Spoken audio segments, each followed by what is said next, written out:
and the Eastern Africa Anthem.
So much. We can have our seats. Okay, great. You're gonna have to stand again for a chicken dance. Do you remember our chicken dance? I'll stand up here so that you can all see me. Please stand again so that we can have our chicken dance to start us off, so we can proceed with our program for today. Do you remember the steps? You're bad students. You're bad students. How many of us were here yesterday?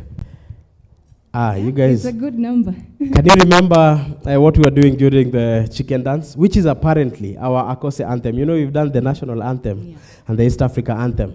So we are now creating an AACOSE anthem, which is called the chicken dance, okay? All right. Okay. So we'll have a demo from Kendi, so that we don't get lost, okay? Ensure that when we start doing the actual exercise, you're also participating. Protect your neighbor from your arms, okay? All right. Kendi? Okay, I'll show you the steps all over again. Let's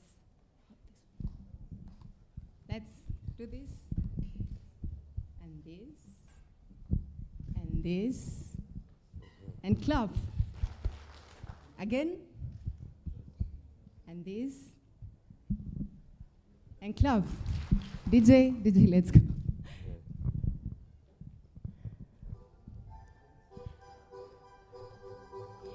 Together.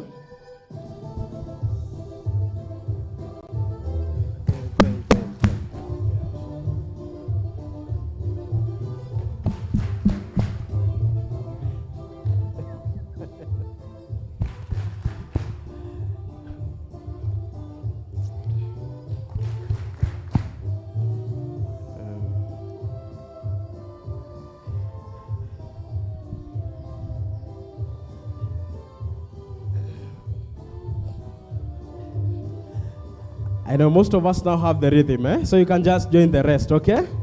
Just join in the rhythm as we do this together.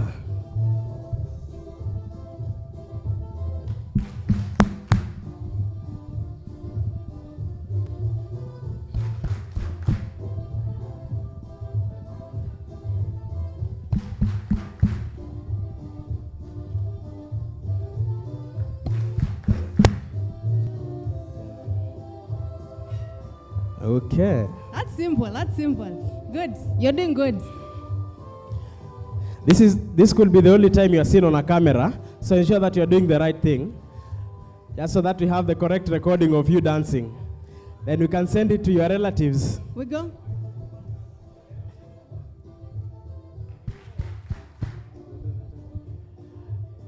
All right.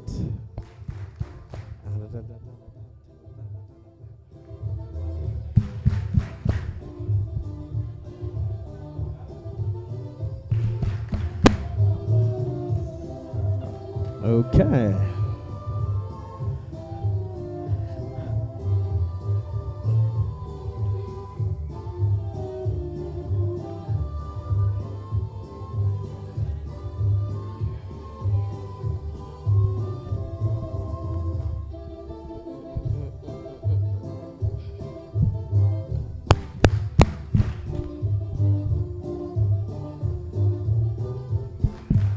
Faster.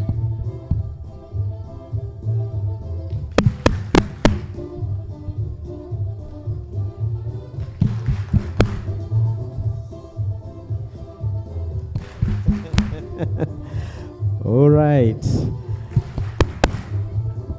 As we wind up, Gloria, get back on stage. All right, thank you so much. You guys are wonderful dancers. Okay, that is an anthem for another conference, not for this conference. So allow the DJ to prepare for the next conference in advance, okay? All right, thank you so much. This being the 7th Annual African Conference on Social Entrepreneurship at the Tangaza University. We are so delighted to host you today. My name is Eugene Mushai. I'm going to be your MC, and my co-MC is Mercy Kendi. All right, so this being a green conference, we shall start with just a little description of the Sandbox Gallery by Gloria. Good morning. As you can see, the arts displayed down here below is what Sandbox Gallery is displaying today. Our theme is environment. All our art pieces are from recycled paper, trash that you will throw, these disposable cups. And today at the art gallery, we have something special for you. We're going to be showing you how we make trash into something beautiful. So the room is at D4, or if you see this face on the corridor, just ask me where the room is, and I will take you to it, and you can see the artists beginning to show you how they do this whole process. Thank you. All right, thank you so much, Gloria. And just to let you know that the Sandbox Gallery is just next to this hall. So as we take our break or as we come back to the hall, ensure that you join the team, the art team at the Sandbox Art Gallery. We are also supported by Solubag. Anyone from Solubag around here? All right. Anyone from Jibu in the hall? Anyone from Jibu in the hall? All right, we shall be having them on stage later in the day. But just before then, would like to invite Dr. Jeketule to come and do the recap for yesterday's sessions. You're most welcome, Dr. Jeketule, to come and take us through a recap of yesterday.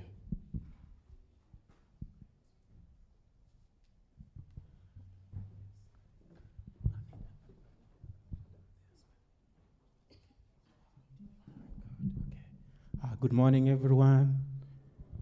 Good morning. Did you say hi to your neighbor? Say hi to your neighbor, high five.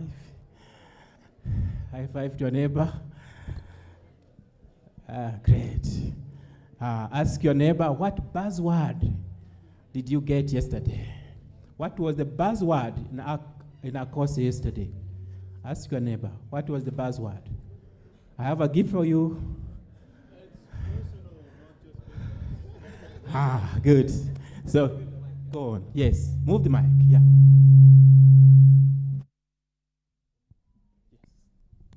I'm supposed to say? Yes. Yeah, I think for me, it was, I heard, it's not just business, it's personal, right? So this was my takeaway from the day. Good. Great. Great. Okay. Other buzzwords. Just move the mic. Buzzwords for yesterday. Great. Yes. Let's move the mics. What's your ex? What's your ex? What's your ex? What's your ex? Great. Buzzwords. I want to pick buzzwords from the tech homes. Tribesmate. Again. Okay. Yes. My buzzword was together. Together. Together we can make it. Okay. We can't work in isolation. Yes. Social enterprise. My Social last enterprise. words. Okay, good.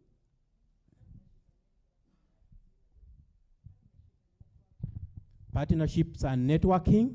Great. Buzzwords for yesterday. Yes, for yesterday, that's what was, for me, was drop out now. Drop out now. Oh my God. Okay. Great. Drop out now. Okay. 3 more buzzwords. Yes. Mine was, who is responsible for your nutritional health? Who is responsible for your nutritional health? So issues of health came quite strongly there. Yes. Impact. Impact. Okay, great. What impact are we making? Great, great. Move the mics. I will take 3 more. At the back there, hello. for the sake of, yes, Not a good. genius, not a tech, sorry, I'm not a tech, I'm not a genius, I'm a social entrepreneur. Can you say that again? I'm not a genius. I'm not a genius. I'm not an engineer. I'm not an engineer. I'm not a tech. I'm not a tech. But I'm a social entrepreneur. But I'm a social entrepreneur. Clap for that. Clap for that. Clap for that. That's the take. Okay? Yeah, those at the back. Good morning. One word I caught was bulldog tenacity, that you need to have tenacity enough to solve the problems that are afflicting the society. Okay, great, great. One more, we are done. One more. Mine was all starts from an idea. All starts from an idea. All starts from an idea. Okay, there is a burning hand somewhere. Great, great. That's wonderful. I just want someone to come and read for me what is on this board. A volunteer. Just one buzzword from this end. Yeah, from yesterday we also asked, what is your dream for Africa? What is your dream for Africa? Okay, what's your dream for Africa? Thank you very much. Just want one person to come and read for us. Maureen, you're coming here. Kindly read for us what is on that board. Maureen. BA, Sustainable Human Development. MA, African Studies. MA, Social Transformation. PhD, Social Transformation. BA, Sustainable Human Development. MBA, Social Entrepreneurship. MA, African Studies. Oh, there are so many. MA, Wow. IST. That's Institute of Social Transformation. Great. There is a quiz after this, so listen attentively. We have social transformation still in MA, PhD social transformation, sustainable human development. Great. I think those are there. Yeah. BA and sustainable. African Studies, MA African Studies. Great. Yeah, Great. thank you. That's the Institute of Social Transformation. That's Tangaza University College with many programs here. Okay, now we have a quiz. And that quiz, I want my friend to project.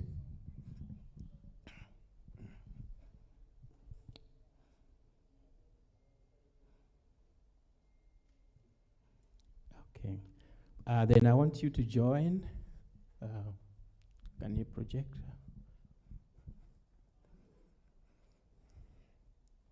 So we have a quiz, a brief quiz. Yes, good. So I want you to go to Quizizi. You go to Quizizi, and so I want to get who the first one. Then you actually enter that code. Go to Quizizi and enter that code. Okay, Quizizi and enter that code.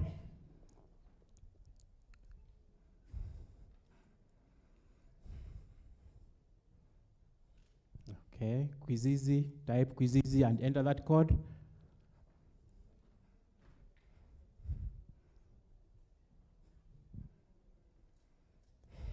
There is a quiz. There is a quiz.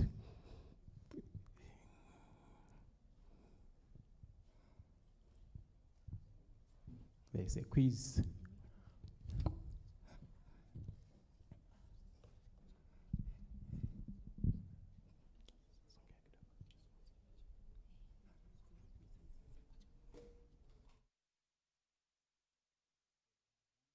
participant. Yes, let's keep on.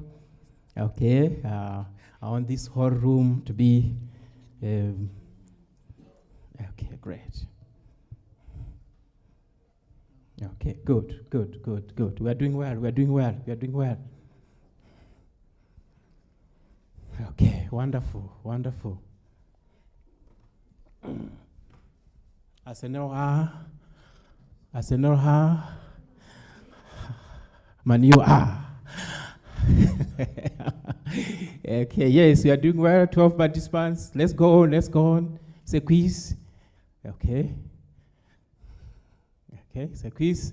We're almost there. 15. Yes, wonderful. Great. Okay. Yes, 20. Good, we are moving in fives. Okay. Great. So we are almost there. Okay, may I see those who have not yet registered? Okay, great, wonderful. So we are beginning the quiz. 32, wow. Okay, 35. Okay. Yes, 40, almost there. Okay, so we are starting.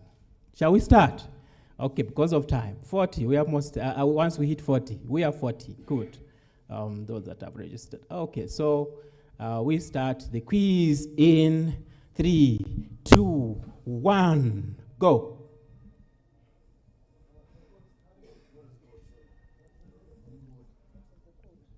Okay. We left out some out. Okay.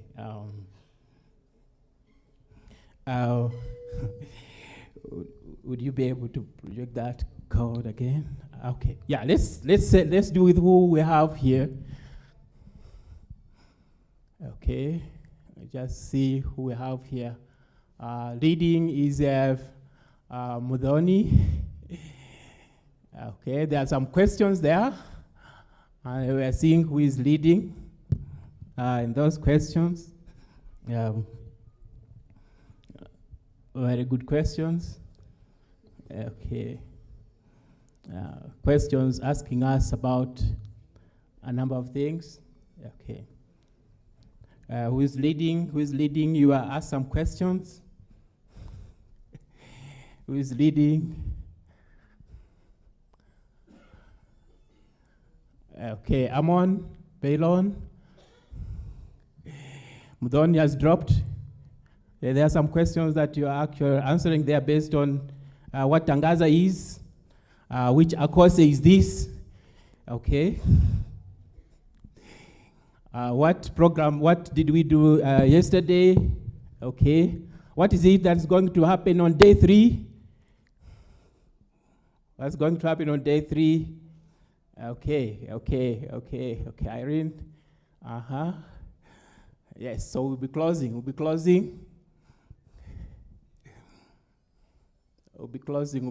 very soon. Okay. Fernando. Okay. We're almost there. We're almost there.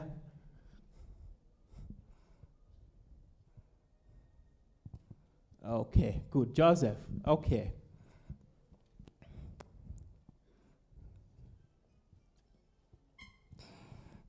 Okay, now I'll end there. Okay. So we actually were able to explore some of the elements that are there. So I want to hand in. We are closing now. We'll clap for, who is the first one? Mudhoni, followed by Irene. May we see Mudhoni? Mudhoni, raise your hand, Mudhoni. Wow, let's clap for Mudhoni. Yes, Mudhoni got it all right. We asked about the programs that the university is offering, the program that IST is offering. We asked about what the programs of AACOSE. Thank you very much. Over to you, MC. All right, thank you so much, Dr. Jegetule. Let's appreciate Dr. Jegetule for the wonderful activity. And at this juncture, ladies and gentlemen, allow me to invite Reverend Dr. Leo Mwenda, the DVC Finance and Administration at Tangaza University, to come and give us the opening remarks. Welcome, Daktari.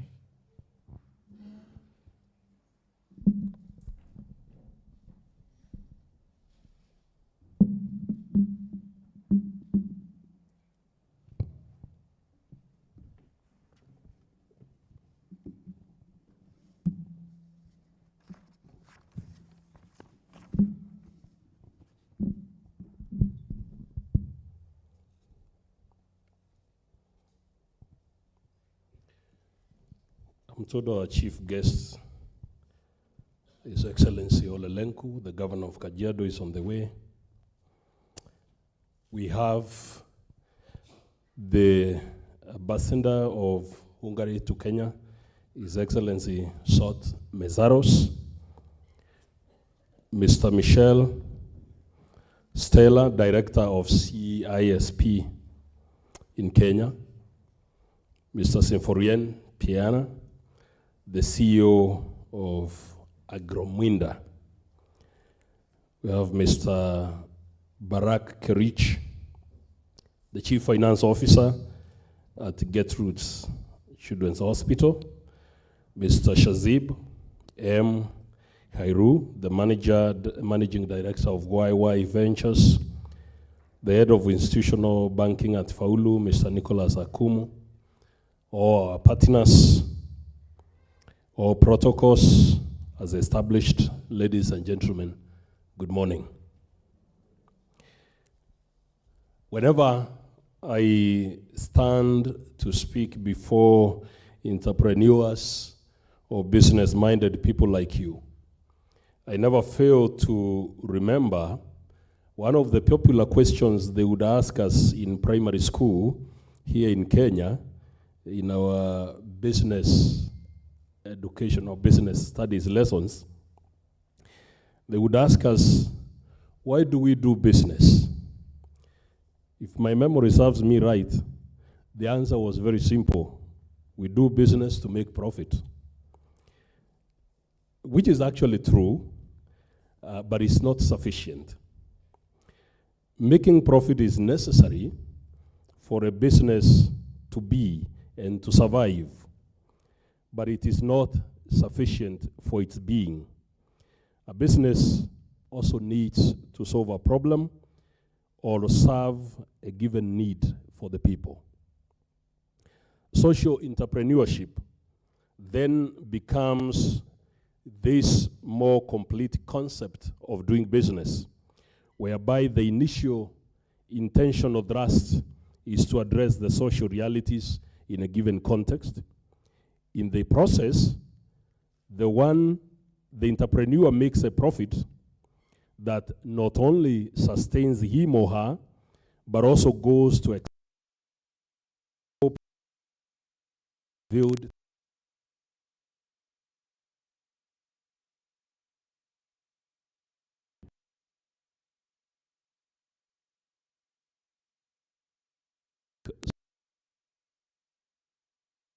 PLAZA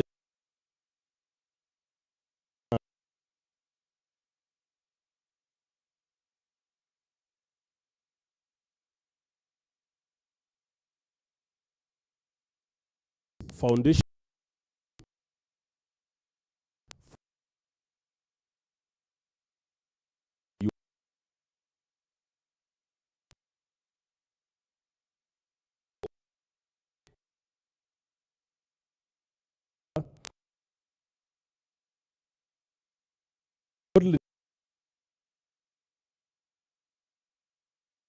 doesn't mean they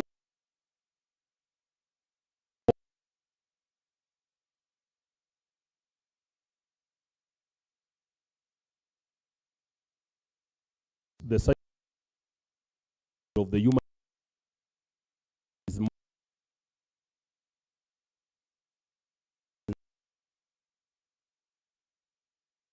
psycho-spiritual world that drives the human being in how they interact and make use of the material world. Our expertise as a university, thus, being first and foremost in the second order of human questions, would not allow us to look at business in any other way other than in the sense of social entrepreneurship. When Pope Leo XIII issued the encyclical Rerum Novarum in the year 1891, this encyclical was on capital and labor. The socio-political and economic situation in Europe at the time was pregnant with a Marxist communist revolutionary spirit. In this encyclical, the Pope condemned the rapacious greed of the capitalists, but also the disordered envy of the poor on the rich man's wealth. This is not like sitting on the fence and doing nothing about an evil situation. No, all the Pope was saying is that a wrong and a wrong does not make a right. As human beings have normally done in our era, of course, this council of Leo XIII was ignored, and full-blown Marxist communist ideology took hold of Germany, most of Central and Eastern Europe, Russia and China, and as to be expected, the Marxist communist ideology and political order collapsed because it was built on a false anthropology. By saying this, neither I nor the Catholic Church is by any means sacralizing capitalism, at least not as conceived by Adam Smith in his World of Nations. However, it is a fact that capitalism has managed to reinvent itself in one sense for the better, in another sense for the worse. Modern capitalism has created fully bully multinational monopolies that have driven small players under, thus increasing social inequalities. Still, modern capitalism is growing more and more aware of the social dimension of business. What we are saying is that any business model that is divorced from true social anthropology is doomed to fail. To its credit, social entrepreneurship seeks to conceptually and practically correct the naked and brutal individualism that very often sits pretty in capitalism. Why? Because an individual human being is also by nature social and communal. In Populorum Progressio of Pope Paul VI in 1967, observes that, difficult as it is, true development of the human being must hold together the individuality and the community of the human being without conflating one into the other. But the same human being who is in business and in economic endeavors is also broken by sin. No one has put this better than the 2009 encyclical Caritas in Veritate of Benedict XVI the late, and I quote, "The human being is made for a gift, which expresses and makes present its transcendent dimensions. Sometimes modern man is wrongly convinced that he is the sole author of himself, his life and society. This is a presumption that follows from being selfishly closed upon himself, and it is a consequence to express it in faith terms of original sin. The Church's wisdom has always pointed out to the presence of original sin in social conditions and in the structures of society. Ignorance of the fact that man has a wounded nature inclined to evil gives rise to serious errors in the areas of education, politics, social action, and morals. In the list of areas where the pernicious effects of sin are evident, the economy has been included for some time now. We have a clear proof of this at the present time. The conviction that man is self-sufficient and can successfully eliminate the evil present in history by his own action alone has led to confuse happiness and salvation with immanent forms of material prosperity and social action. Then the conviction that the economy must be autonomous, that it must be shielded from influences of a moral character has led man to abuse economic process in a thoroughly destructive way. End of quote.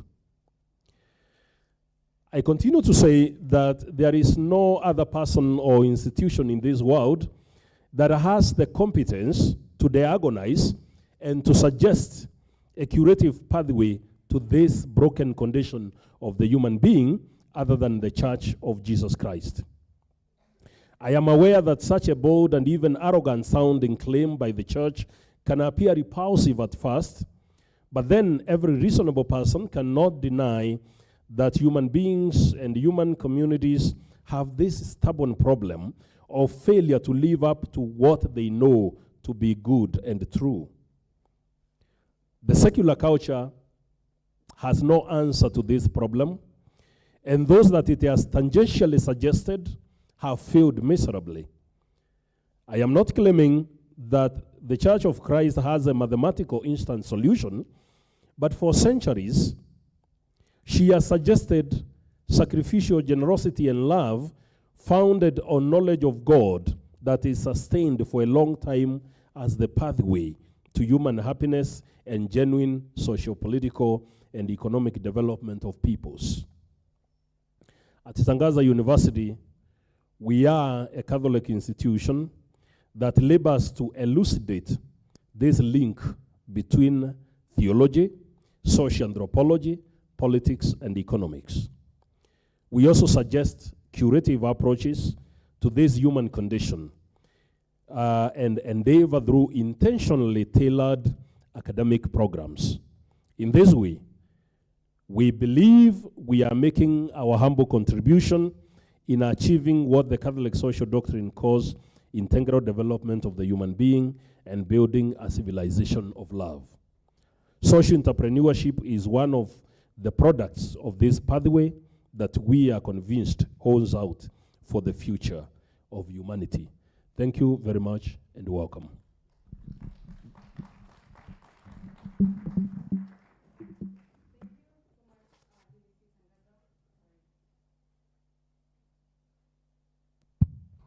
Thank you so much, DVC, Tangaza University, for those great remarks. When I get time, when time allows us, I'll give you a short story about Tangaza. Next on stage, I'm going to give you an interesting speaker all the way from CISP. This speaker surprised me, and I hope he surprises you too. CISP in full, I'm going to say it in Italiano. He'll tell me if I'm right in the pronunciation. It's Comitato Internazionale per lo Sviluppo dei Popoli. Next on stage, ladies and gentlemen, help me to welcome Michel Stella from CISP. He's the country director. Michel Stella, the stage is yours.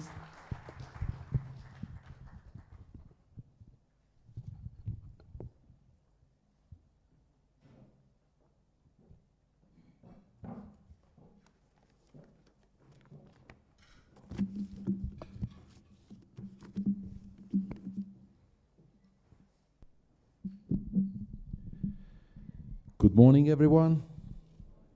And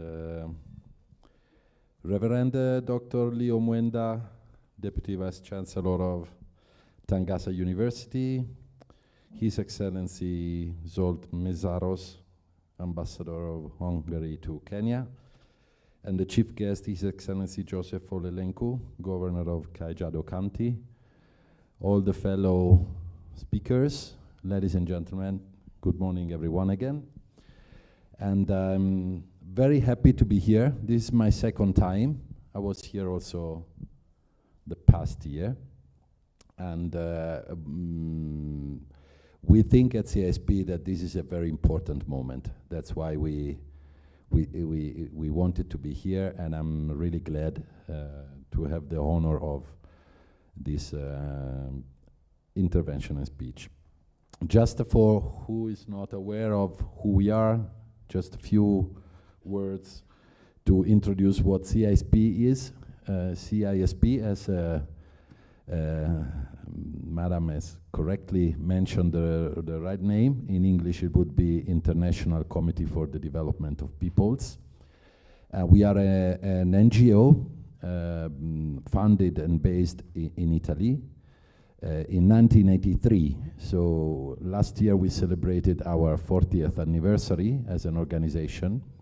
And we are working on human rights and human development in an international cooperation in more than 30 countries around the world, going from Latin America, Africa, which is our main continent of intervention, Middle East and East Europe. These are the areas where we operate with several programs in different sectors, ranging from health, nutrition, agriculture, resilient building,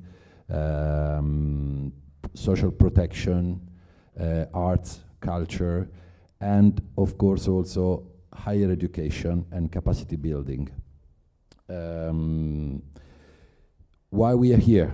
Because in our history, we are present, in Kenya since 1991, initially as a regional office to cover from Somalia, where we were operating at that time. But then from 1998, we started working and operate also in Kenya as an organization. And since then, since the end of the 90s, CSP, we always thought that capacity building and empowering and enhancing all the actors, which has something to do with human development and human rights protection, it's very important. We have to improve, increase our knowledge, our competencies at all levels: government, officials, academia, NGOs, entrepreneurs, all the actors involved. The capacity building of all these people is crucial for success. So, knowing this, we started in 1988, we are one of the funded members of the CDN, which is a cooperation and development network, which has a particular characteristic, which is bringing together university, so the academia world, with NGOs. It's kind of unique experience on that, and it was at that time for sure.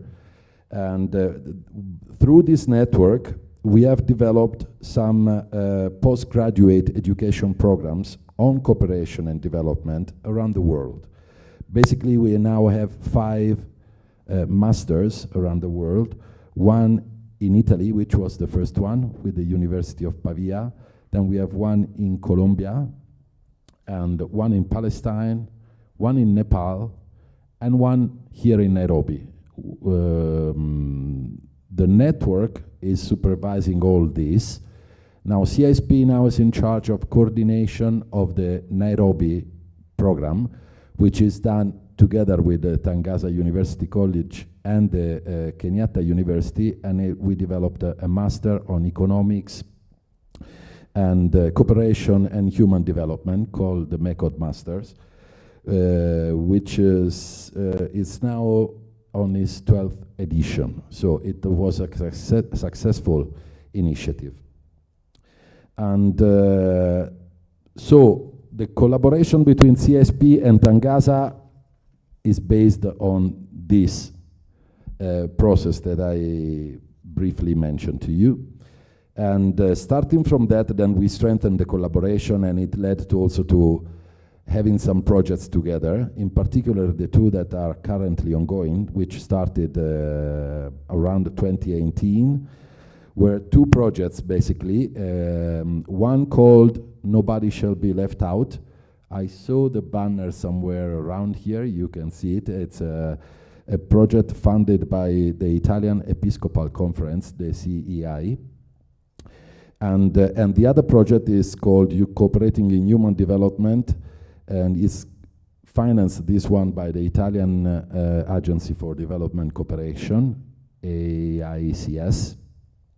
Both these projects has the goal of supporting and strengthening the MECOD Master, but also including some other activities like the implementation of a series of short courses or summer schools or seminars targeting mid-level public officials and civil society executive, as well as empowering local academics through short courses, seminars, and research funding, and the identification and dissemination of best practices through publication and the organization of informative events like conferences and seminars. So related to this last point, that's where the partnership with the annual Africa conference, the AACOSE, is coming out, because we thought that it was perfectly in line with our scope of work to be part of this initiative and support it. So that's why we are now today. We were here also last year for the 7th edition of the conference, and we are here this year again for the 7th, because we think that it's a very important occasion and opportunity for all of us to discuss about this topic, social entrepreneurship. The Reverend who spoke before me clearly touched the main point of the topic. Social entrepreneurship some years back would have sounded like something strange, weird, because when we, as you rightly say, when we think about enterprises, the main goal of an enterprise is to make profit. When we add the word social together with it, it means that that is no longer the only goal. There is some other goals that should be taken into consideration, and this has consequences on all the actors involved. Because enterprises normally, in the form of capitalism that Reverend was mentioning, is not only making profit, but to make it at the maximum of opportunity, maximize profit, always. Sometimes this means for the entrepreneur, how can I maximize profit? Increasing the income on one side, the revenues, on the other side, cutting the costs, make it my enterprise more efficient. But sometimes when we think about cutting the cost, it means that probably we are reducing the resources that we are allocating to achieve the other goal, the word described by the word social, not the word enterprise. And this poses a number of challenges. So my recommendation and suggestion for these days, since we are discussing, is that each and every type of stakeholder, actor, player, which is involved in this discussion, should bear in mind what might be the challenges. Because when we talk normally in situations like this about social entrepreneurship, social economy, and things like that, I always hear we share good practices. So normally we hear stories of success, good examples, but believe me, for an NGO, and our goal is to work for human development, serve those who are in need. So for us, the word social is the main goal. We are not an enterprise. We are an NGO, not for profit. So that's why we are interested in this discussion, because for us to promote social entrepreneurship would mean to strengthen those drivers of a better society and increasing the welfare and the well-being of all the people. So this should be the goal of all of us, but we do it with different approaches and different goals.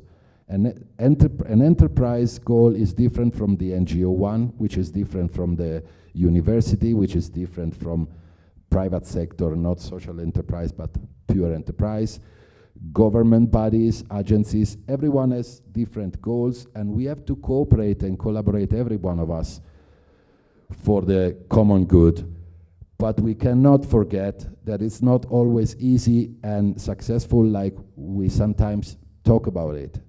There are challenges there, because some of the actors, and all the actors, should reflect on how can I maintain my identity as a type of actor and still contributing to the common goal.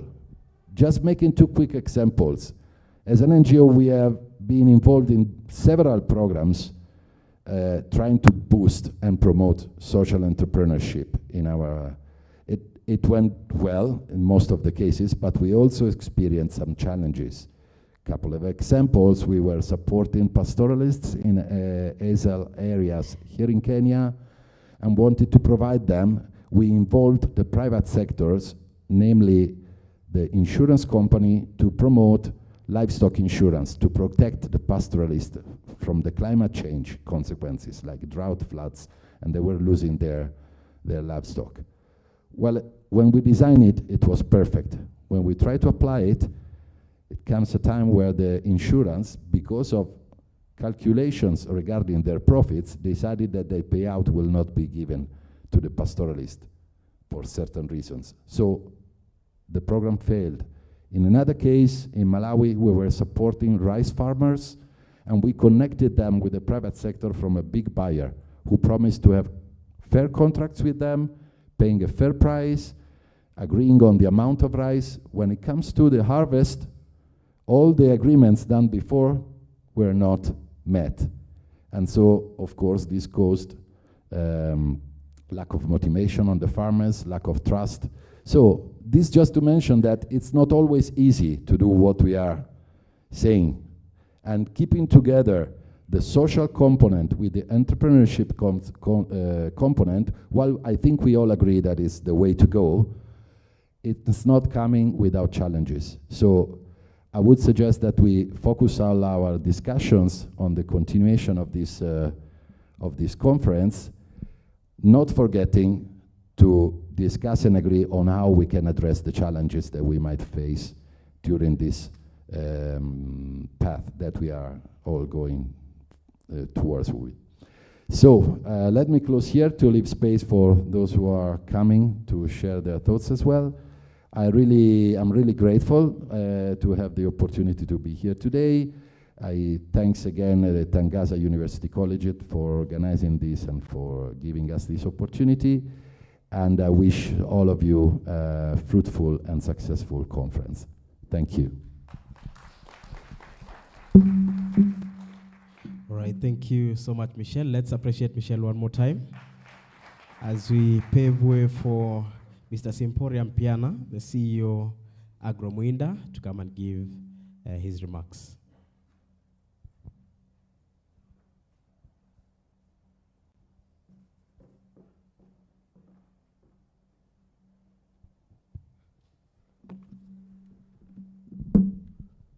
Good morning, everyone. Thank you for Tangasa University for providing us with the opportunity to stand here and share some remark about the topic of building network to advance social entrepreneurship in the DRC, in Africa. When I received the invitation to talk on this topic, I just said, I have nothing to share. And I made a kind of small exercise trying to, on Google, to understand what will be the most pressing two problems in the next 10 years for Africa. And I discovered two words: climate change and poverty. I said climate change and poverty. I tried to search how many times these concepts are being written. I was not even able to take the right number. Everyone is writing on poverty and climate change, especially on Africa. Then I said, probably the good way for this forum for us to understand why these problems are very important is trying to bring in the concept of system thinking, trying to reflect on how, when you think of poverty as a next challenge for Africa or climate change, how is it problematic, how is it systemic, and how is it important to build a system thinking to develop a kind of leadership that can promote networking to solve this problem. And then I said I'm going to do it in two ways. First, I wanted to understand how the world out of Africa is trying to understand poverty in Africa, and how Africans are trying to understand poverty and climate change, and what's the connection between the understanding, I would say the outside-down understanding and the inside-down understanding. Do we have the same understanding of poverty? And what is our understanding? So when I was trying to understand the concept, I discovered that most of the outsider understanding of why Africa is poor is good governance. That was a very key concept. The most popular idea is that Africa is poor, is going to be poor in the next 10 years because there is lack of good governance. Because the state, the government are corrupt, they are not able to promote social justice and all those things. And that is the most pressing issue. And then some of the issue is trying to build up good program on fight against poverty, trying to promote good governance and all that. But I also discovered that even before I was born, the same speech about the same program was there. I tried to read the history. I couldn't even find, I was even tired. Then I said, why now all these programs are not solving the poverty issue?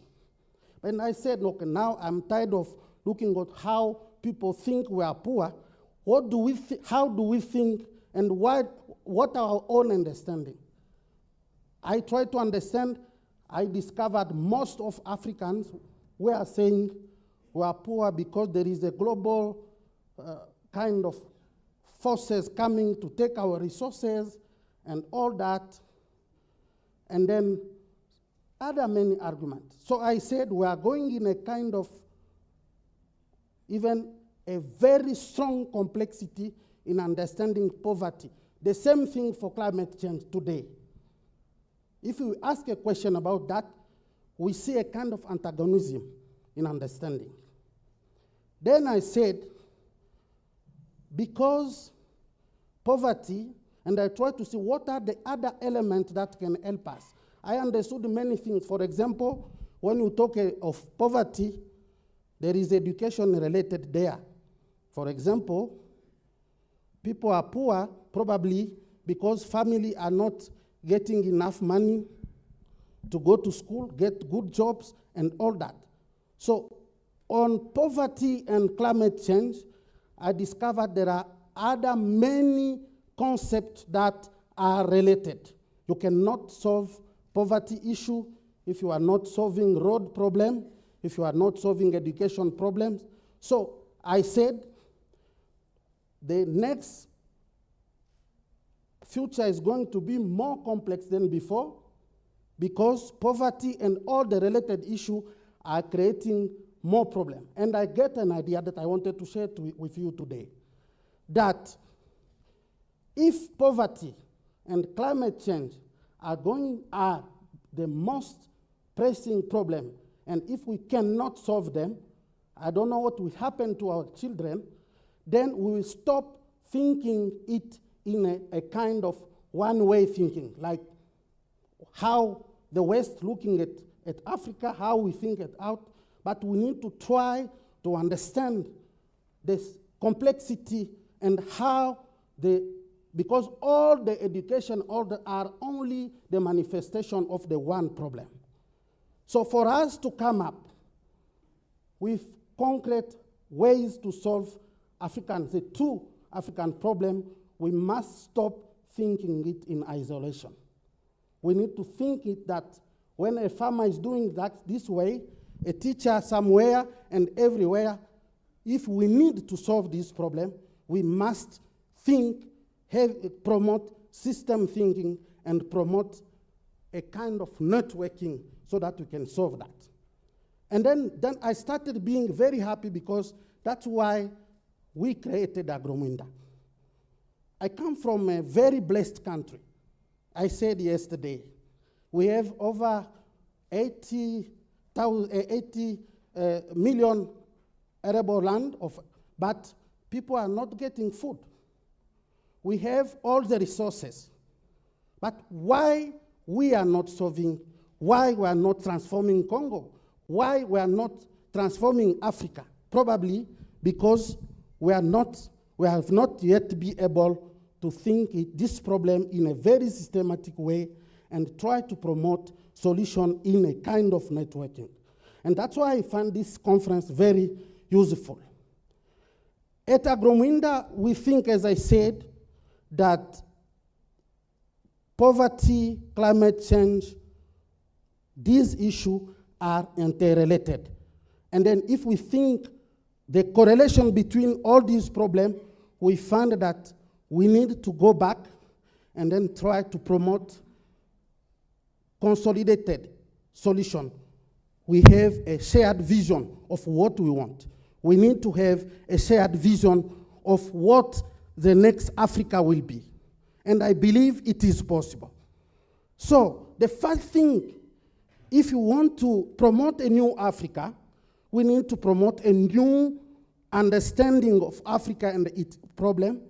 We need to promote a shared vision of Africa, and this is where the concept of information is coming in. How do we use the potential of a new technology to build up systemic thinking, a shared vision of what Africa, of the Africa we want? And this shall not come from outside. This shall come from housing. This shall come from our school. And then we can use this because Dr. Zeketula has demonstrated how he used technology in 1 minute.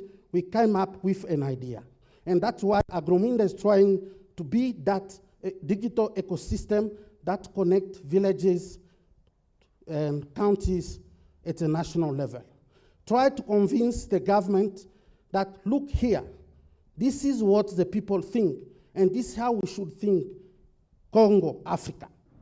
The second way would be trying to look at how we work. You know, I have the chance to speak English, but when I organize the DRC Social Innovation Summit, I see how people from Kenya, from Uganda, they cannot communicate.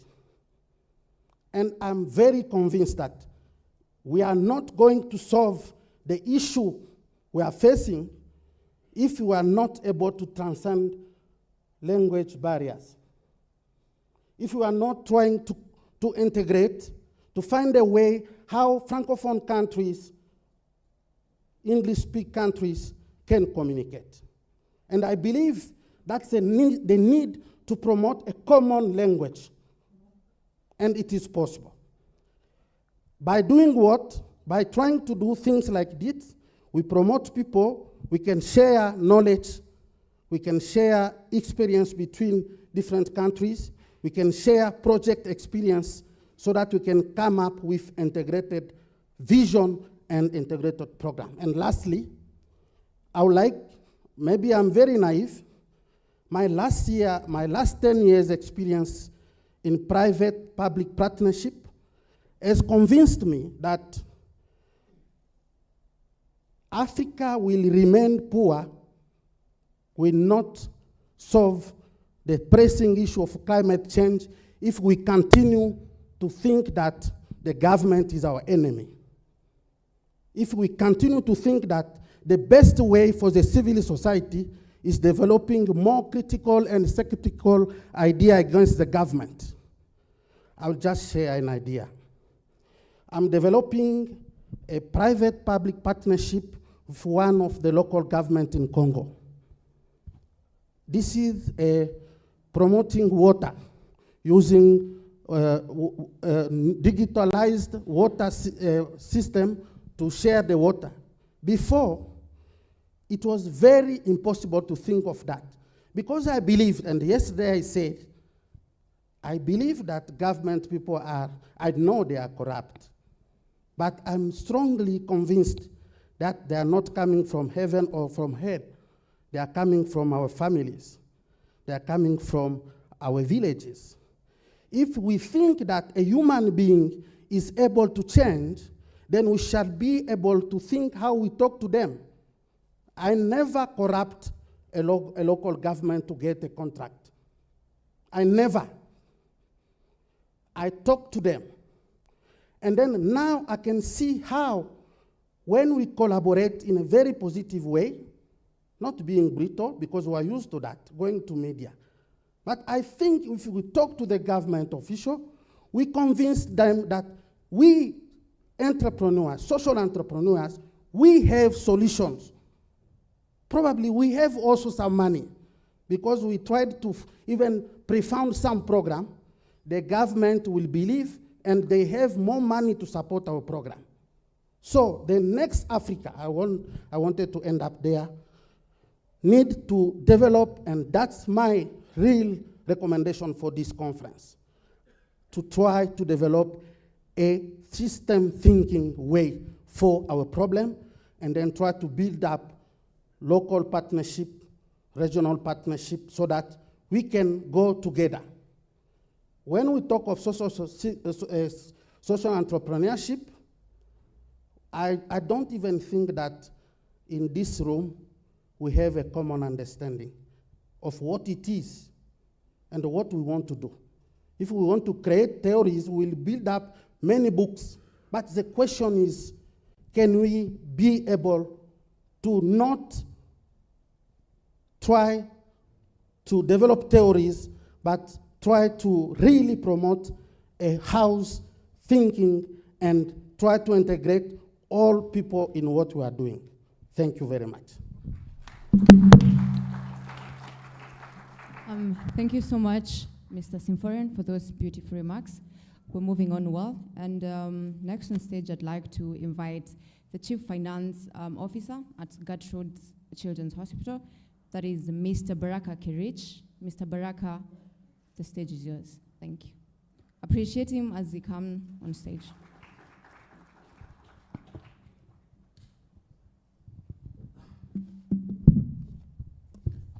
Well, morning, everyone.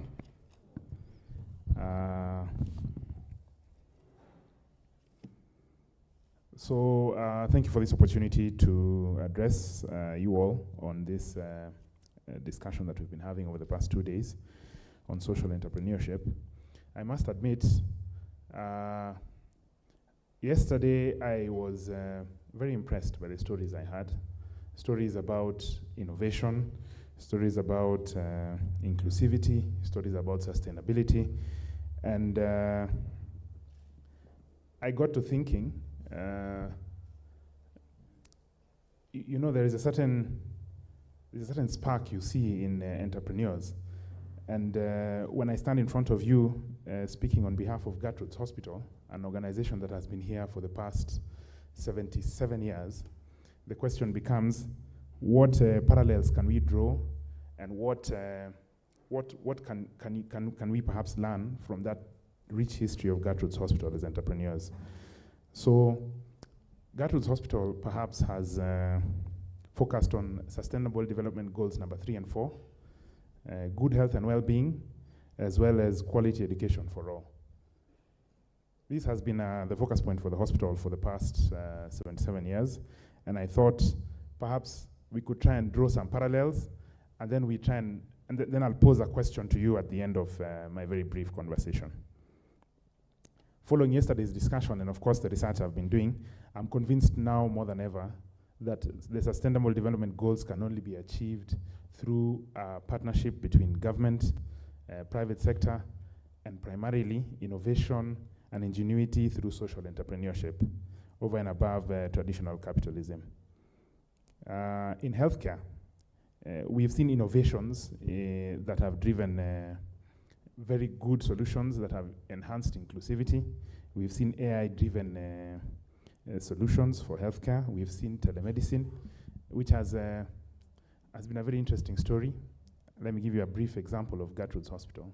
We started a telemedicine program in the year 2011, 2012. We rolled out our first site in 2015 in a county called Garissa in Kenya. And since then, to date, we have seen in excess of 10,000 patients.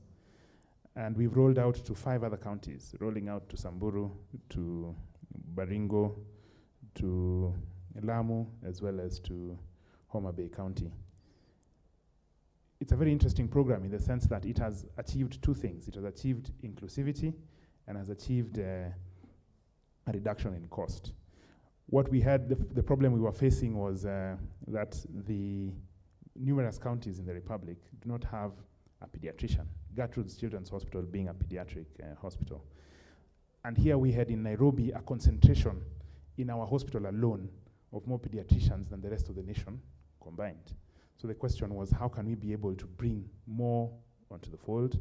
And not just pediatricians, but pediatric subspecialists. And we rolled out this as a test case in 2011, the trial, 2015, a study in Garissa, and now in the 5 counties with an aim to roll out to all 47 counties. And what we learned from that is that technology and innovation has to be the solution for us to be able to achieve good health and well-being for all, because we are able to now offer not just a pediatrician, but a pediatric oncologist to a patient in a far-flung area, or a pediatric subspecialist. So let me just take this opportunity to try and give you a small story about the hospital. Then we try and draw parallels between the hospital and the social entrepreneurs in this house. So the hospital was founded in 1947 to address a very specific and unique problem that was being faced in the protectorate at the time. The problem that was being faced was that there were so many children who were orphaned as a result of the World War. And something needed to be done to address that issue. So the hospital was founded with, then it was a children's home, was founded as a goal to address all these orphans in the Republic as a result of the World War. And then the hospital, then the children's home grew, and with time, the orphan problem was addressed in its entirety as a result of the war. And what then became apparent is that there was a healthcare problem, that there was an independent republic, population was burgeoning, pediatric healthcare was not a focal point at the time, and therefore the children's home morphed and became a children's hospital. And the children's hospital is designed as a not-for-profit trust, which is a very interesting structure. So for social entrepreneurs, it's almost a corporate structure where you're measuring impact and you're measuring sustainability. Here, it's a not-for-profit structure where it's a not-for-profit trust, which means we have no shareholders, nobody's drawing a dividend at the end of the period, no income is being distributed, but also there is no benefactor. So you have to measure the same metrics. You have to measure sustainability and you have to measure impact. And sustainability then becomes a very key discussion at that point, because since the hospital has no benefactor, sustainability is what drives the impact agenda. The moment you make an unsustainable decision, then it's tantamount to compromising the quality of your impact. And that is also true for social enterprises. It's that sustainability has to be measured in tandem with impact, because proper sustainability means a lifetime of impact. And we'll just go down through what the hospital has achieved in terms of impact over the years. So we started as a small hospital in an area in Nairobi here. We now have 18 sites across the nation. We also contribute to SDG number 4 through training of specialist nurses. We noticed prior to the COVID period that the country has a dire shortage of specialist nurses. And what we did was partner with government, and we were able to successfully train nurses for the entirety of the country. We were also able to notice that Africa as a continent suffers from a shortage of skilled subspecialists. And we started a pediatric endocrinology training fellowship in Nairobi, where we trained endocrinologists from Kenya, Botswana, the DRC, Ethiopia, Ghana, Mauritius, Nigeria, Rwanda, Sudan, Tanzania, Uganda, and Zambia. And as a result, we also created an inception of a similar fellowship in Nigeria, which is now training more resources for the continent. Impact. Recognition as a research institute happened in the year 2012, and the hospital has continued to conduct research. In the year 2014, we started a very interesting program, the open heart surgery program, where we were able to note that there is a challenge with open hearts. 50,000 children are born in East Africa every year with congenital malformations, of which only 5,000 are diagnosed, of which only 1,000 actually obtain treatment. It's a very dire situation if you compare with the West. So we created the East Africa Open Heart Surgery Program that has successfully now does 1 to 2 surgeries every week to address that issue, and we'd like to scale. And the difference is that it's being done through local training of our own resources as opposed to a mission-led model. So 77 years on, due to the sustainability discussion I was referring to, the hospital has been able to treat now an average of 400,000 patients a year, 10,000 patients in the inpatient, and it's driven purely by the sustainability agenda. So the question then I asked myself is, if you look at the hospital, founded in 1947 as a not-for-profit trust, and if you look at a social enterprise being designed today through innovation and the likes, well, then where do you draw the parallel? And I concluded that perhaps the term social enterprise did not exist in 1947. Otherwise, then the hospital perhaps would have been classified as a social enterprise. And I know the question that is asked is for an organization such as us, and for somebody who's starting a social enterprise now, then where are the learnings? Well, I'll leave that to you to interpret. But for me, it's that 77 years of impact has been driven by one thing and two things, but primarily one thing.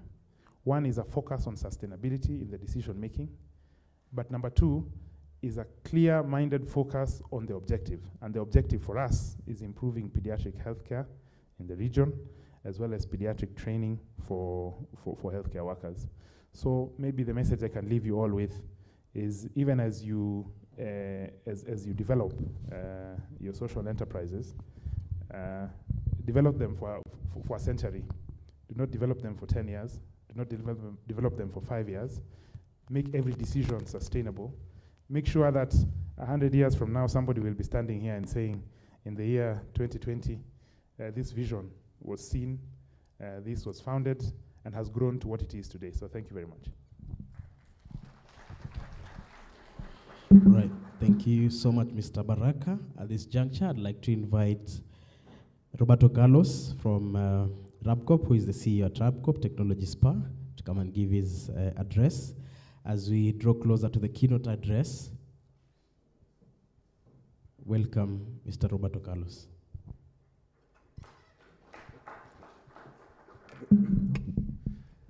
Thank you very much for the invitation, especially for Tangasa University, Brother Jonas. I want to tell you about my story to understand where I come, what I'm doing the last 18 years. I'm Chilean. I come from South America. I travel around the world looking for solutions and try to make our planet the best way to live. My story comes because I born in a small city in Chile that is famous because they produce the best textile in the world in the 50s until 80s. My father was the engineer in charge. So I live, play, and also work in a different way with the machines to make textile. So after I finalized my my university, I was a commercial engineer, I decided to enter in different type of companies, airlines, real estates, different type of business and start in the plastic market. When I started the plastic market and I met the technology was very simple. It's the same technology that I saw when I was a child, because the plastic belongs from textile.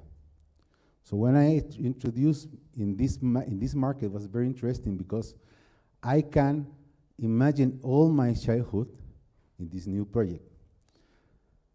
Past the time, I start to make production for packaging, film, recycling, injection, thermoforming, all the different type of plastic that you can know in the market. Then starting the recycling process, because the plastic will be a problem, so start to enter in the recycling process. But in the recycling process was interesting that not all the products that you can find in the market are really make you a profit. So that's the reason that I try to find different type of solutions. One of them is waste to energy. It's getting all the garbage, especially the plastic, to create energy, and that energy you can sell in the market. The recycling from all of the products that you can find.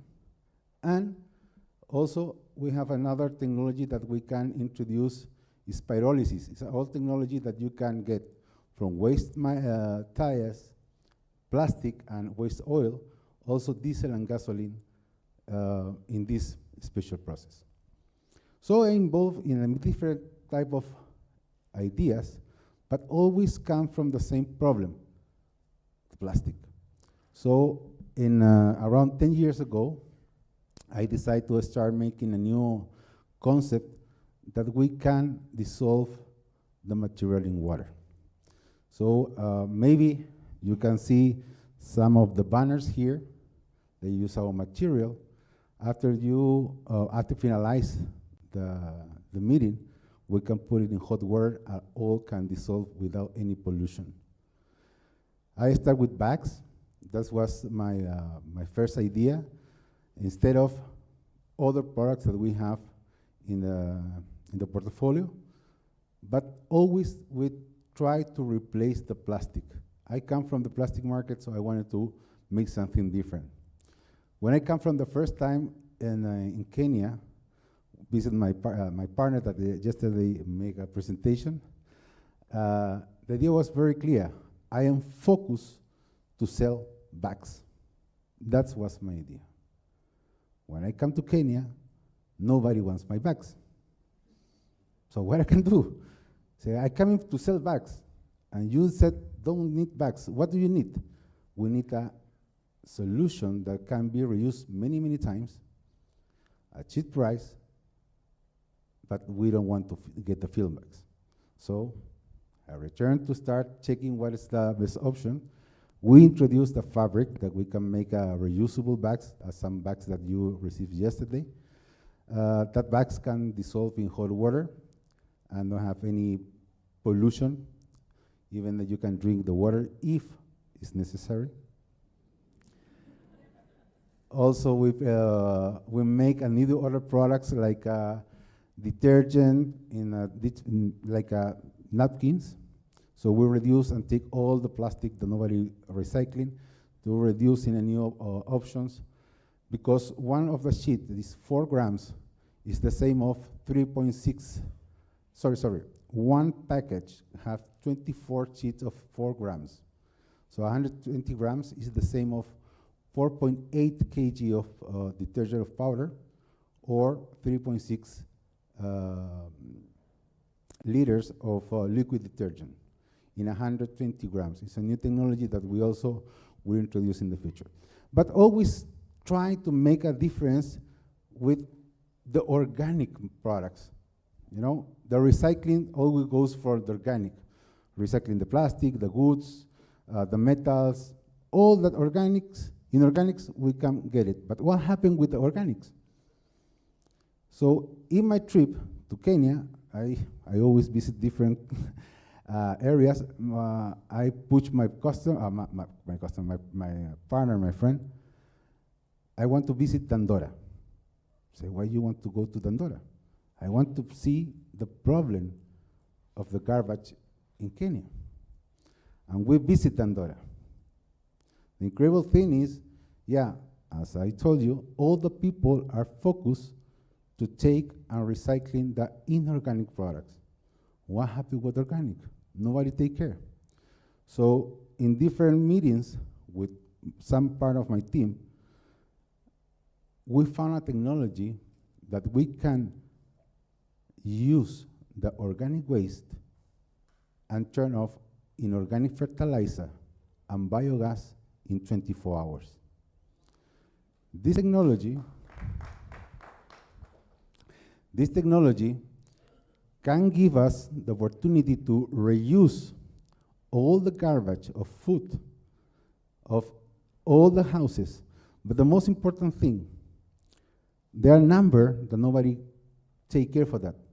Over the 40% of all the fruits and vegetables that we produce go into the garbage. So we can recycling all that material, create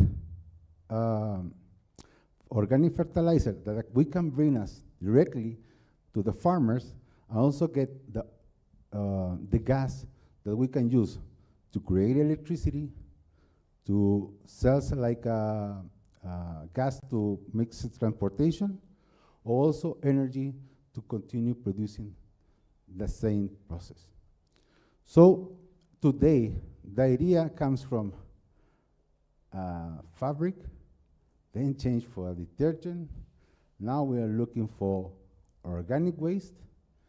And the last crazy idea that we have,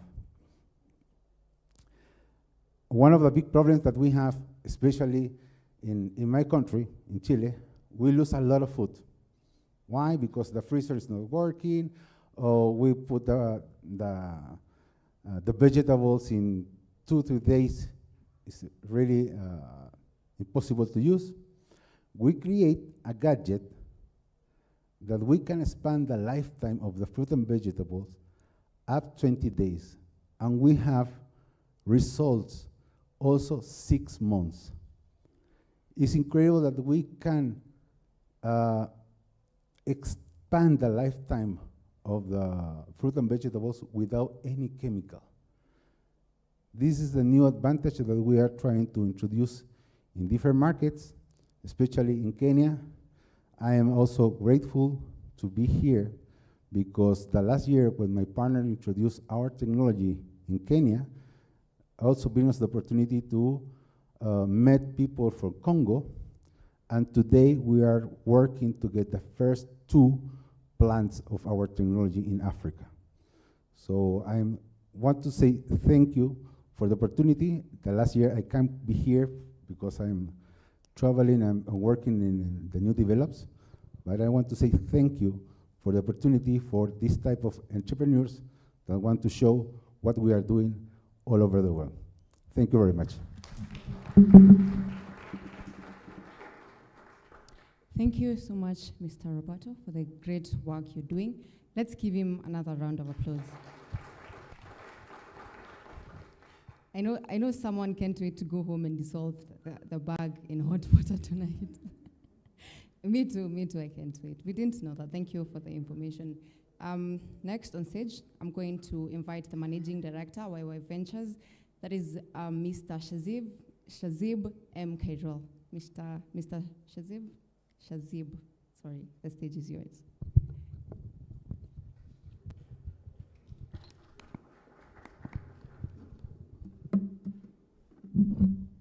Good morning, everyone. How are we all doing? Yeah, yesterday our friend who's our master of ceremonies was asking if we were happy to be here or if we are here to be happy. I wanted to say I'm super happy to be here. I love Kenya, I love Africa, and I would like to thank Brother Jonas and our friends at Yunus Social Business Center at Tangaza University for having me. And can we appreciate all the organizers, photographers, technicians for putting together this event. I I run a company called YY Ventures. We are in social business incubation and investment. I'm also one of the trustees at Grameen Trust and 30 Trust, which are created by Nobel Peace Laureate Professor Muhammad Yunus. I would also like to thank Tangaza University and all our friends in Africa who appreciates and promotes the concept of social business and who works hard to change the world by building one social business at a time. When I was having a conversation with Brother Jonas in terms of the content of this speech, he asked me to share the story of my life. And I am now celebrating 10 years of journey in social business. And I would like to share some of my learnings from failures and fair share of successes with all of you. Some of you may relate, and mostly I'm here to really learn from all of you. The society where I grew up in Bangladesh, it did not always welcome unconventional ambitions. During my early 20s, I had to quit, say no to all the dreams and ambitions. Those were created or designed for me by my parents, by my society, and by my village. And when I was 22 years old, just about to finish my undergrad studies, and ready to offer myself to the world around me, I met Professor Muhammad Yunus, and I heard him speak at the annual Social Business Day conference in Dhaka.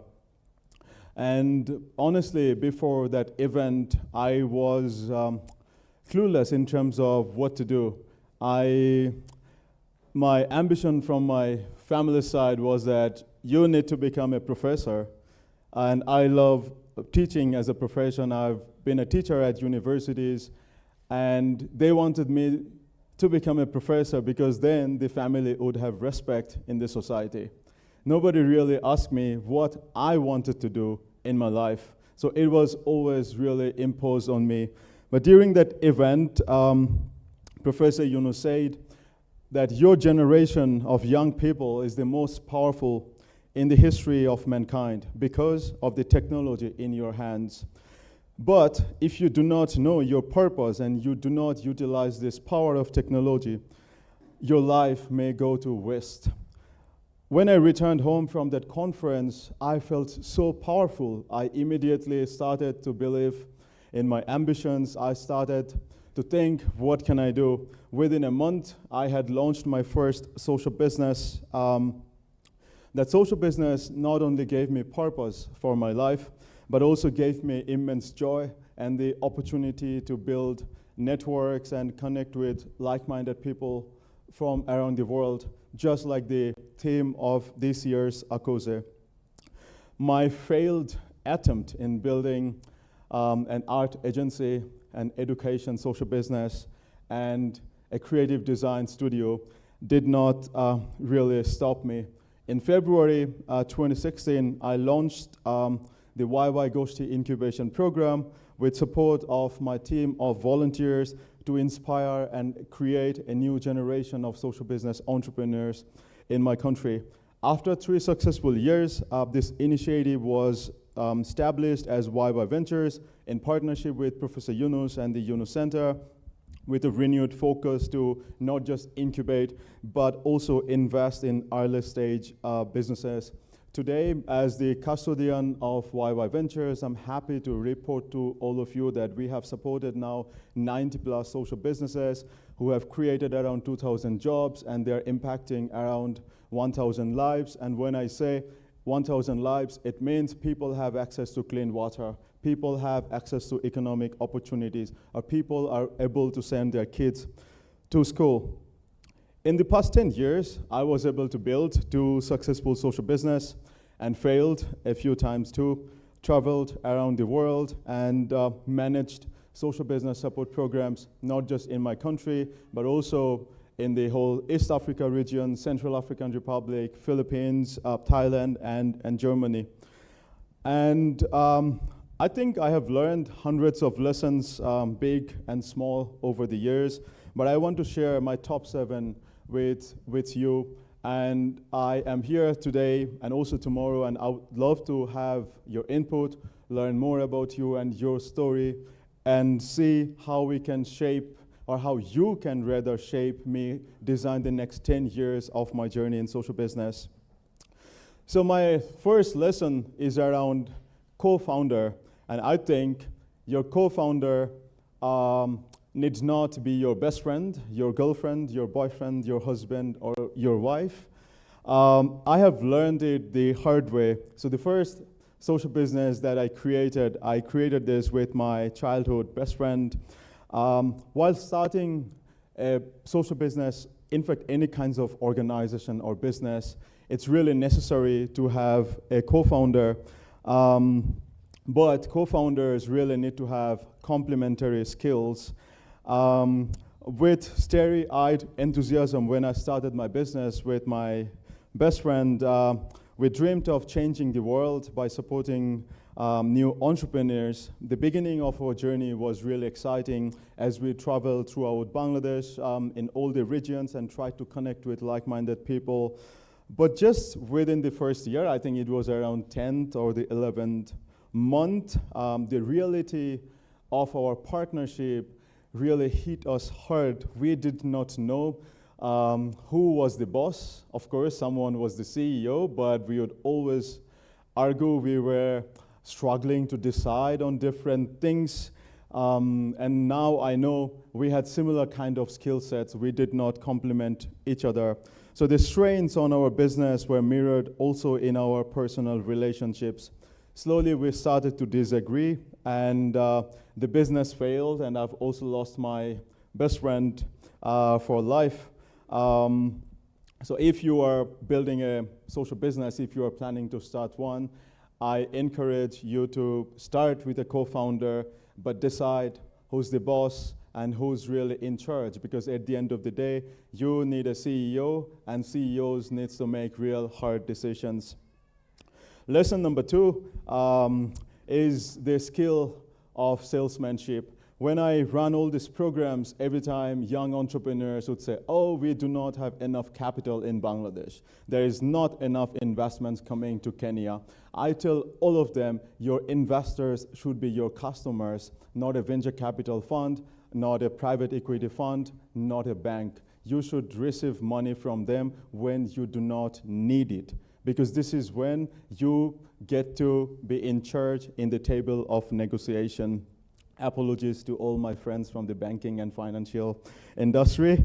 A business really can have the nicest idea, and a lot of the cases, entrepreneurs do not want to share their ideas because they think if I share my idea, somebody else is going to steal it. But I truly think it's really on the salesmanship of the entrepreneur. So I would like to share a story. In 2017, it was the second year of my third business, which is now considered as a successful company. We were a team of 4. I was struggling to understand how I'm going to make sure that everyone is paid next month. This is the time somebody from one of the largest event agencies reached out to us. They wanted to launch a really large-scale innovation programs, and I did my research in terms of who could be bidding for this, and our company was the smallest one. But luckily, we managed to be in the top 5, and I was invited to be in the boardroom with the officials and decision makers who were going to make it. So, and I was also able to hear how other organizations were pitching for it, right? Everyone was really saying how great companies they are building, how skilled they are, what kind of Ivy League schools they have been to. But my strategy was really different, and this is the whole purpose of my life. I always ask myself, how can I be of help to somebody?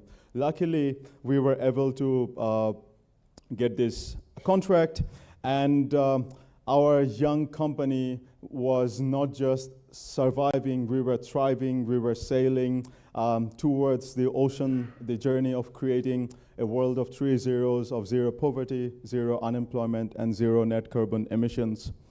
Lesson number 3 is about fundraising. This is where I have learned the best way to really get money is from your customers.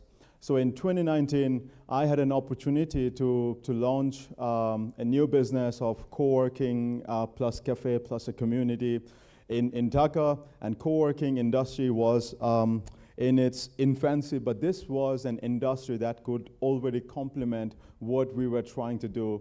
I needed to raise at least $500,000 to start the company, and I could go to venture capital funds, to social business funds, or high net worth individuals. And trust me, I had all the connections, and people were willing to put in their money. But I said no. I reached out to the 30+ entrepreneurs that we supported. I said, okay, on Tuesday evenings, you guys are welcome to my office. You have free dumplings, and we can have these community gatherings, and we can have a little conversations on what we can do. And in my mind, the whole intent was to ask them if I was able to create a world-class co-working space for them, would they be willing to come and work from there? And then I realized from their feedback, the space need not be just for entrepreneurs. This can also be for creative minds, for musicians, for artists, for coffee lovers, and people who also appreciated meditation. So in 2020, we started Impact Hub Dhaka with zero capital, and all the money that we had to put in came in as advance payments from our customers. 15+ companies had signed up. And also happy to report to you that now Impact Hub Dhaka is a successful social business. We are cash positive, and now I am raising capital from social business funds to expand the business, because now I am in charge of the negotiation. I have a proven case to tell them how we were able to build it. Lesson number 4 is about failure, and I encourage everybody to accept failure. When I was 16-year-old, I lived with my uncle. He is a professor. Every morning he reminded me how important it was for me to have the highest CGPA at my class. But I was a real bad student. I loved to play cricket, and I was always in the outskirts of the stadiums trying to find a moment with the national cricketers. And when the results came in at standard 9, I had failed in 9 out of 11 subjects. I was denied promotion. They called my uncle and my aunt. I was the shame in the family. But my best friend, he told me, Shazib, failure is the pillar of success. If you can do it in the cricket field, you may also do it in the classroom, right? So it was no big motivational speakers or somebody. It was my best friend who said, yes, it's okay to fail. And then I studied, of course, also played cricket. I didn't quit on it, and in 2 years I had the highest CGPA, and I never had stopped. I had the record-breaking scores in my board exams, also in my university. I was truly in charge of my life because I could say it's okay to fail. Now that I had failed, I knew what shame was. I knew what sadness for the family was, and I knew what I could do to correct myself. And I even today try to have this mindset in all kinds of my businesses. And Brother Jonas, you know Professor Yunus. When I work with this gentleman, he always gives me really nice challenges. And every time he says, okay, can we try out this kind of project? Can we try out this kind of business? I do not honestly mind to go to him and say, Professor Yunus, I have failed. I'll give you another example. In 2017, with Grameen Telecom Trust, one of the companies that Professor Yunus created, we started a new social business to give access to clean water in Mymensingh. And we did our research, and we wanted to build the business in a neighborhood where there will not be any flood. We did our research in 9 neighborhoods, and we started the company in the neighborhood where there was no flood in 12 years. We launched the company, all the big media wrote about us. I am like, yes, this is one more social business, one more problem to solve. And then I was traveling with Professor Yunus to Paris to attend an event with Danone communities. I got a call from my office that 33% of my country was flooded, and whole project of our clean water company was gone. I went back to my investors, but I was bold. I said, this is the situation, I've lost all your money. And they did not tell me anything. They appreciated it, that I was honest. They said, okay, what can we do if we had to restart our project? So I would really like to encourage to all my friends who are in entrepreneurship, it's okay to fail. If you have received funding to do a super nice project, if you are not able to deliver, it's okay. You can always reach out, be honest and authentic. And I think all kinds of investors and donors and supporters like entrepreneurs who are honest and authentic. Lesson number 5 is of diversity, equity, and inclusion. I encourage all of you to nurture it, right? Building a team or a company or a culture is really about how we build a garden. If you like tulips, if you like lilies, if you like roses, of course you can create a garden of just lilies or tulips of roses. But I encourage you to nurture a garden of all kinds of plants and flowers because they are all different. If you look at your team, all of these people will not be having the right kind of mindset. If you're an entrepreneur, you think they will make sure that they reach your ambition or your vision. This is never going to happen. So give them the ideas, the space, the floor so that they can discuss. And you have to be the person to nurture it. Lesson number 7 is around sustainability. I encourage you to adopt and inspire. Honestly, sustainability is expensive. And if we start to do those little practices in our offices, we invite and encourage our colleagues to take this conversation in the dinner table. Ask yourself and your friends, every time you are in a dinner table, where is this food coming from? And once you are done with your nice dinner, where is the waste going? Lesson number 7 is of travel. And I encourage all of you to have new perspectives. There are a few things that I've learned by traveling. Tomorrow evening, I'll go back to Dhaka. I'm excited to see my parents and get dinner with my mother. My flight is around 10:30 p.m. I am excited to go back to my country, but am I sure that the flight will take off? Am I sure that I will reach my destination on time? Do I know if I'm going to like their food? Do I know what kind of conversation I'm going to have with a random person whom I'm going to meet? So if you can consider your life with travel, you'll learn to live with uncertainty and you'll learn to appreciate the journey. And as I want to close my speech, I would like to give you a story of last year. In this very hall, with our friends here, we organized the Social Business Forum. It was a lot of hard work, and I had 2 days of leave. So I said, okay, let us go to Masai Mara. And I went there with two of my colleagues. As we were to enter the Masai Mara National Reserve, our driver chimed in with a spirited, here we go. And we all took out our phones like we were all wildlife photographers. We started taking pictures. God knows how many creatures or animals we have seen. I have never seen something which was that green. We spent 2 days there, and we were seeing all kinds of creatures, and can you believe, even a lioness. But this is the time when I was caught off guard. I was crying. My colleague Sadia said, hey, why are you crying? I didn't realize that I was crying. I was crying because I was present in this moment, in this art, and how beautiful this is. And this is the time when I reminded myself, this is my home, and if I do not take care of this, who will? So if Amazonia is burning, you cannot party in Nairobi. If the world is your planet, you have to take care of Amazonia. You have to take care of the Sundarbans. You have to take care of your West, and you have to take care of your students, your education, and your culture. And I encourage all of you to look at the 3-0 Club initiative, where we encourage young people between the age of 12 to 35 to become 3-0 persons. To change the world, you do not have to create the next big social business. You can start by becoming a 3-0 person by taking really small action, like planting a tree. Thank you so much. All right, thank you so much, Shazib, for the wonderful insights and the illustrations. At this point, I'd like to invite the DVC, Finance and Administration at Tangaza University, Rev. Dr. Leo Mwenda, to take us to the last part of this session as we head to the break.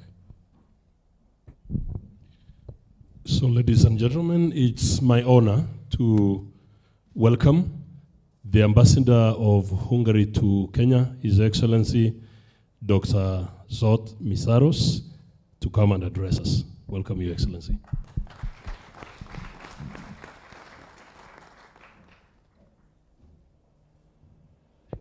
Thank you very much.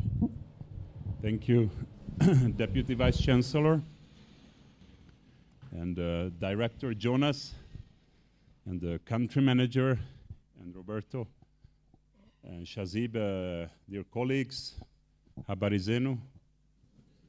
Nimefurahi kuwa hapa leo. Mimi ni balozi wa Hungary. My Kiswahili, I speak a little bit. Ninasema kidogo, si vizuri sana. But I will continue in English.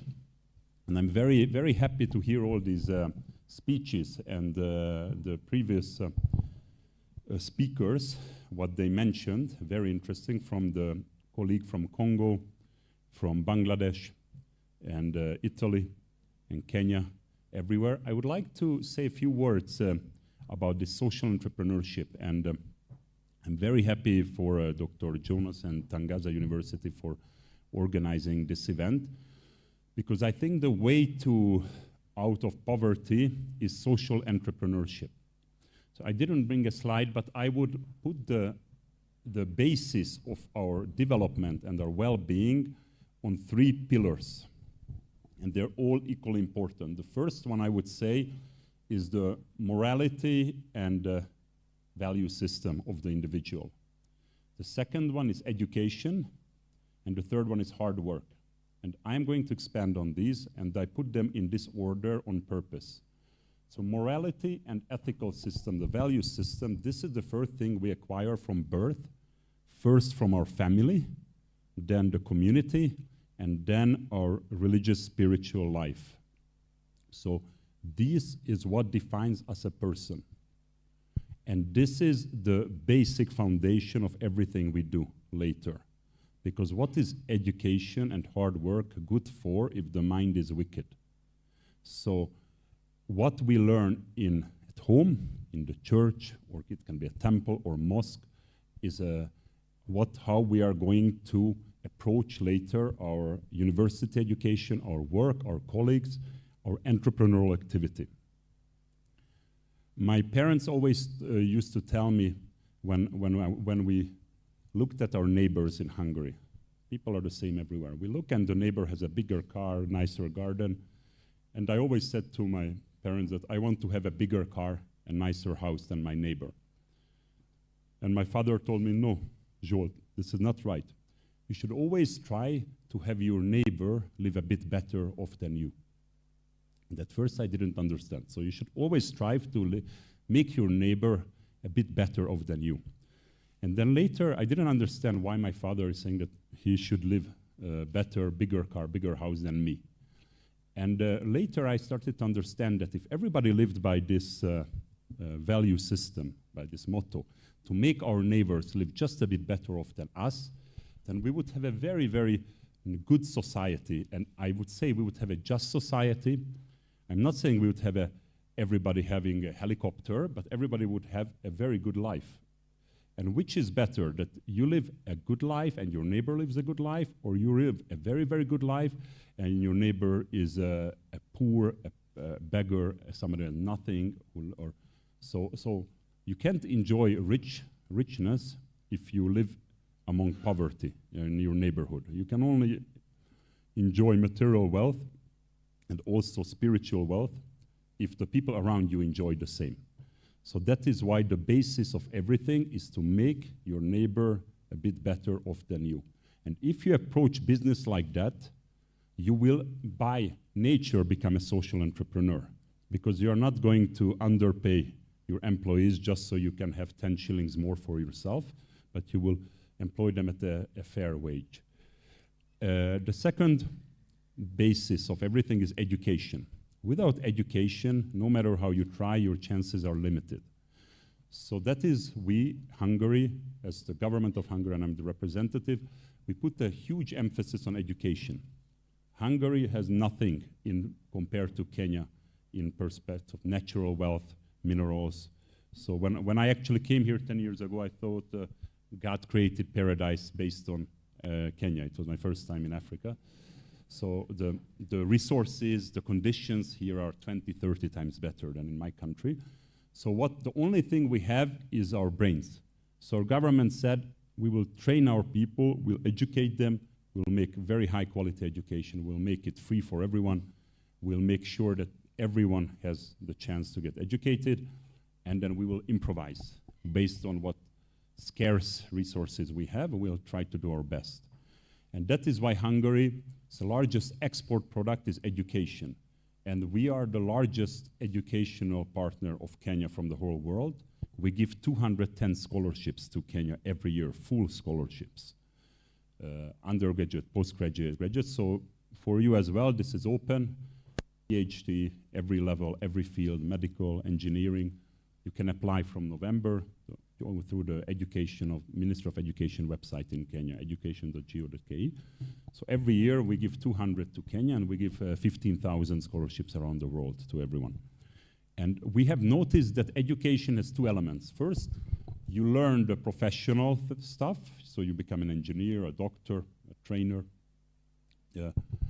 And the second, almost as important or not, even sometimes more important, is the networking part. You meet people you would have never met, you create friendships, sometimes even long-term relationships, marriages. You get to know people, get to know ways of living, you become more tolerant, more appreciative.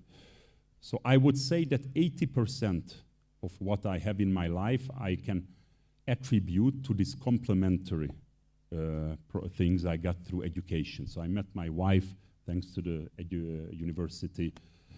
The languages I learned thanks to the travels I did during university in exchange programs. I met people who I'm friends with whom we did business later on, so business relations developed through this. So it's not only what you learn in the classroom, but also what you learn in the cafeterias and outside. So that is number two. But education can only go in combined when you have a stable moral and value system. The third one, hard work. So if you have a good value background, you have the education, then you still have to work. And it's very competitive everywhere, Kenya, everywhere. So if you combine these three and you work based on your value system, which we hope is a sound system, then you will achieve a just society and social entrepreneurship by yourself, so without having to add additional components. I give you an example of a Kenyan Ethiopian businessman. He's based in Kenya. I'm not going to say his name. Let's see if anyone knows. He has 3 cafeterias, one in Lavington, one in Gigiri, and one in Diani. He's a businessman, but he was also raised and studied in Europe, but came back. He created a coffee house, and he's hiring only hearing impaired people, only deaf people from here, the Karen Institute of the Deaf. He's employing about 60, 70 people here and a few in Diani. And why is he doing that? Is he a social entrepreneur? No, he said he is not. He's just a person who wants to do business, make a cafeteria. He said he got annoyed that every time he went to art cafe and people are always coming and, are you satisfied? You want something more? And he said he wanted someone to leave him alone. So that's why he imported. So he honestly told me that he is not this save the world type of person, but he has always, because of his family background, he had people with disabilities in his family, so he always cared about people with disabilities. So he said, let's try to work with hearing impaired people. And now, after about 4 years of operations, he says he doesn't even want to work with anybody else, just hearing impaired people, because they are so grateful that somebody actually takes them into a human being and gives them a job opportunity, that they work double as hard as a healthy person. He can leave 5,000 shilling on the table, they are not going to touch it. Because they know these people that if they steal 1 shilling and they lose their job, they will not have a second chance. They have nobody else will employ them, unfortunately, or very few people. So he is an entrepreneur, and he's making actually more money than if he hired healthy people, because he's doing a good service. So people come because of the quality of the food, and some people come because of the social aspect to support. Just like me and my embassy staff, it's close to the embassy, so I do the embassy events at this coffee place. But I'm not giving charity, I'm not giving free handout. So if you do a good service, I go there, but if the coffee is cold, I'm not gonna go there. So we treat them exactly the same as anybody else, any other coffee shop. And our government supports such initiatives, which are based on a business idea, but in a positive, we could say socially responsible manner. So we have such projects. Even Tangaza University, we supported the refurbishment of the building, the halls and meetings room next slide. So we do not give free handouts. We believe free handouts don't serve the purpose. We support such initiatives which are business-led, but also they have a social element. And it doesn't have to be just because I want to save the world and a charity NGO, but like this gentleman, he admitted openly that he's doing it 100% pure business, and this makes business sense for him. So this is a social, responsible business by itself. Then I would, just to finish off, I would like to tell another story about how education leads to social development and to the betterment of a living. We had a young gentleman studying in Hungary. He studied environmental sciences at a university. But what's interesting is not what he studied. But when he goes to Hungary to the universities, he sees there are a lot of disabled people, both physically and mentally, together with the students, and all the entrances, and they're made accessible. And our bank notes, they have these braille writing, so if you're blind, you can see if you're paying a 50 shilling or 1,000 shilling, you don't confuse the two bills. So all these, and he realized that people with disabilities are being productive addition to the society. And he came back, and he's from Migori County, from a small village in Migori County, and he had in his family someone with a serious disability. And the society was trying to hide this person. It was kind of like a taboo, like a shame on the family, like we have to, you know, ooh. And then people were stigmatizing the family and that person. And what he saw in Hungary, that these people are actually being used in a productive way in the society. They get employment in a way where they can. He started to be an activist, this gentleman, and he is now trying to change the mentality first in his home village and the surrounding, the community, and he's bringing change himself in here from what he saw, and not during his studies, not in the classroom, but outside, how people with disabilities are treated. And he is a very, very active person, and we support him, but it's very nice to see that he is the lead in this. So me, you know, I go to this Migori County as a Muzungu Balozi, people don't take me seriously. They cannot associate with me. But with this gentleman, they can associate because he's one of them from that village. So it's very nice, this kind of change that this interchange brings. And I can also tell you the other way around. I came to Africa 9 years ago, and my children were born here. Every time we go back to Hungary after 2 weeks, they tell me, "Daddy, let's go home." So they want, and I came here, you know, sometimes Europeans come with a set of ideas and mindset that we are going to lecture, like now I'm lecturing, and others will listen and we'll show everybody how to live. And now after 9 years, I can tell you that I have come here with this mindset, but I think Africa has changed me much more than how I have changed Africa. So when I go back, I also try to do what this gentleman from Migori, to change the people's mindset about Africa and tell them that there's a lot we can learn. For example, the interpersonal relationships, how people relate to each other, how people try to, you know, different people here, different ethnicities, religions, languages, tribes, how they live in more or less peace. You know, my country, I used to think it's a multicultural country, but it's a completely homogeneous country. We have one tribe, one language, everything is one. So it's a lot of things we can also learn, and I'm not just saying that it's one way or the other, but if you have a good sound background, family, spiritual, moral, and you build on that with education, you can achieve a lot. And that is why I think Tangaza University is a very good basis, because it gives you all three of the world. So thank you very much, and good luck with your future endeavors.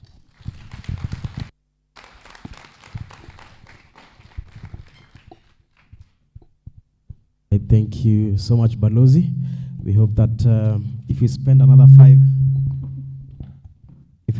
5 years in Kenya, you'll be able to make your address in Swahili, and we'll be very happy, because now you can be our ambassador back in Hungary. All right?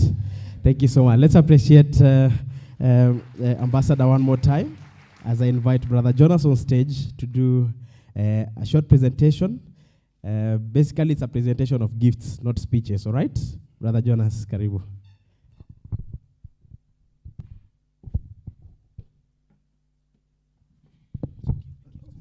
What are the gifts?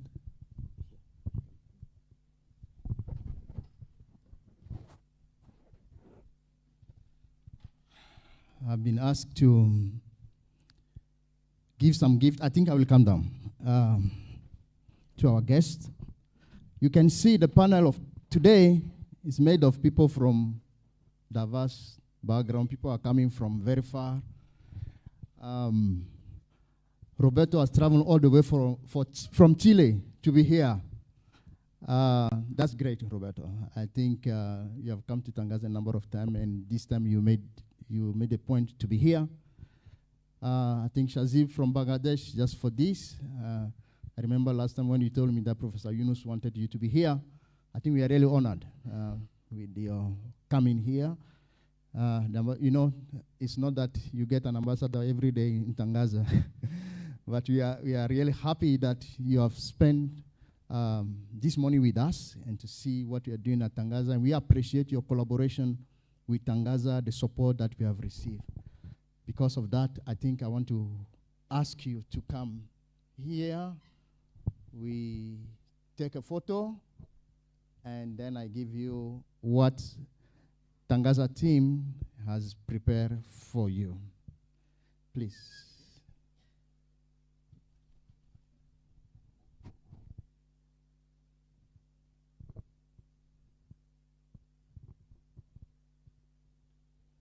We keep smiling as they take the photo.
All right, thank you. Let's appreciate them one more time.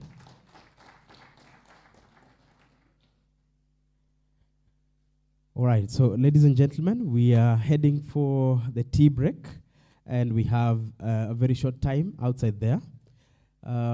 So for starters, we shall all move outside through the back door, and then we shall proceed through the left side of the exhibitions to the right side, and then we shall head to the tea area, the same area we had.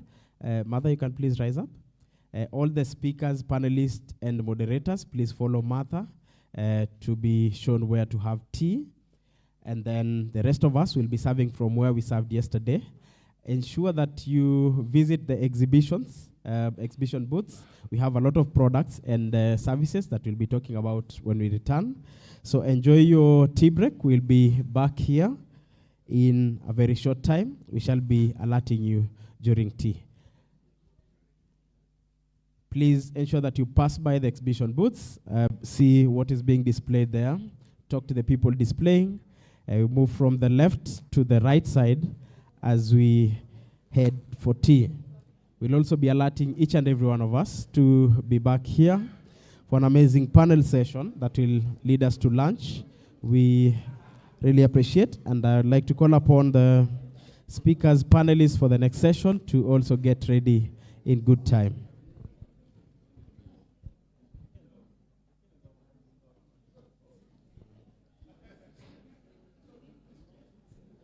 Our ushers will guide you as you walk out. Ensure that you have tea as soon as possible so that we can get back here and continue with the rest of the sessions happening immediately after tea. Thank you so much.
Entrepreneurship in the space of mutual learning, networking, creating a new narrative that can contribute to the social transformation in Africa. One of my previous area of engagement was in regional integration, and I'm a firm believer in the regional integration aspects. I spent a stint of about close to 7 years working in the ministry in charge of EAC matters in Kenya. So I believe that the future of Africa is in cooperation and working together. At one point while studying in some place, I did a paper on regional integration and the way Africa should move forward. I'm just trying to emphasize the need for this Pan-Africanism working together. The social movement is a critical player in African development aspiration. When our forefathers fought for independence, 60 years down the line, one of the things they thought about is that we would be emancipated, both politically and also do a blow to poverty. If I look back, I see what our founding presidents thought about. For those of you who are Kenyans, he thought about 3 critical things: disease, poverty, and ignorance. I am sure even in your countries, those aspirations remain the same. Our continent continues to grapple with challenges which the commercial enterprise can address fully. Social enterprise have continued to complement and even inform government aspiration in such space as social protection, healthcare, education, creation of jobs and livelihoods. And I'm happy that your sponsors include a number of partners, including those that are in the healthcare. My earlier life, I also worked in coordinating healthcare issues within the region. And of course, there are so many things that we need to do together. Indeed, the importance of social entrepreneurship in resolving key issues for our economies and societies is well documented. For instance, research shows that over 99% of social enterprises in Kenya are led by persons below retirement age, implying that such enterprise can actually absorb a lot of unemployed labor force. One of the critical problems that we are grappling with as a continent. Ladies and gentlemen, noting the development role of social entrepreneurship, we must remain innovative to sustain the gains and to insulate the social movement from emerging challenges. We must specifically consider effective financing models for social entrepreneurship. Emerging challenges include the challenges of climate. We have just recently experienced devastating floods in our country, and all of you can attest that the ravages of Mother Nature are real. And I think that's something that we must appreciate. The financing problem for social enterprise arises from the public good nature of the value creation. This means that those who invest do not have exclusive rights over the value created. That is, non-investors will just be better off as investors. The concept of a public good is that when you do a public good, you are not able to exclude benefits from other people. You see, if you buy a chocolate for the ladies in the house, you will consume the chocolate, you and yourself. But the challenge of public goods is that you cannot exclude. Like for instance, when you do a bridge, that's a public good. You can't exclude users. This leads to the market failure where supply for social goods and services in the society always are suboptimal, because it's difficult for the market to price those goods in a way that is sustainable. Other aspects of financing problem for social enterprise are large initial capital outlay needed for social enterprise, which is not available from commercial debt, long gestation period for social projects, which mostly fall outside the maximum repayment period for debt financiers, cash flow risks and uncertainties which make banks, microfinance and AACOSE appraise proposals for social projects negatively. I see my friends from CARITAS are here, including probably other microfinance entities.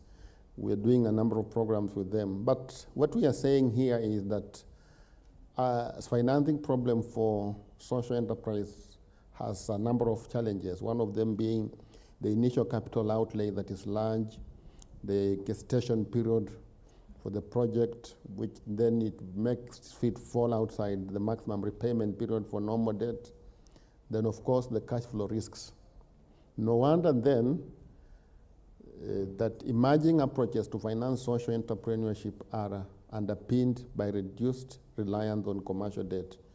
We are witnessing a trend in the market by departure from commercial loans with structured community financing, which aligns with the special characteristics of creation of social goods and services. Ladies and gentlemen, it is therefore my great honor to now discuss with you some approaches to financing social enterprise. I will also share with us my experience in implementing a credit guarantee scheme for micro, small, and medium enterprises in Kenya, which I believe can be replicated to deal with the challenge of funds for social entrepreneurship. I was privileged to be the first Kenyan to run a public run guarantee scheme in 2020. And maybe that's why the organizers of this conference felt it good to invite me to be part of this conversation. We've been running a product called Guarantee. Sometimes when I speak to people, they ask me, where have you been? I just tell them I've been in this country doing what I've been doing. Of course, the challenge of some of these products is that they attract what we call moral hazard concepts. So they are managed in a way that you do not want to really loudly speak about them. But now we are finding models of speaking about them. Apart from commercial debt, social and commercial enterprise can be funded through a number of proposals here. Crowdfunding, this is a new model of funding that is emerging on the market. Grants, equity. In a suitable case, guarantees can be used to mediate between the terms of commercial debt and future features of the enterprise. So a guarantee is a mediation between those two. And I can tell you, I see most of us are Africans. Countries like South Korea, where I had a stint to be there for close to 3 years, one of their model of financing is using guarantees. They have used that to do, the technology sector is driven by support by the guarantee. The guarantees enable lenders to advance credit to enterprise and proposals that otherwise would not qualify for debt. So what a guarantee does, it mediates between the borrower and the commercial, the formalized commercial debt. So Great Guarantee provides an innovative mechanism for government to unlock private sector lending towards priority economic activities. It usually offers an additional buffer for the credit risk associated with lending to novel sectors and proposals whose repayment ability cannot be evaluated conventionally using the normal lending methods. Guaranteeing credit tends to attract better terms, including longer repayment terms, lower interest rates, larger amounts, among others. I'll now share with you a few experiences with the ongoing public guarantee scheme for Kenya, small and medium enterprises. In 2020, the government of Kenya rolled out a pilot credit guarantee scheme to enhance access to credit by micro, small, and medium enterprises, the small businesses. It was after a long review of the legal regime and, of course, allowing it to be done legally. And we set up the scheme. I am the founding scheme manager for that product, which we've been running for the last 3 years. The government entered into risk-sharing agreement with 7 commercial banks, guaranteeing to pay a portion of loss in case the eligible MSMEs defaults on the credit. I have already told you this product has been used very well in some developed economies. Like even the Japanese economy, there was a time there was a disaster, and the loans that were guaranteed those businesses were brought back very quickly as a result of the guarantee product. So this scheme offers to pay 50% of our outstanding principal amount subject to a maximum government exposure of 25% of the principal amount in case of default by the qualifying SMEs. So the concept here is that we are sharing risks. So you are not on your own as an MSME. The design incentivizes banks to lend to MSMEs to ensure business proposal is viable and reduces the risk of moral hazard. And what's the reasoning around this? This may not even be in my notes, but I can be able to tell you why are we doing this for MSMEs. We are doing this because we believe that micro, small, and medium enterprises are at the stronghold of our economy. 34% of our GDP, gross domestic product, is generated by the micro, small, and medium enterprises. The people you see doing trade out there are the ones who are sustaining you guys here. As you do your good conferences here, with these nice things, the MSMEs are the ones sustaining you. But what is the problem? The problem is the banks only know you guys who are in good dresses, like my friend Martha. So the banks are scrambling to give loans to you people who, in the public sector, we have about 950 employed people. When you combine together with the private sector, that's about 3 million people. So you will discover that in those of you who are in offices, KCB comes with offers, Equity Bank comes with offers, and some of your payslips have borrowing from all those banks. But we have locked out a majority of Kenyans. I met the bankers and I told them that, you see, majority of Kenyans who were supposed to support us, you have locked them out, and you have gone to scramble for the 950 people who are employed by government. That's a combination of the teachers and probably the public sector. So this scheme comes in to help us bring on board those people. So as at 29th April, the banks had already reached out to about 4,116 facilities, amounting to 6.28 billion. This is about 50 million US dollars. Now, the interesting part of this discussion is that 70% of these facilities were issued to new borrowers, people who are not going to the bank, which is a testimony that the credit guarantee can be actually facilitate financing to marginalized enterprises. The average loan size portfolio is about 1.5 million Kenyan shillings, which is about 1,200 US dollars. And then at an average interest rate of 12.7, slightly lower than the other interest rates on the market. The market has a slightly higher. 20% of the beneficiaries are women, youth, and persons with disabilities. So we track this for importance. We are keen about whether women are accessing or not. But of course, we have had our learnings on this aspect. The unique advantage of credit guarantee schemes arises from the ability to unlock to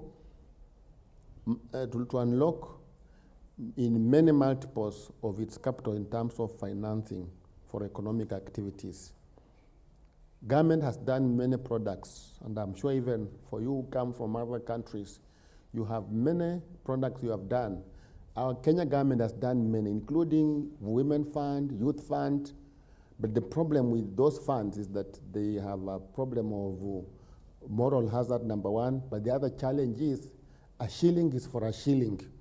When you do a guarantee product, you are unlocking more private sector capital on the market in multiples. If you look at the Korean guarantee scheme, which is one of my best favorite, they were able to unlock capital in multiples of 10. What it means is that if government has 1 shilling, it can unlock 10 shillings on the market. And this is what is a testament, because already we have seen the government unlocking from the capital we set together.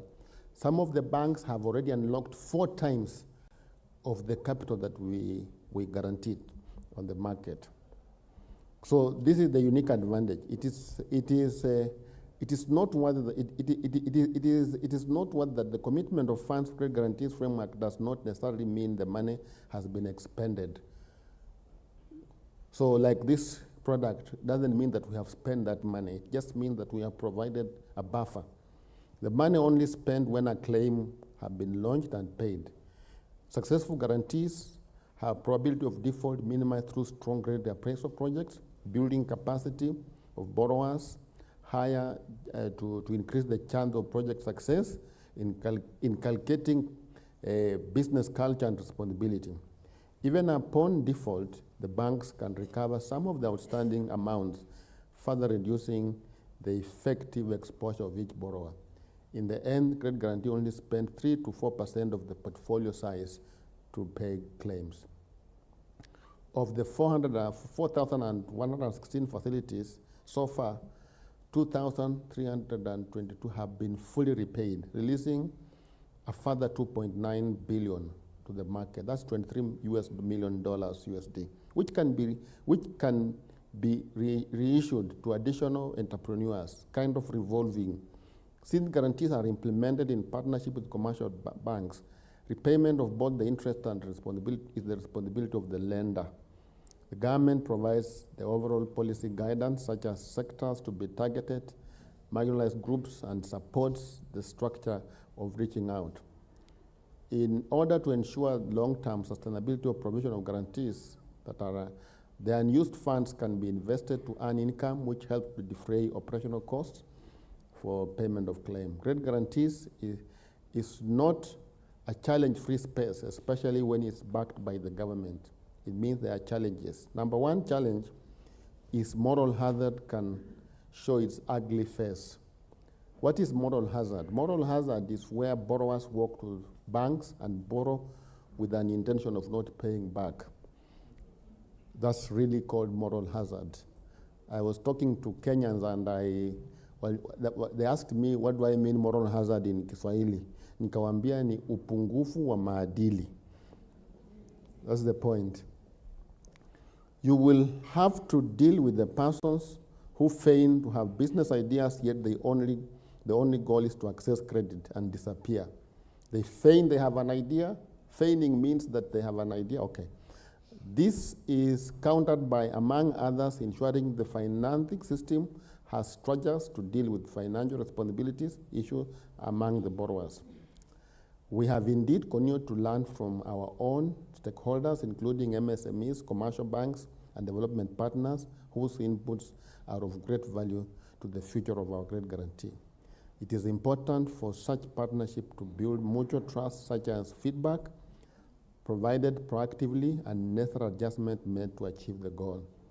In view of the feedback and lessons in the last 3 years, we are in the process of redesigning the scheme to ensure long-term sustainability.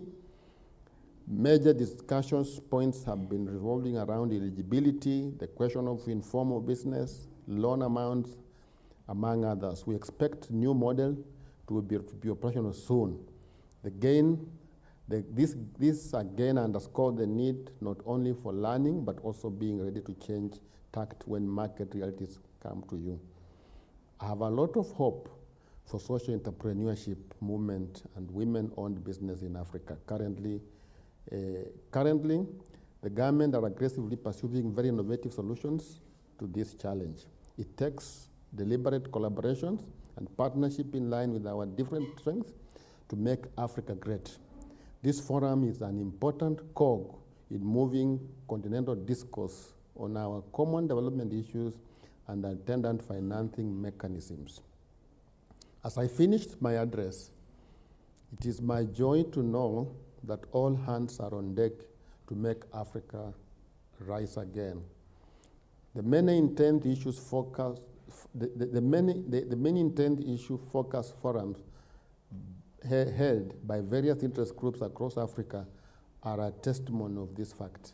The conference by youth, women, technology players, business people, and now social enterprises are an important pillar in moving the continent as one. I encourage this conference to continue in the same spirit and share the new knowledge for our common growth.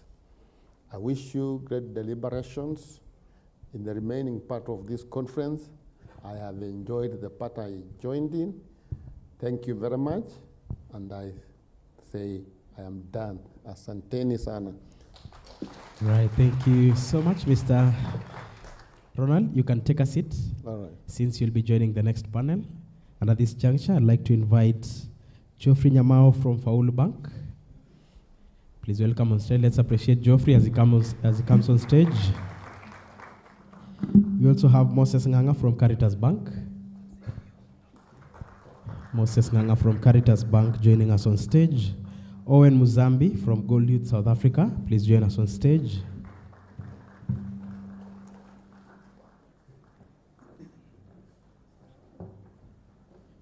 That is Moses Nganga from CARITAS Bank and Owen Muzambi from Gold Youth South Africa. And the moderator for this panel is Ms. Krupa Mandavia from Global Shapers. Let's appreciate Krupa as she comes on stage.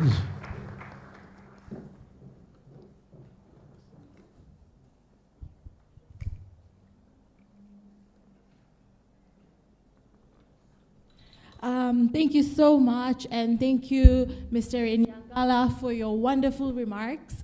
And it gives us all a lot of hope to have you speaking on behalf of the government and how you're trying to push for innovative schemes for us to push the agenda for social entrepreneurship in Kenya and the continent. Welcome to all the speakers today. We look forward to our wonderful discussion. This is a very, very important topic. I know we discussed the different ways that financing was done through crowdfunding, through customers, as our speaker is here taking pictures and finding out how we can be innovative in financing.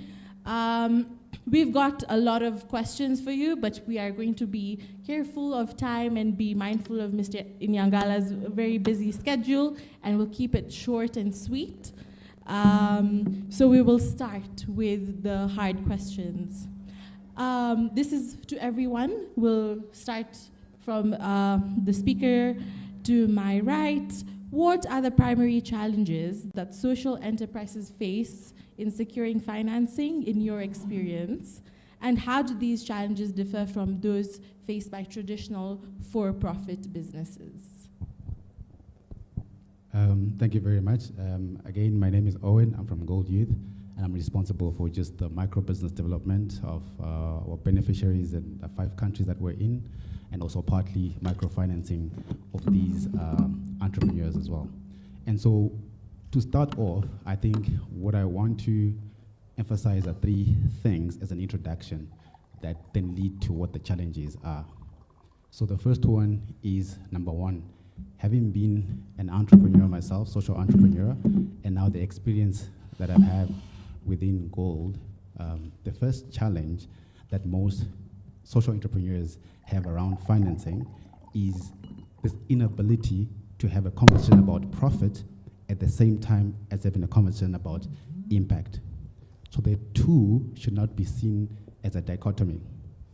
As social entrepreneurs, we look at it as we want to talk more about impact as opposed to talk more about conversations about profit.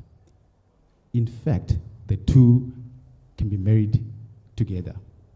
The more profit that you make as a social entrepreneur, the more impact you can have at the end of the day. So my second, so the first challenge really is within the social entrepreneur community itself, that there is not enough investor education within some of our social entrepreneurs. Then the second insight that I've seen in my own experience is making it all about yourself. It's not about you as a social entrepreneur, or it's not about you as an individual. Remember, at the basis of a social enterprise is it being a business. Therefore, if it is a business, you have to really give value from a social point of view, or even commercial value to your partners or investors. But what happens with social entrepreneurs is we make it all about ourselves. We're so happy when people say you're doing good work. We're so happy about the articles that are written about us and about our models, about our mechanisms, and we forget the basis of why we're doing this, the impact that we want to have at the end. So lesson number 2, and the challenge number 2, is that we don't really give value, and at the end of the day, we don't get financing for our social enterprises. Then my last thought and comment is that good intentions does not equal impact. We all have good intentions, and that's why we start these things. But at the end of the day, a picture of beneficiaries sitting around the table and eating a meal is not impact. We've got to go beyond just taking pictures and a few testimonials to actually measuring impact. Real frameworks and real mechanisms that understand what exactly change has happened. Is this change relevant? And is this change needed in whatever intervention you're trying to do? So really having robust impact measuring frameworks is quite important. So some of the work we've been doing in Gold Youth is creating what we call verified impact assets that we're actually selling to impact investors, and that's how we're able to have some of the financing that we have. I can expand a bit more later on this one. Thanks. Did you want me to comment? Yes, of course. I think I've spoken a lot on this subject. I quite agree with my first colleague here that at the core of every, as you look at impact also, the need to look at sustainability is important. Because that impact can only be sustained if it is going to stand. So one of the true challenges will be around the question of being able to convince, the banks look at you from the question of, is this business viable? They appraise what you are giving to them. And the banks are in the market for purposes of profit. So it will be difficult for you just to sell the concept of impact. I had a discussion with the creative sector one time, and I asked them a question. How do you convince a banker that by you doing a few songs, some of them you are doing them in the bathroom, that those songs can be a business deal?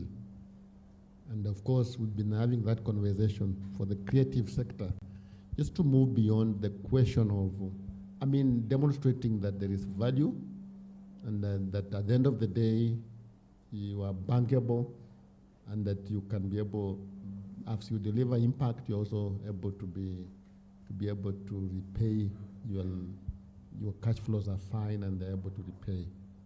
Maybe that's why the innovative aspect comes in, to understand you better. Because the traditional, they are called classical banking specialists, who look at you from a traditional way of looking at the business. But there are many ways you need to look at a business or an entrepreneur. So I'll stop there and allow my other colleagues to contribute.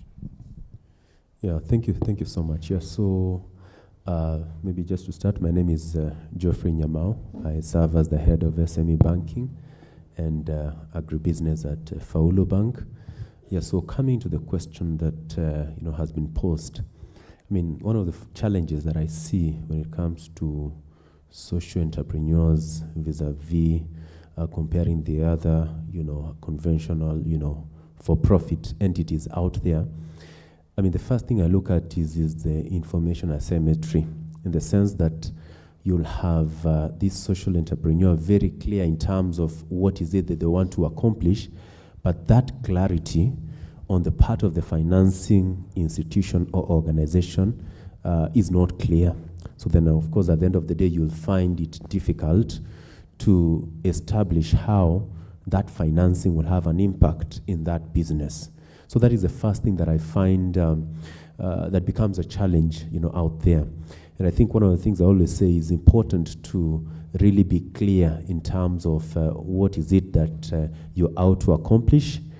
Then, going forward, confirming how sustainable it would be, so that then you're able to meet that obligation and ultimately be able to scale to the next level. That is number one. Number two, I think I really liked Shavin's presentation in the morning, looking at Professor Yunu's Grameen model that has been lauded very much in the world today. I mean, looking at, is it possible that as social entrepreneurs we could have some social capital, in specific groups, so that therein would be an opportunity for you to be, supported specifically, so that then you're able to scale up. But I just want to confirm that, for a long time, conventionally, as financing institutions, we've been defaulting, to for-profit entities. But then over time, looking at social enterprises that look at having an impact beyond profit, actually profit becomes a default, out of that. Yeah. So I think, over time, that is being addressed. So I'll pause there. Thank you. Okay, thank you very much. I think to contribute on that, I start by saying my names. I'm Moses Nganga. I work with the CARITAS Microfinance Bank. I can say somehow I'm a bank by profession, having worked even with a commercial bank for around 12 years, another bank other than the CARITAS Microfinance Bank. I want to say that when we talk about social entrepreneurship, and when we are here, there are different ways that we can look around it. And I think it depends on how you approach the issue. I liked the ambassador from Hungary when he talked about the values of work, hard work, and also ethics, and all that surrounds there, because I think that is where we miss the point. The conventional way that we go to banking because we want to make a profit without looking really to uplift the lives of the people that we are going probably to serve. I think we have a story in CARITAS. We have a story to tell because this is a church bank, and actually I want to say it is a social bank. It might be the first social bank that we are going to have in this country because it has a history. Now it is 40 years old, if I can say like that. The story of CARITAS Microfinance Bank started about 1983 when the servant of God, Maurice Cardinal OTUNGA, mentioned a word in a parish called Kiriko Parish in Gatudu North. After seeing as the first African bishop, there were people who wanted handouts from him, but he didn't have. So after a service, he just said, why don't you get together, contribute what you have, and then you along among yourselves, just like the first Christians, you share what you have. 22 women came together that day, contributed 680 shillings, which were banked in Vika in a commercial bank. From that time, 40 years down the line, which we celebrated in April 27th, we have more than 207 groups that have emerged all over in Nairobi with a membership of more than 200,000 members, circulating among themselves more than 10 billion Kenya shillings. It's a story. You can see those people from there, what they have been able to do with those few shillings that they bring together. That is real social transformation. It is after that that CARITAS Microfinance Bank was born out of groups. So it is possible, it is true, it depends on how you look at it. And I think it is the high time we shed the mind shift from making profits to changing lives. Thank you. Thank you. That's a wonderful way to end that question. My next question will go back. We'll start with Mr. Nyamao, and then we'll go to Mr. Nganga, and then we would like to hear from Owen some perspectives from South Africa. So my question is, how are financial institutions like yourselves and other stakeholders currently exploring new financing models to better support social enterprises. What innovative approaches have you seen or been involved with? Thank you so much for that. Yeah, so very, very good question. You know, because innovation is the way to go, because at the end of the day, it's important for us to support the social entrepreneurs. Yeah, so one of the things that we've done, and you know, Faulu has been at the forefront on this, is ensuring that, number one, we build capacity.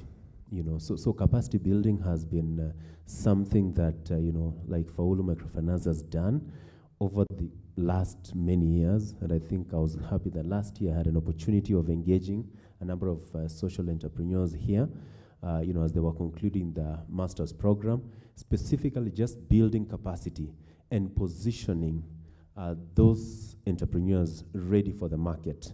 Because at the end of the day, you'll find that your enterprise needs to be positioned and ready for the market. So as financial institution, as a bank, then we come in and prepare you, you know, so that you can identify the opportunities that are there to be able to position yourself really well. That is number one.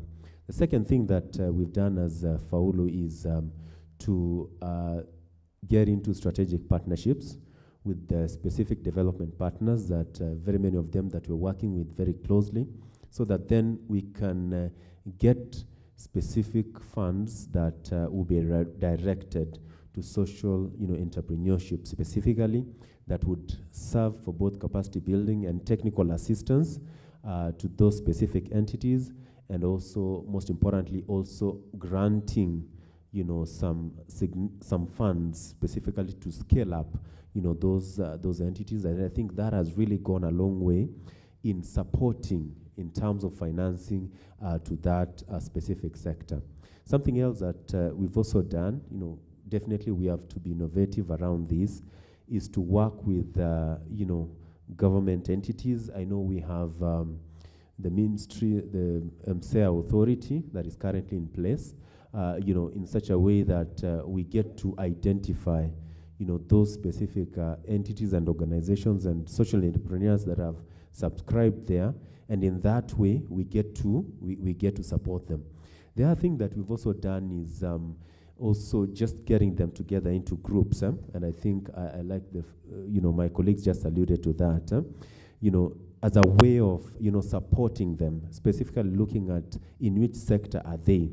So are they able to come together to a specific group in such a way that they can guarantee, you know, one another, and in that way they can unlock significant capital that would go, you know, to supporting them to scale up. Yeah, so there's quite a lot that is happening around that, and then definitely being intentional around even the appraisal processes.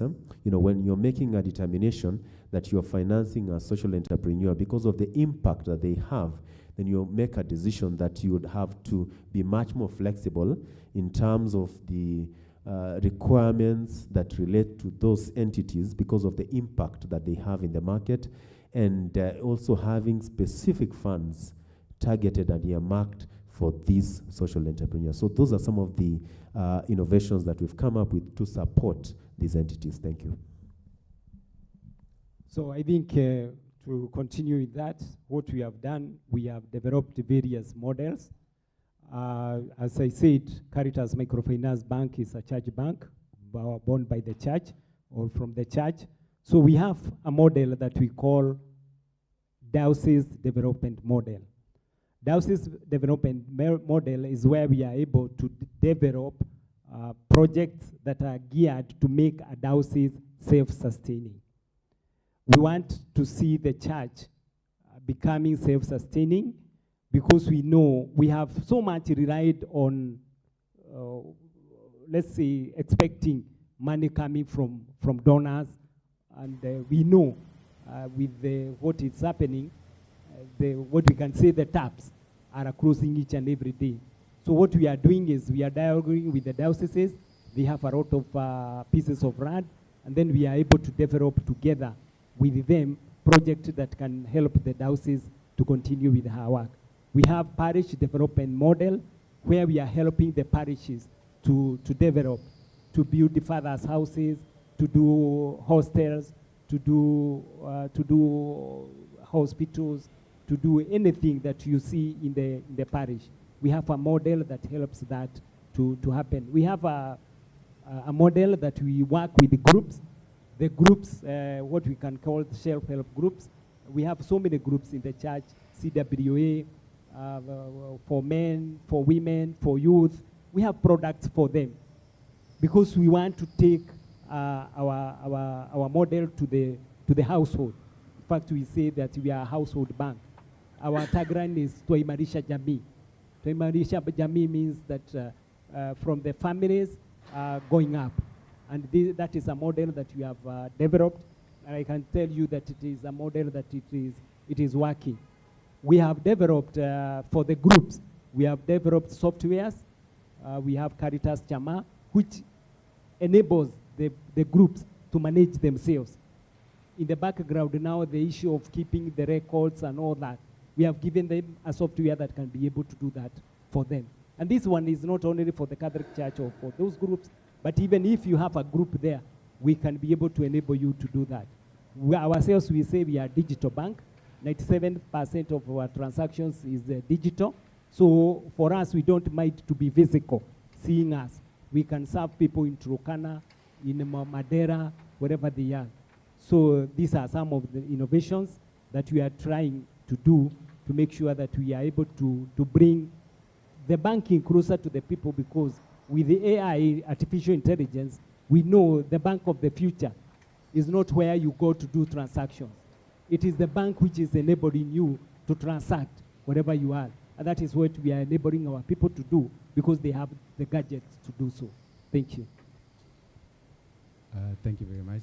I think what we have seen, just adding to what some of the speakers have mentioned, there's quite a few innovations that are out there, and I'll just mention a few and some of the examples. So the one that is not new but has been around for a while is just the crowdsourcing and crowdfunding. And I think you might all be familiar with Kiva, that has done very well in just crowdfunding or crowdsourcing funding from individuals that want to fund social enterprises, and through a platform are then able to channel that funding to social enterprises that are actually doing good work in different countries, and I'm sure they've done some work here in Kenya. I think that's just one model, but it has been in existence for quite a while. An interesting one, again, what we've seen in South Africa is innovations around shared value model. And I can give you an example of one social enterprise that has done it very well.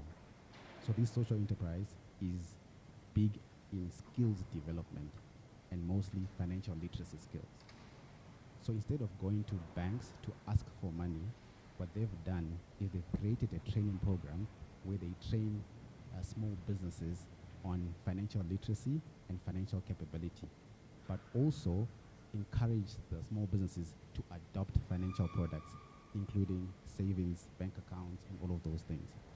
And so instead of going to a bank to say, fund us, we are training businesses on financial literacy, they approach the bank and says, we are creating a customer base for you. So if we partner, we have a shared value model. You give us money, we do the trainings, the small businesses become customers for you, and it made commercial sense for the bank.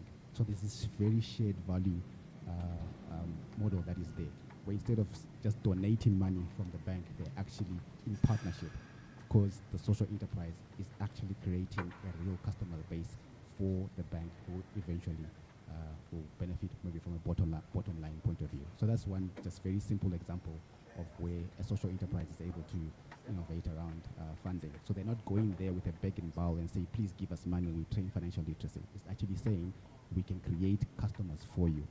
And then the second one that we've seen, I think is being piloted by the Western Cape government, is what are called social impact bonds. So the Western Cape government, provincial government that is looking for some social good, let's say reducing youth unemployment. And so they engage with impact investors that then invest, that then engage with social enterprises. The impact investor gives the social enterprise money. The social enterprise goes and gets young people employed, therein solving the problem for the Western Cape government, and the Western Cape government pays the impact investor for all the efforts that have come in. A very beautiful shared value model where a government is getting what they want, an impact investor is getting what they want, but also a social enterprise is getting what they want, and not going around begging money from the Western Cape government. And then lastly, what we are involved in as Gold Youth is outcome-based financing, creating verified impact assets. And how in very simple terms it works is we work in a site or in a cluster in a different country, and if social behavior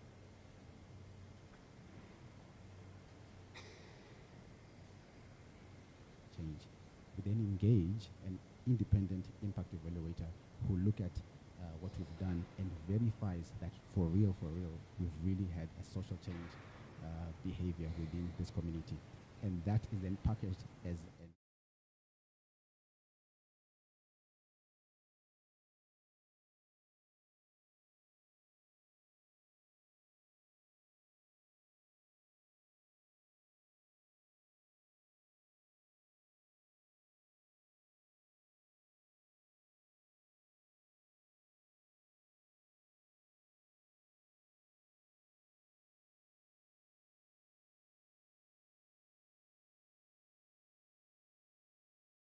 collaborative effort. And on that note, I'm going to ask all of you, what specific steps or actions can each of the stakeholder groups, including the financing institutes, the investors, and the social enterprises themselves, take to foster collaboration and the development of innovative financing models for social enterprises? And Mr. Nyangala, this is a good opportunity for you to share with us how we can support the new mechanisms that you're spearheading to be successful in Kenya. So we'll start with Owen, and then we'll go down. Oh, I thought you were going to start the other way. So what steps I think people could take is definitely policy advocacy. And I think there's a huge changes that needs to be made at a policy level. And we've seen that very beautifully in South Africa. So there's a part government entity called the Industrial Development Corporation. They've partnered with the South African Social Enterprise Academy in South Africa, and they've gone around the country on roadshows advocating on what is a social enterprise. So this advocacy that is happening, but beyond just advocating about what is a social enterprise, they've also created a community of practice. And in this community of practice, they are building investor education in social enterprises. They are also building different capabilities within the actual social enterprises themselves. And I think an area of advocacy that they've been focusing on is just creating opportunities for proper registration and compliance. Because I think this might be a case here, but in South Africa, when you go and register an entity, you're either going to register as an NPC or a private limited company. There is no middle ground. And I think that creates problems for some of the social enterprises that are trying to raise funds for their entities. And so there's a lot of advocacy that is happening. I'm not sure how far that is at the moment, but a lot of advocacy that is happening around changing the legal structures of how you register for enterprise. So I think that's just one step, which is collaborating and partnerships for policy advocacy and policy change.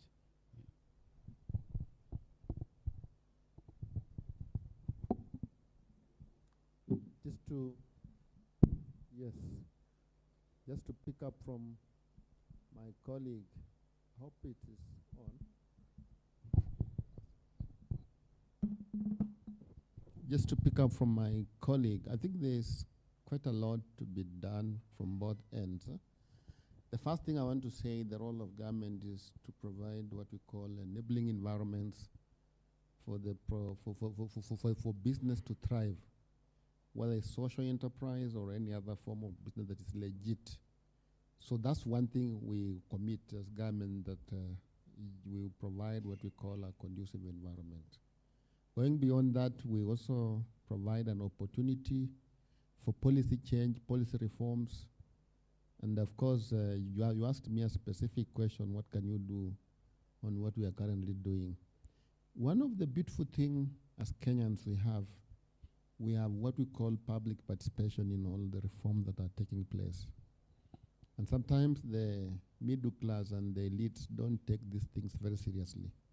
So we ask you to give us comments. We put it in the website of Treasury, and you don't even bother. Then the policy comes and it becomes a policy or a law. You only get to know about it when probably it's touching your payslip or something close to that. That's when now you begin to get concerned. So we will want you to be a more active citizen. Advocate for what you think is necessary. Like why I am here is that I think we were launching a public participation, but I'm wondering how many of you went finally to see what we launched? You've read that policy, you've written back to us about what you think we can do better. I think that's really where one of the gaps that you may need to do. I also want to suggest that the need for us to improve information sharing, because one of the problems between ourselves, banks, and even the central bank is information asymmetry. How do we communicate best? Those of you in banking, you know, even across probably even East Africa, the classification of sectors as given by CPK has remained the same. And there are many changes on the market that require new sectors, new ways of business models. How do we collaborate to communicate better, improve our way of being able to, so that one, the easiest thing, if you see the product we are running, a huge percentage of that is just classified as trade. So whatever you are doing, people just call it trade. And sometimes it may not be really trade. It may be something else. But the easiest thing to write is trade.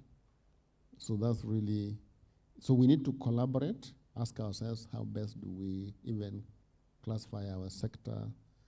And then of course, keep sharing knowledge, new innovations that are coming on board, share with government that this is something new that can be considered.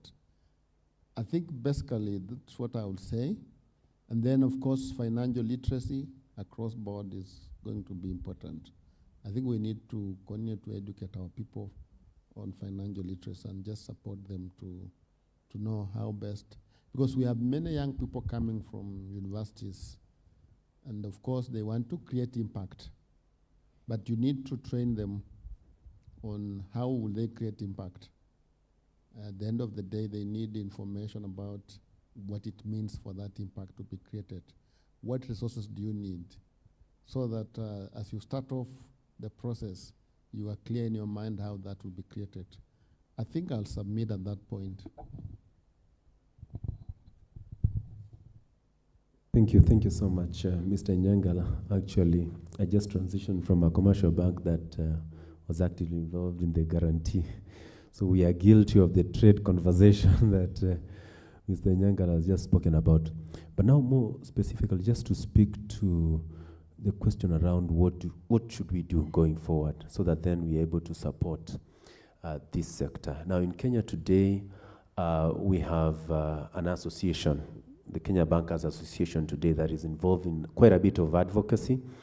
And one of the things that has happened within the Kenya Bankers space, there is an arm, they launched a specific program that is called the Inuka Enterprises Program that specifically looks at different sectors. There will be those who are in social entrepreneurship, different sectors.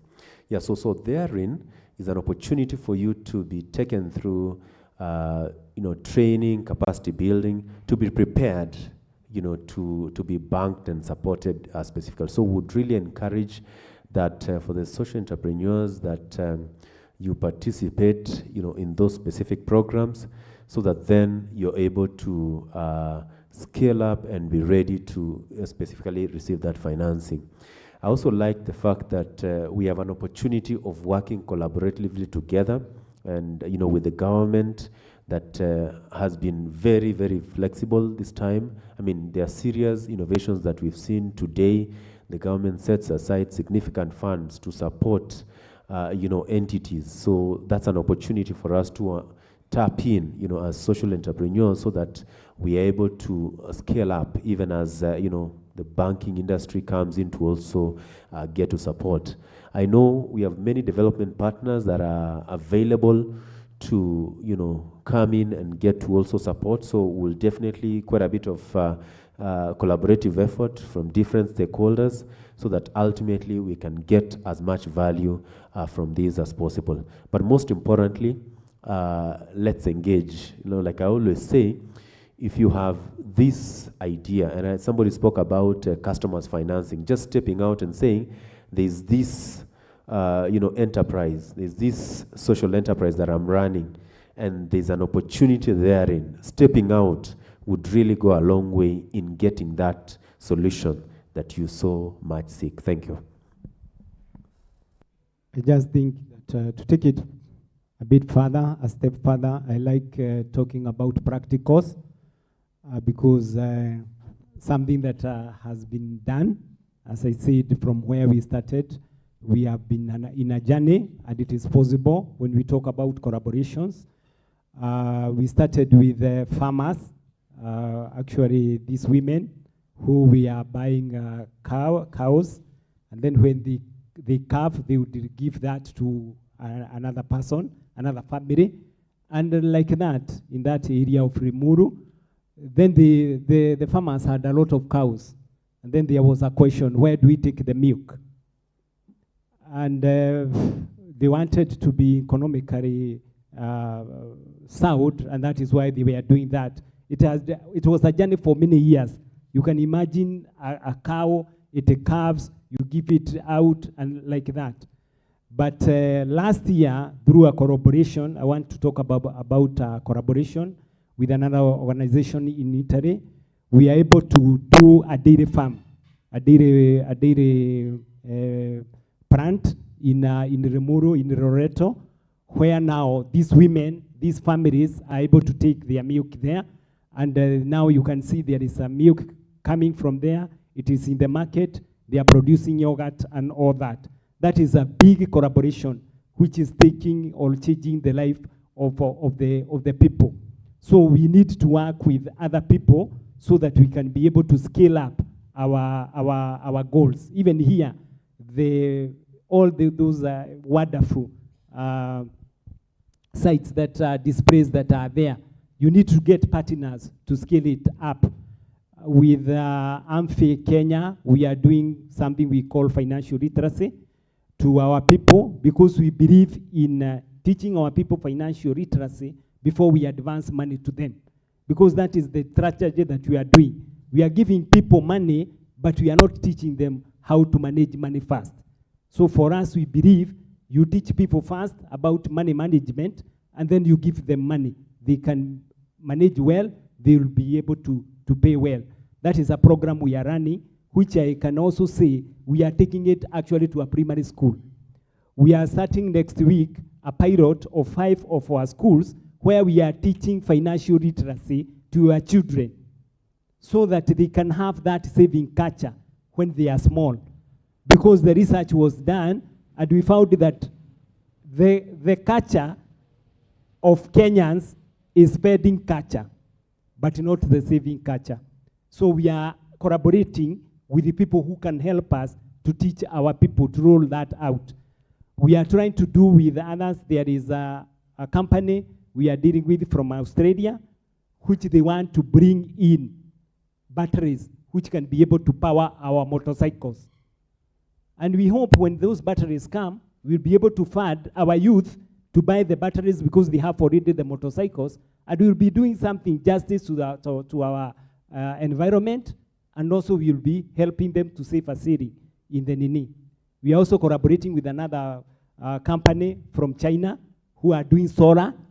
We hope that we'll be able to bring cheap solars in this country where we can be able also to fund our families so that they can be able to have that clean energy. So these are steps that I hope within the next 2-3 years we will be able to be a reality. Because for us as a financier, we are going to give that family 200,000. They acquire that solar, and then they pay within 2-3 years the same amount of money they used to pay electricity.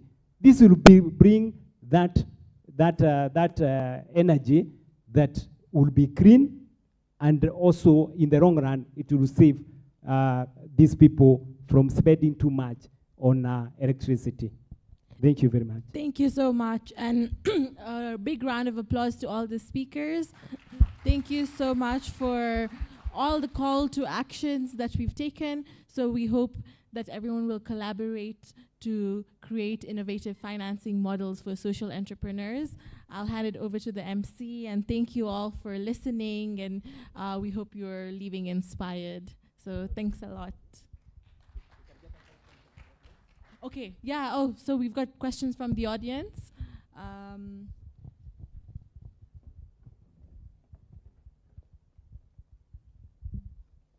Anyone who'd like to ask a question?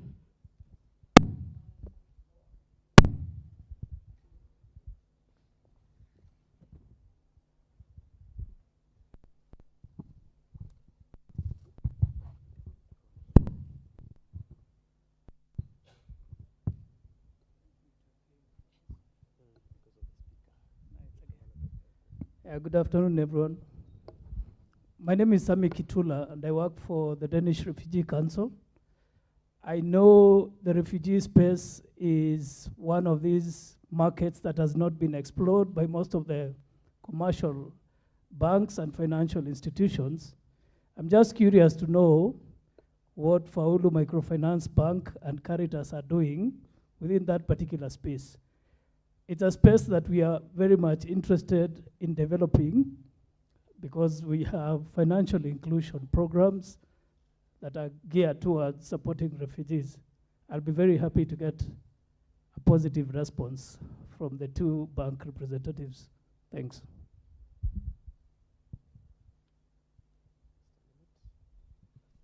Yes, hello. My name is Duncan Gidinji. I'm a student at Catholic University of Eastern Africa. My question is about saving culture. We are students and we are just from high school, and we get sent a lot of money by our parents, which we squander in some ways, maybe drugs and other things. And I've heard that you are starting classes in primary school.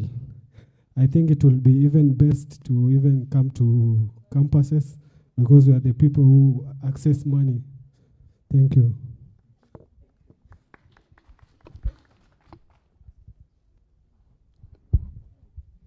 Thank you very much. My name is Alex from Ghana. I work with the University of Cape Coast and support other groups.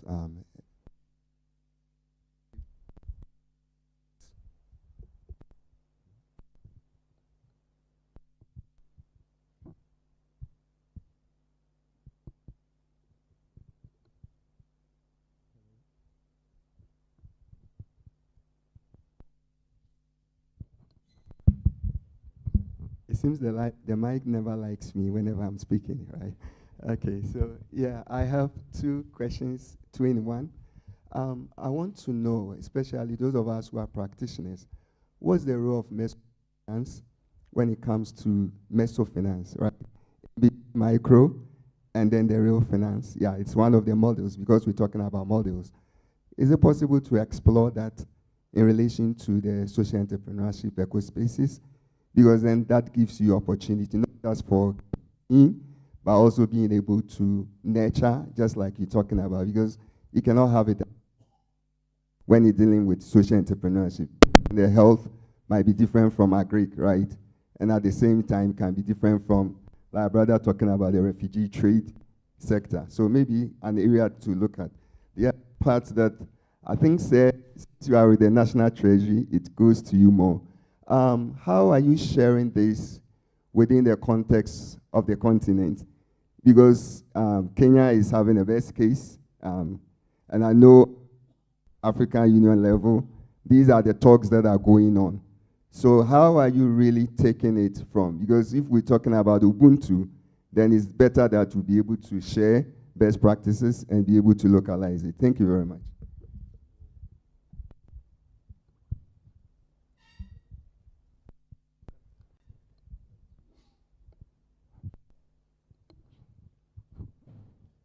Lumi from Johari.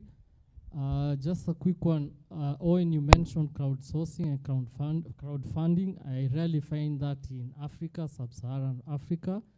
If you can just share a bit of the platforms that you can engage on that, because I have rarely found it like here in Kenya.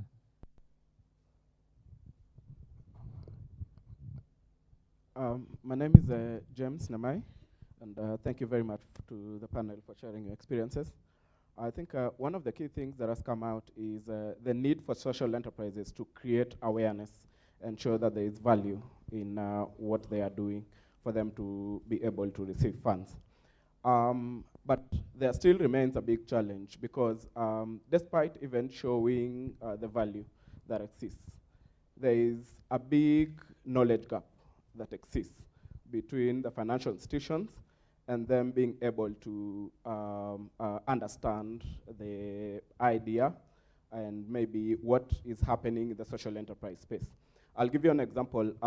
Last year, I was part of a conference that was addressing post-harvest losses. It brought together financial institutions, policymakers, and several other interested organizations. But the key thing that was very clear there was that the policymakers were clear on what the problem was. But this was a new concept for the financial institutions. And so there was a big knowledge gap. And one of the key things was they would do some research and create a fund that would help address that. 1 year down the line, they have still not been able to do that. So this is because of the huge knowledge gap that exists. Now, social entrepreneurs are out there, they're innovating on a daily basis, solving social problems. And so there is something new every day. So how do we collaborate to ensure that we close that knowledge gap and also reduce the time that it takes for even financial institutions to be able to understand the problems and also create facilities to be able to help the social enterprises to grow as fast as they need to do? Thank you.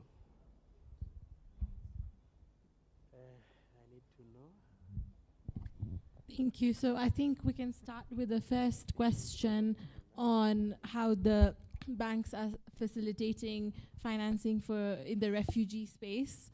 So if the speakers want to take that question.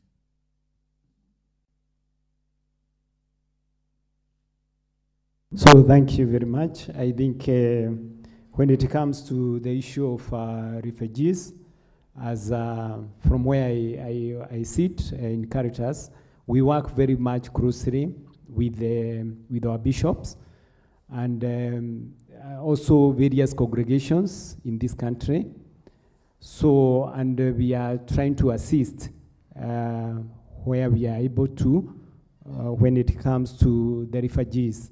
I know, as you said, it is not a very explored world, but I can assure you from where we sit, if we are able to get these people when they are together as a group, as I said, we are very much used to working in groups, finding solutions for the groups, and also making products for the groups. And as I started saying, it is not really a matter of like you have a lot of money.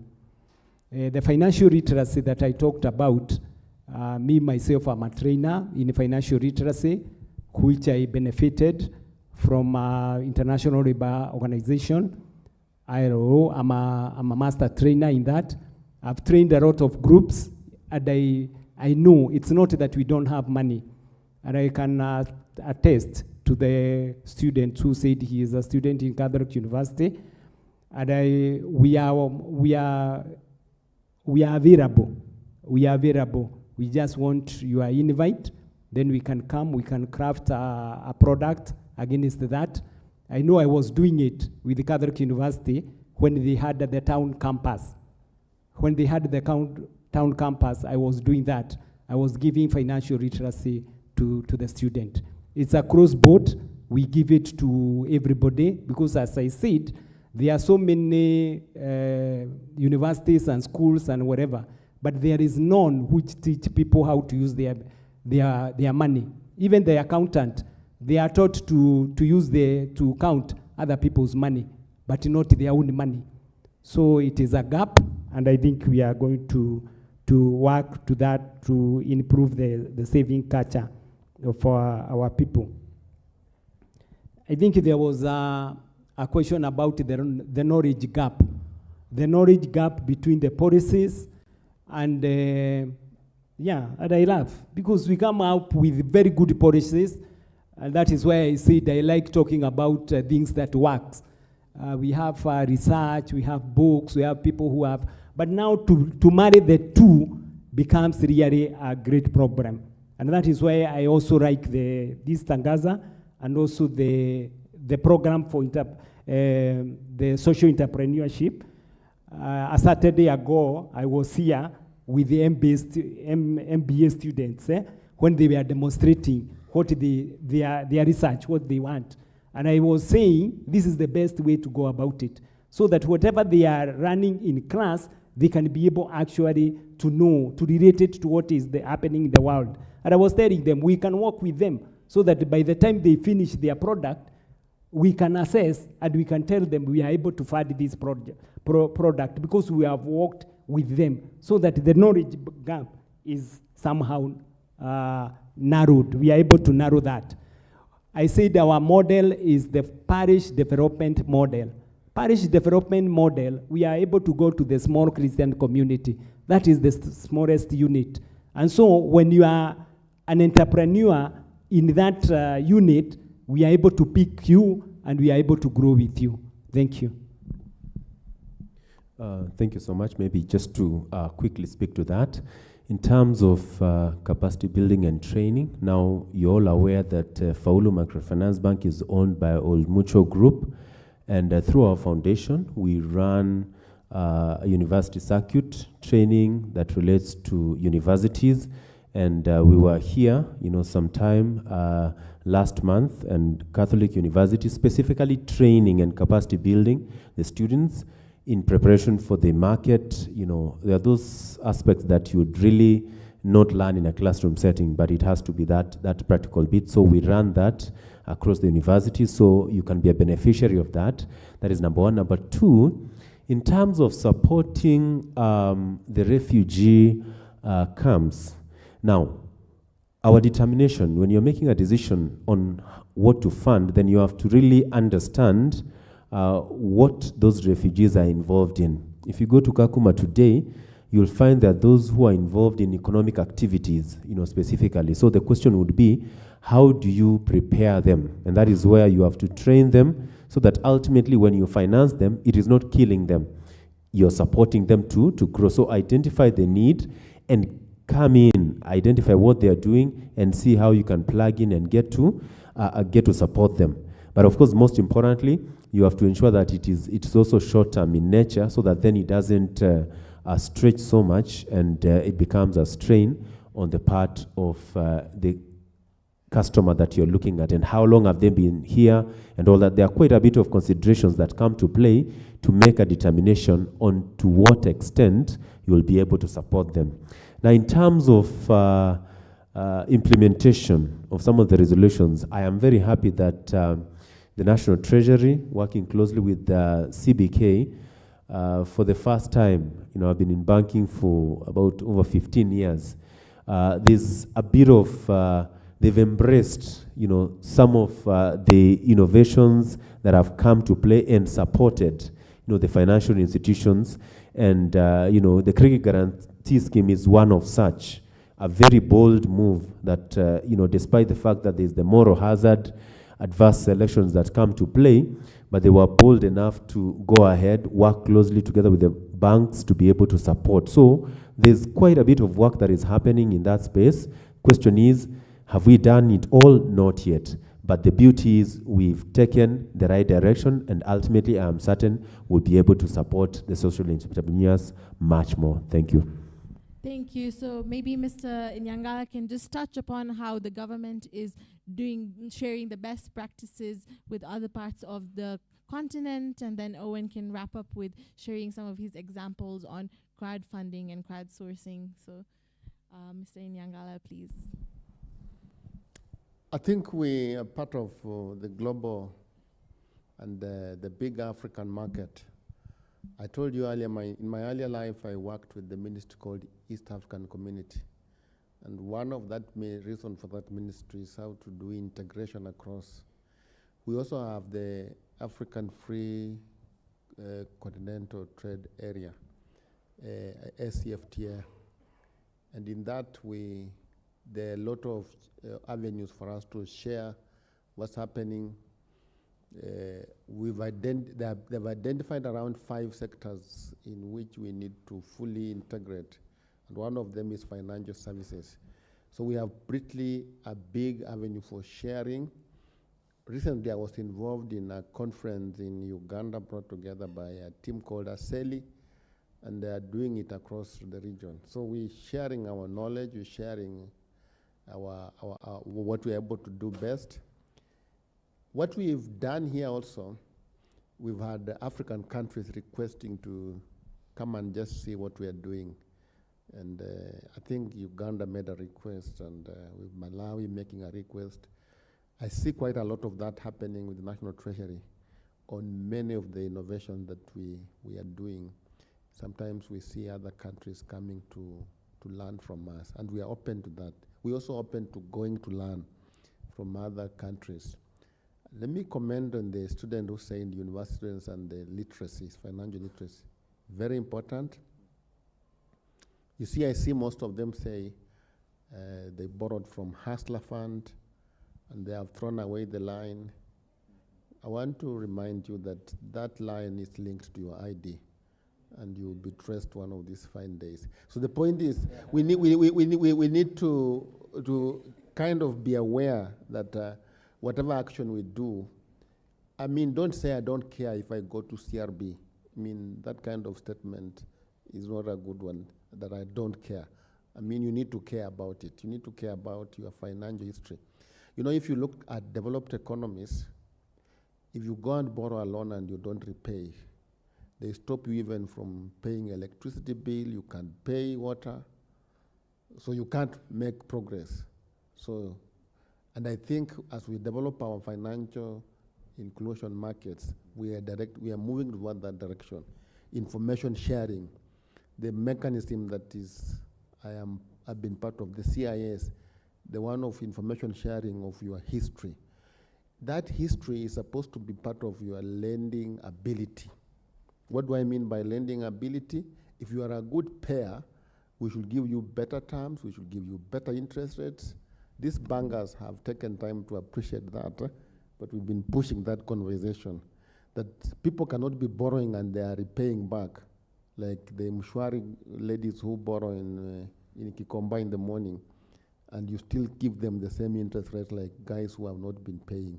So there are huge things we are doing, huge things we are thinking about, and it's good that you pick it up. You can be the lead student in thinking about how to educate other students on better things. Thank you so much. Thank you. So if I can react to two of the other questions as well. So a very strong area of interest of mine is academic interest, that is financial inclusion, policy, and also innovations. And then to the question on savings, what we have seen in the research is that financial literacy training alone is not enough to build capabilities. I think the opportunity that is there is that for people that want to look at behavioral science or behavioral economics is quite important, because we're seeing in the results that there is a lot of people that have financial literacy and high skills, but yet even though they've got the literacy, they are not behaving and they're not saving. I think some of us might be here. We know what saving is about. We understand what it is, but we still can't save. There's a component that still needs work on it, which is around the behavioral science of financial saving and all those different things. And I think there's an opportunity for someone who wants to build a social enterprise focusing on financial behavior change. And then the second question that I wanted to react to is around that financial institutions are not adopting even those policymakers are. I think what we are seeing is actually that it's the other way around, in the sense that a lot of financial institutions have become sensitive to innovation and to wanting to provide better products for social enterprises. However, the policymakers, particularly regulators, like say your central banks, have a responsibility to protect consumers for different reasons. So number one, they've got a responsibility to make sure the whole financial system, let's say in a country like Kenya, is stable, it's integrous, but also it's inclusive. And balancing those three components can be very hard. How do you make sure you introduce a new product that in the future does not become predatory and take advantage of your consumers? So it's a very strong responsibility that financial regulators have. And balancing those three are important. And so it takes a bit of a while for regulations to be reviewed, changed, and to introduce new products that can be helpful to social enterprises. However, what we've seen in South Africa that's beautiful and that's not happening is creating something like a sandbox. So the Reserve Bank of South Africa has created a sandbox where anyone who wants to innovate around new financial products for anything, even social entrepreneurs, are allowed to experiment in a very controlled environment. And by doing that, the government is always is able to protect the consumers, but also test these new innovations before they are released into the market. And then regulations are changed because of the results that are seen within this particular sandbox. So I think that's something that can be adopted in different countries, creating a testing sandbox. And then lastly, the question around what other platforms are there. The one successful one that I'm familiar with, I'm not involved with them, but I think they've been spoken about quite a lot. It's called Kiva, K-I-V-A.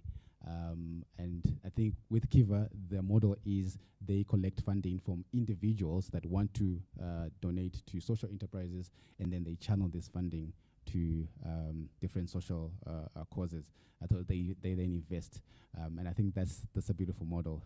There are smaller localized ones in South Africa. One is called Back a Buddy. I think you upload a cause, and people read about your cause. If they've got an interest in that cause, they then donate. But I'm not sure exactly how it works.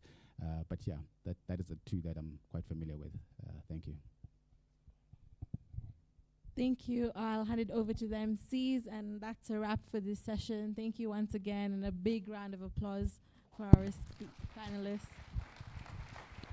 All right, thank you so much. Our panelists just remain there. Martha, please come and present the tokens to the panelists.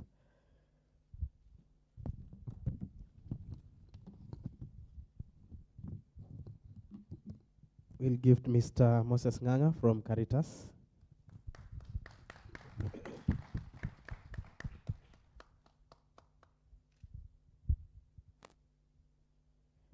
Jeffrey Nyamau from Faulu, Microfinance Bank.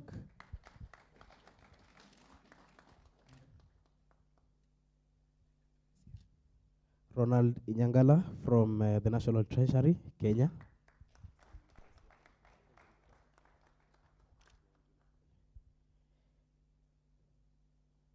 Owen Muzambi from Gold Youth, South Africa.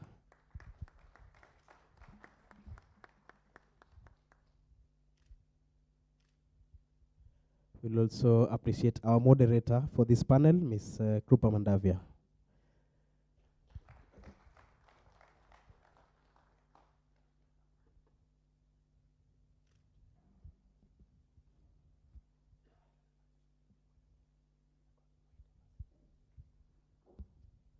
All right, we can just have one photo at the front, just all of us. Mother, you can join this photo.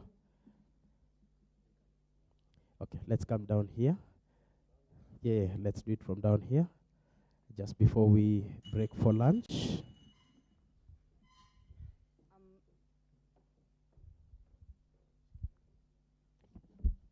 Have your numbers ready. And please, if your number is called, you come with it on stage.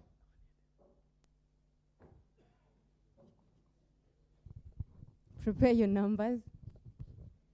If your number is called, kindly come with it on stage to get your awards.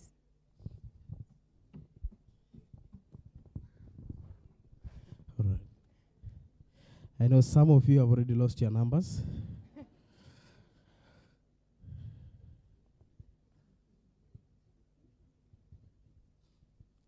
Are you ready with your numbers? Are you ready with your numbers or for the gifts? For the gifts. Oh, sasa all of a sudden, You guys are now alert and active, eh? Okay, okay. Apparently, only 3 people are going to be very lucky during this session, okay? Who is the lucky one? Just raise your hand. You might be actually the lucky one. Okay, okay, okay. All right. I'd like to invite Joy from Sustainable Futures Foundation to come and award these gifts to the people that shall call. Just stand here. We'll bring you the lucky ones. Then all the unlucky ones will be crying from their hearts back there, okay? All right. Are we looking at our numbers now? Okay. How many of us have lost your numbers? Please let us not be honesty hazards. Just be honest. If you've lost your number, just raise your hand. Great, great. We have an honest person. The good thing is that we don't have a gift for very honest people. All right. So the first number I'd like to invite to the stage to be awarded by Joy is number 404. Eish. Clap for her. Clap for her. She comes on stage. She's lucky today. That's number 404. 2 more to go. 2 more. Please confirm that the number is 404. It's 404. Yeah, it could be 044. It's All right, please come collect your gift from Joy. All right, Geoffrey, you can ascertain that this is not a hazard. This is an honest case. All right, so you can grant her some capital for advancement. All right, all right, all right. You can do the presentation. So before we give them out, these are gifts from our sponsors, that is CISP, Club for CISP, for giving us these great awards to give to people. So what's your name? Kasuku. Kasuku, from where? I work with Skiza FM in Korokoto. Great. Give it up for who? Kasuku. Kasuku. Give it up for Kasuku as she gets her award. All right, congratulations, Kasuku, for being the lucky one today. You have just paved the way for 2 other lucky people before we go for lunch.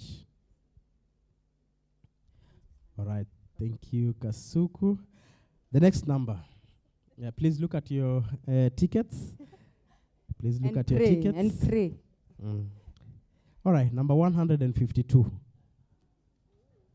Now, I'm even surprised.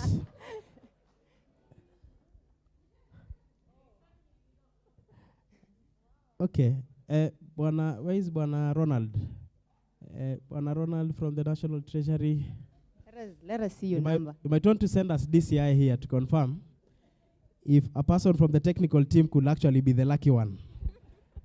We need investigative agencies around here.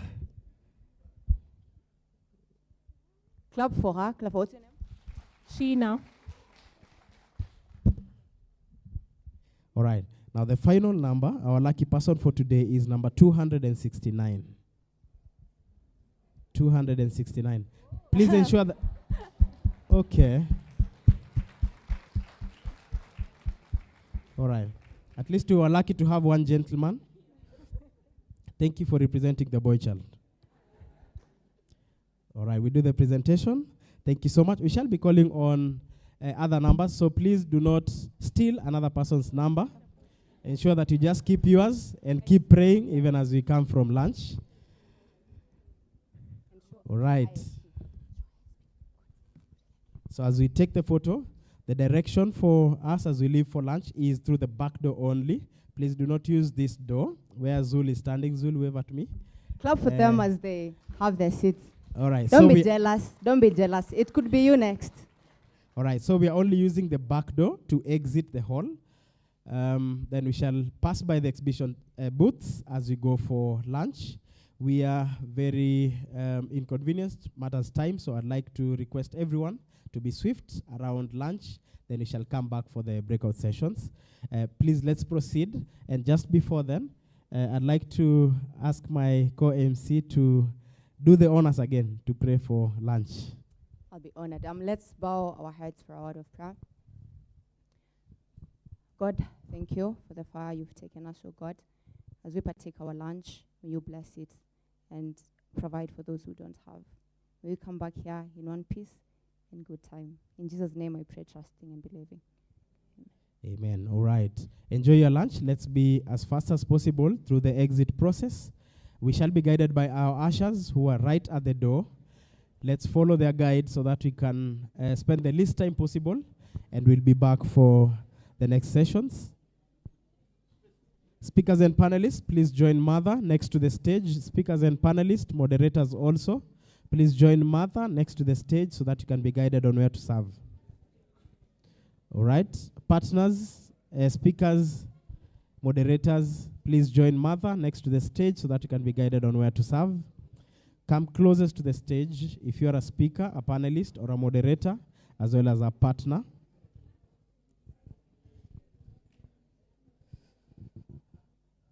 Enjoy your lunch, and let's meet here in a short while for the next session.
That is Esther. Let's appreciate Esther as she comes on stage.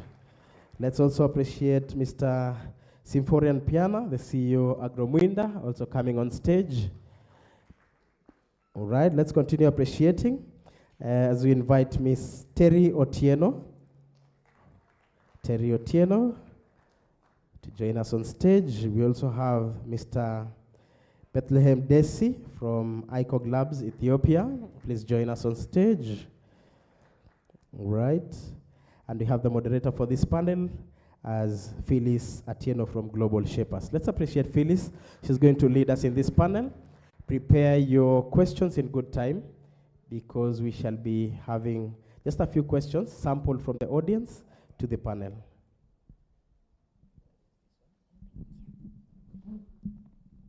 Hi everyone.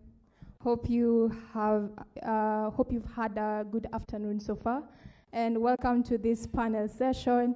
I'm really privileged to be moderating this session with some really good experts in the digital space. So just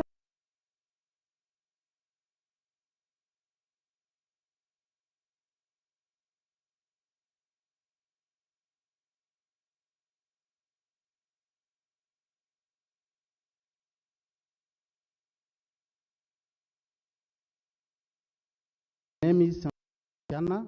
I come from Kinshasa, DRC. I am the CEO for Agromwinda. Thank you.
So how have you seen collaborative efforts in the different sectors of social entrepreneurship?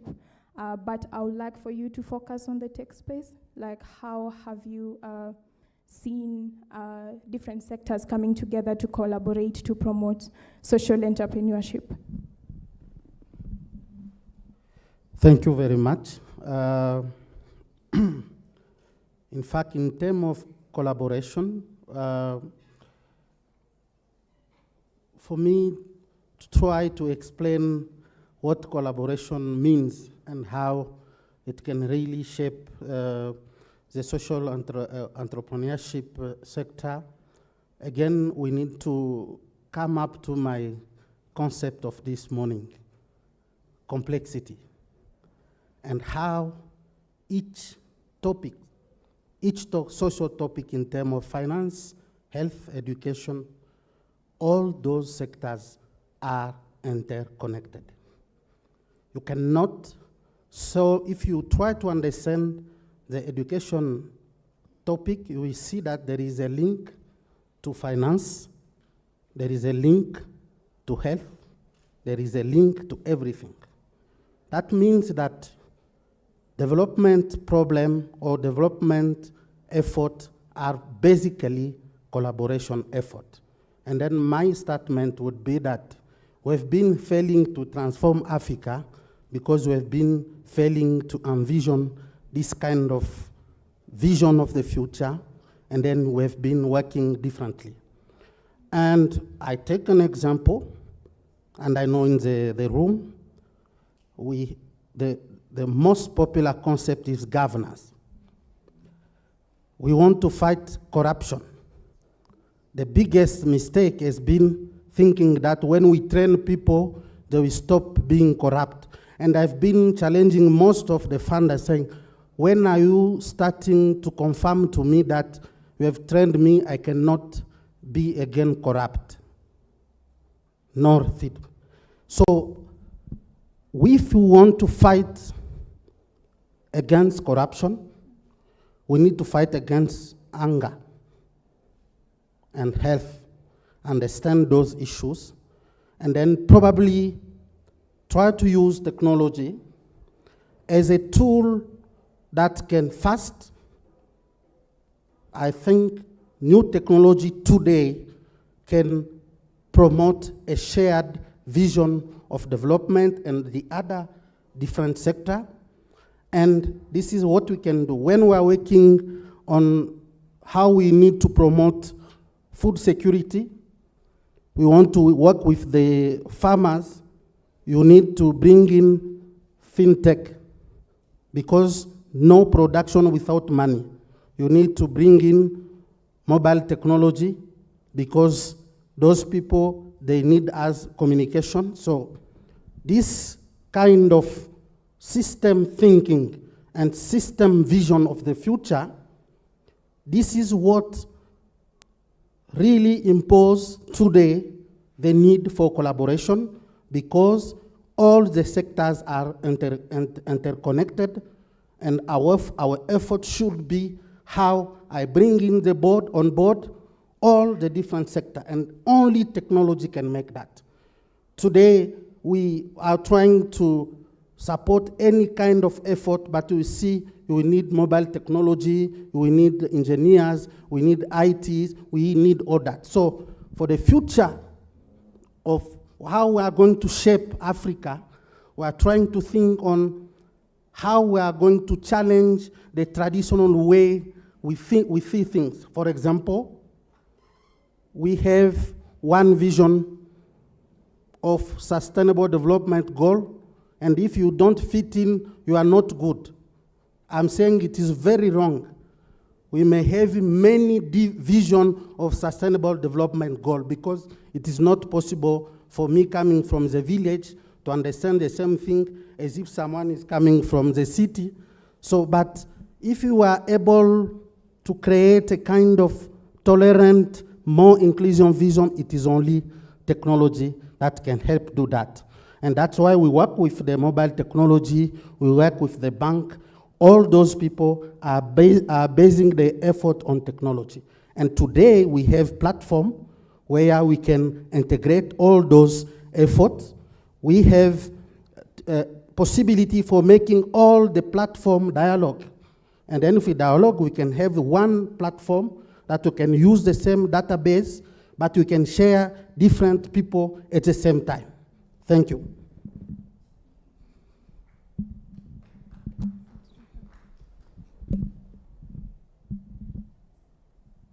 So the way I see collaboration in the digital space, especially on how it has been for the past few years, is that a lot of organizations, a lot of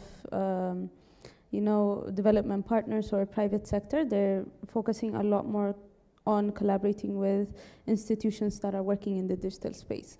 One, because of scale. So if you want to achieve scale, in any type of program or in anything that you're doing, going digital is mandatory, right? So especially in a continent such as Africa, where scale is very important, especially where a lot of things are distributed, digital is the way to go forward.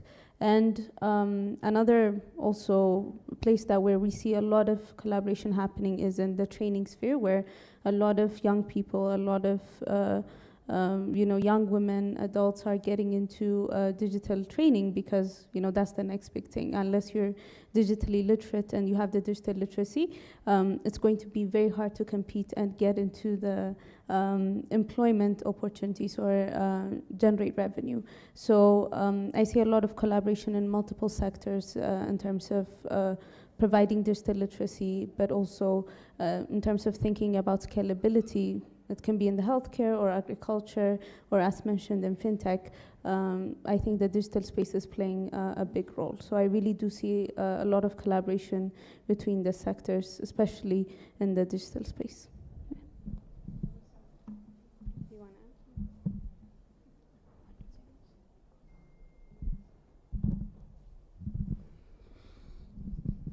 Awesome. Thank you so much. You both have given really good points, and it's true, we're seeing a lot of collaboration in the digital space, and like she has mentioned, like in the digital literacy sector. And that now brings us to the next question that I want to pass over to our two panelists, Ms. Esther and Terry. So you two work a lot with the youth. I believe, Ms. Esther, in the youth empowerment sector. So this is a question to you too. So how can the digital economy create job opportunities that empower the youth currently?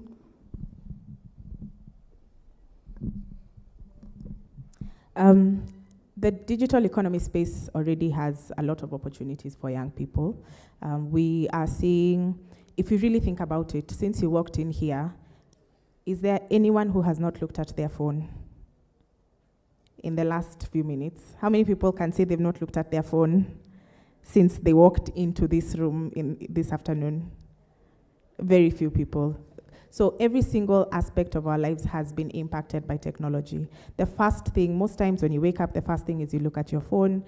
You're traveling, you're looking at your phone. You get somewhere, you sit down. The first thing you turn to is your phone. So technology has already infiltrated our lives and impacted the way we communicate, the way we, the way we access healthcare, the way we access education. And so the opportunities are already existing within these spaces. The same way when mechanics came into, when industrial revolution came into the world and we started industrializing and it affected everything, it's the same way technology has done. And so the opportunities are there for us to take advantage of. What we need to do as young people is to take advantage of these opportunities by getting access to training and capacity building. The thing about technology is that it changes very fast. So what was relevant a year or two ago is not relevant now, or is not going to be relevant in another 6 months or a year. Just 4 years ago, we were talking about COVID. And technology then really accelerated at that point. Now, the key thing is AI and ChatGPT and all these other AIs that are coming up that are the key things. So you have to keep abreast with the changes that are happening in technology. You have to keep looking for opportunities to get access to skills development, so looking for free opportunities, and most of the large organization and technology institutions are offering courses that allow you to stay ahead and ensure that you can take advantage of the opportunities within the digital space. So it's very during this stage, it's very important to keep in the know of what is happening. Look for organizations. Of course, I'm going to talk about DOT, where I work, that are providing free trainings that can help you then take advantage of opportunities. The government also is taking a step towards digital transformation and ensuring that these opportunities are available to young people. We've seen the current government is very they're very focused on digital transformation and digital inclusion, and so they have a commitment to put out 1,450 digital centers, which will be present in every ward. Now, when we have access to, because one of the biggest challenges towards accessing technology opportunities is access to devices and access to the internet. And when the government provides to us these centers where then we can get access to a device, so the centers normally have computers and they have access to the internet, and so you can walk in at any time and start to access free trainings through some of the government initiatives such as Ajira. You get access to free training, and then they're able to connect you to job opportunities. So the opportunities are available, they are immense. Even in the social entrepreneurship space, because of the large amount of data that is collected through multiple technology channels, there is opportunity to start seeing what are the trends of the future, what are the challenges that are currently facing young people or communities. When we are training young people to be social entrepreneurs, the key thing we ask them to do is go into your community, immerse yourself in your community, find out what are the challenges that are being faced by young people or even old people within your community. How can you solve for those challenges that are taking place there? That is the genesis of being a social entrepreneur. You are solving problems within your community, and you're ensuring that then you're generating income as you build your business. So I would say that there are immense opportunities within the digital space. We just need to take advantage of the training opportunities that are taking place through government, through the civil society that is churning out a lot of trainings, through institutions such as Tangaza, who are also providing training for skills development that will allow us to take advantage of the digital economy space. Well, Esther has said a lot, but I'm going to focus on one aspect: employability. Most of the time when young people are online Googling and trying to find opportunities, the end goal of our effort is employment, a way to find financial sustainability or development that is going to keep you going. And so one of the things I usually tell young people is know your goal. When you're on the internet, do you want to make yourself more employable, or do you want to create employment? If you're going with the latter, then it means you're going to open an organization. And you know, like most of young people you'll meet as saying, I'm the CEO of this, I'm the founder of that, I'm the director of this. So that means this youth is focusing on being an employer. And we have that at the first goal which I mentioned, which is making yourself employable. Everyone has a degree, everyone has a master's degree. We even have people who are 32 and already have PhDs. So we are not talking about papers or going to school. A way for you to make yourself employable on the internet is making sure you take advantage of the resources, the trainings, and the opportunities, the advocacy spaces that are going on, so you increase your visibility. But at the same time, knowing how to network and partner with others is what will bring that link, will transition you from being idle on the internet to being employed. That link, that transition point is what a lot of young people miss out on. You know, you have 5,000 people following you on LinkedIn, but you are still jobless. That is the missing link. So I always encourage people who follow me, especially on LinkedIn, to make sure that, for instance, if there's a process, we recently had the UN Civil Society Conference here in Nairobi on 9th and 10th May, and we facilitated over 300 plus youths digitally to access accreditation and register for the conference. However, out of the 300 that attended the civil society in Nairobi, how many increased their visibility to the point where they were recognized not only for having attended, but having contributed into a process or a session during the conference. So that's always the gap that is there, and I always emphasize it, that whatever it is you're doing online, make sure you focus on it And then don't, when I say focus, it means don't go, today you are a climate advocate, SDG 13, tomorrow you are on decent work, SDG 8. Like if you jump, you will not find direction. So you need to focus by choosing what you're best at, and then put all your resources and time and and energy onto it to make yourself employable. But if you want to create employment and you start an organization or any initiative, then you have to make sure you are exposed to the right resources, such as the empowerment centers Esther is running, but at the same time know how to make your organization worthwhile and for it to be able to open doors.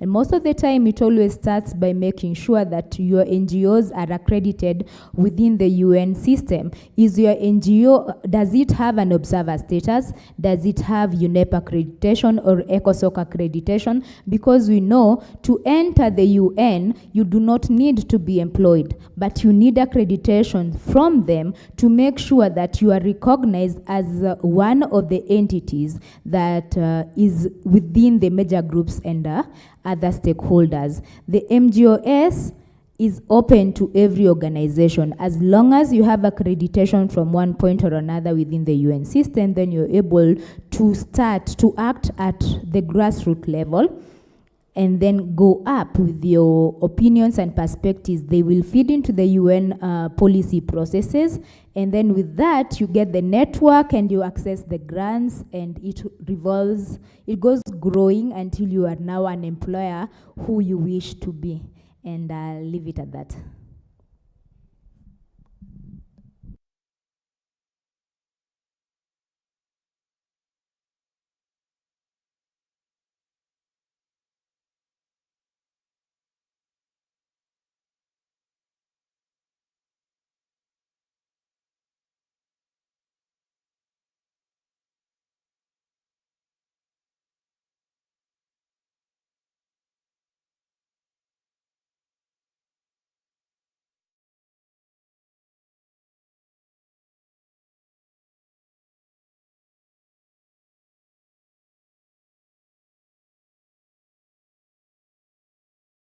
Future of technology and social entrepreneurship in Africa. I'm most involved in the financial and agribusiness sector. On these two sectors, the current logic has been investing from cities and then going to the village. We are experiencing a change in that. For example, what is happening in banking, the most future successful bank will be the one that are not asking client to come, but should be going to the client to make sure that clients are not coming to the bank, but it is the bank going to them. And that trend is explained by the fact that today, with the mobile money approach and using mobile phone, we are not asking the client to go to a bank. And if you try to understand, all the bank company are trying to use new technology to make sure that each client can use his mobile phone and work. But in the same sense, we are still limited by internet as a key aspect for making this work. But I think the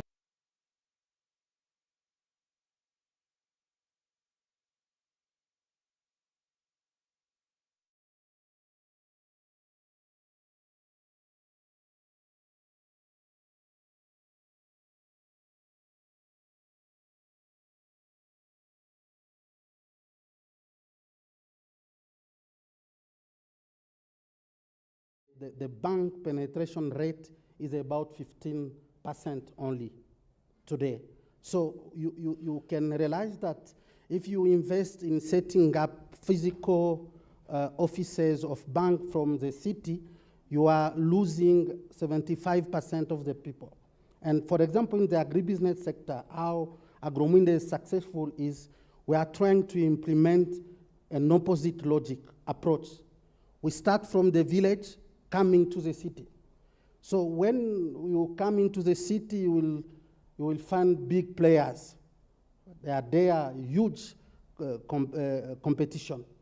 But when you start from the village coming to the city, you have the 75% of people, you need 2 minutes to convince them to buy in. But if you are in Kinshasa, you will suffer, I think. And this is not only because of the competition, I think this is the most, I would say, sustainable for making the technology being used and being useful to the community. Because as the technology is operating today from cities to the village, we are asking the client to spend a lot of money.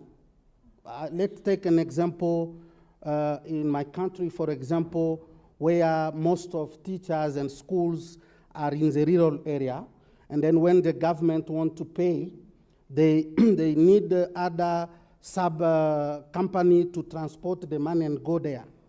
But I've been reflecting on how we can resolve this. How are we making sure that the money is not in the bank in the cities, but the money is in the communities? And this is the model we're trying to implement. I believe that even in the zones where there are war, even there are rebels and all that, we have entrepreneurs in those villages. And those villages are known by the rebel group, even the people making insecurity. It is not possible. If I come from Ruchuru, it is not sure that I will be attacked by rebel group from that city. So if we make sure that we develop, for example, what we are doing, Agromunda become a platform that can work even in a place where there is no internet, then we can collaborate with, again, I come back on the word collaboration, with Equity Bank, for example. We can just integrate Equity Bank app in our platform. Then Equity Bank doesn't need to go and open an office there.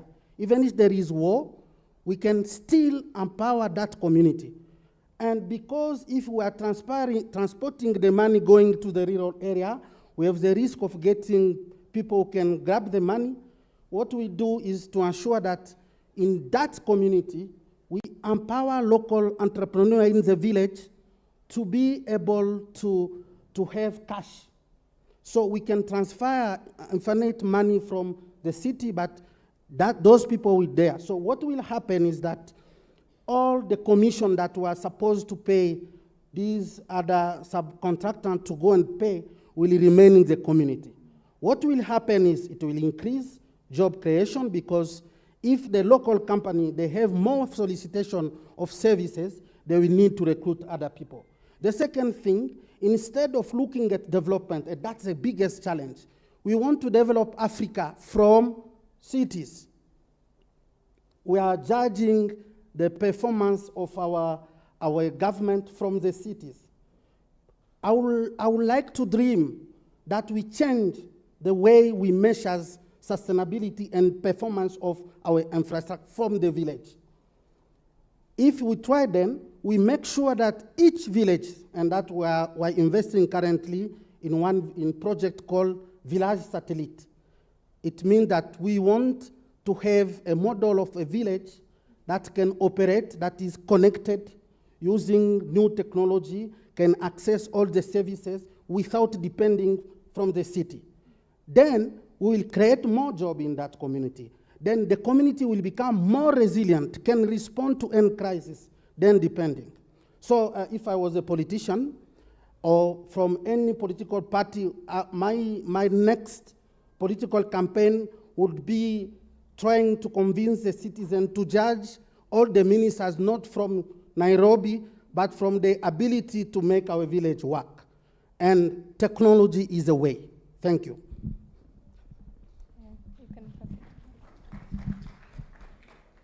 I love that. When you start campaigning, call me. I want to say, I think one of the biggest challenges we face across Africa is access to digital to the internet, and the infrastructure has not gotten to, we're not at last mile connectivity yet.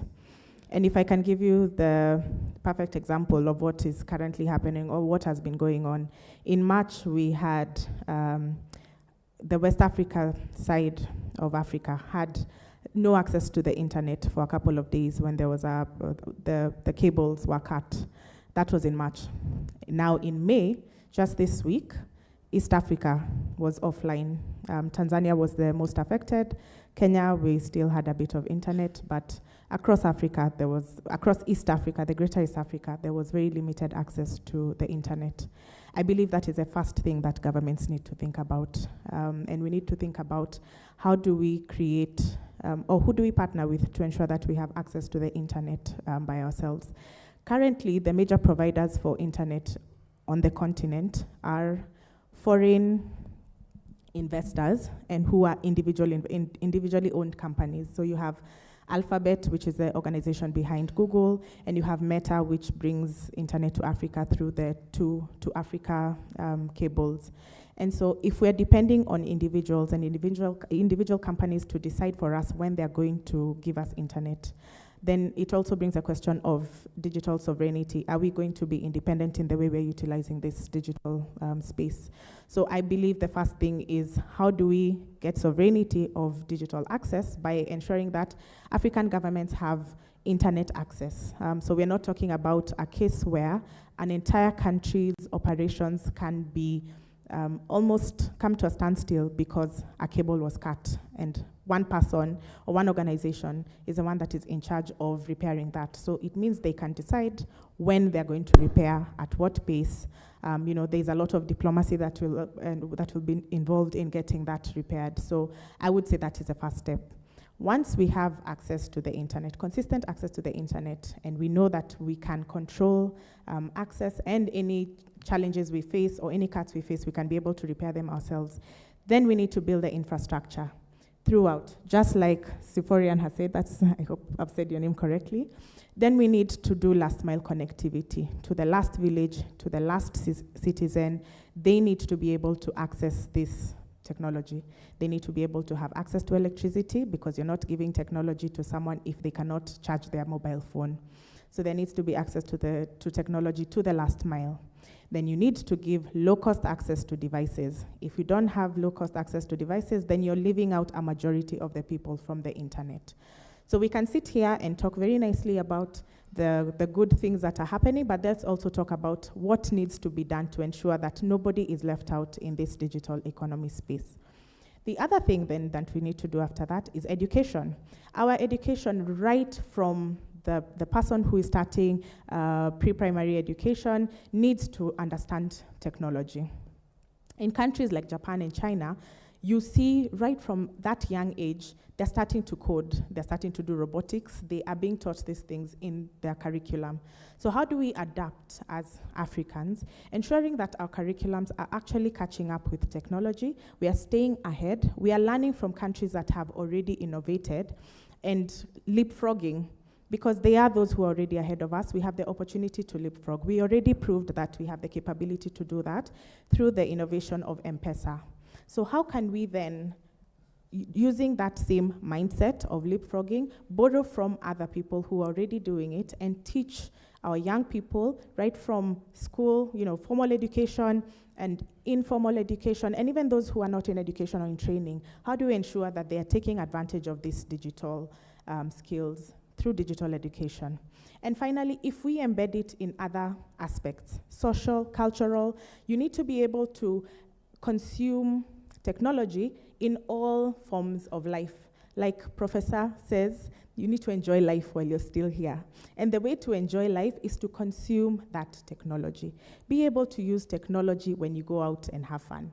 Be able to consume technology when you're in church. Be able to consume technology to have a conversation with someone. That's the only way we will embed technology in our lives, and we will transform the life of each and every person. So that next time you're going to your parents or a guardian and you're telling them, I am interested in pursuing an online course, they don't ask you, what is this that you do online all day? What do you do on that? Do you just go on social media and talk to your friends and you're not doing anything? But they start to understand the financial implications of digital. They start to understand the education implications of digital. And then we can transform our countries and our continents. I will stop there.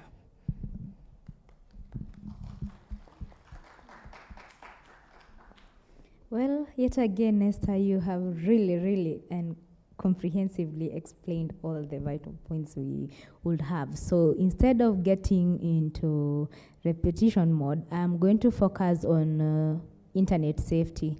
We know very well that most of the time when we have access to the internet, the challenge that comes up is data protection and privacy. And so as young people and also everyone who is here in the room, you can contribute to making sure that our future, which is now, the future is now more data friendly, and we have less or mitigated ways to deal with the data breaches and privacy issues. At the moment, at the UN, we are talking about Summit of the Future that will happen in September, but we always know that the documents, the outcome documents of the UN processes begin way earlier. So as we are speaking, the zero draft for a document, a policy document called the Global Digital Compact is already out and is in circulation, and the readings will begin from next week.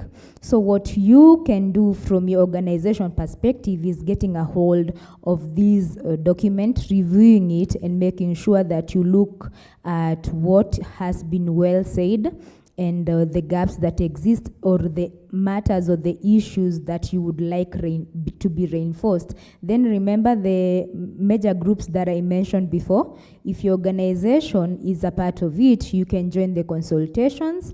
And at the moment, actually, you can also join as an individual, and you'll be given a chance to speak at the end of the readings and the consultations, and your points will be taken. This means, much as we want to make sure that we can consume technology and it's available and affordable for us, we also need to be stakeholders in making sure that the same technology is not coming to harm us. And so the best way to make sure that by the end of this year, you have contributed to technology and science and digital literacy in a safer way is to get a hold of that Global Digital Compact that will be annexed in the Pact of the Future, which is the outcome document of the Summit of the Future that is coming up again in September. And the Civil Society Conference was supporting the Summit of the Future. If it seems like I am speaking too many jargons, please follow me on LinkedIn, because that's the easiest way to know like what processes I'm talking about and how you can engage. And I'm actually going to post about accreditation in a day or two after tomorrow, which is the Youth Festival. So yes, so all of us can contribute to not only consuming technology, but also safeguarding it. I think a lot of it has already been said, but what I want to add is it has also been mentioned earlier in the case of AI, right? While we're still talking about digital literacy, connectivity, and access, the speed of change and how things are evolving because of AI is really affecting how we interact with technology. And based on your question, the trends we see is that the digital divide is even getting bigger. And eventually the question of relevance of an individual and a young person in this continent or in Ethiopia will be in question, because the more the more AI is utilized, the more we do a lot of work on that, the more data it's being fed, the more reliant we'll be in the future. When the internet was created, maybe, I don't know, a lot of years ago, there was this idea of getting to a lot of people, democratizing it and decentralizing it. But still, we still see the issue of not having access to connectivity, not having access to devices till this day.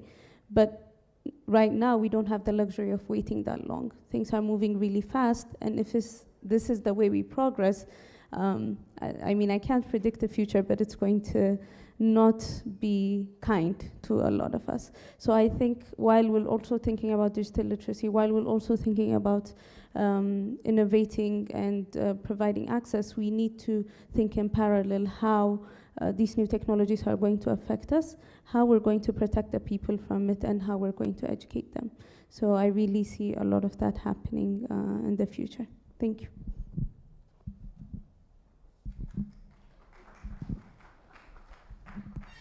Awesome. Thank you so much for this insightful discussion. I wish we could have gone further because you guys have a lot to contribute to the discussion on how technology is disrupting the social entrepreneurship space in Africa. But unfortunately, we have to cut it short. And I want to say a big thank you for the panelists for creating time to share their thoughts and their expertise with us today. And that is the end of our session today. Thank you so much for listening.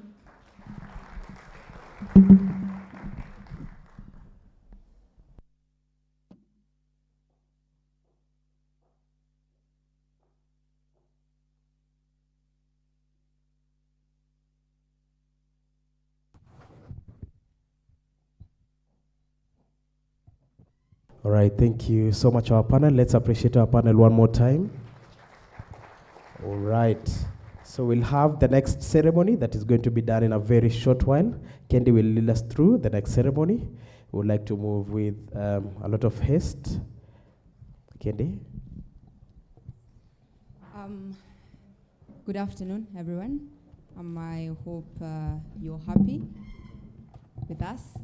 At this juncture, I'd like to welcome Dr. Grace for our launch. She'll tell us about it, and I'll let her talk about it.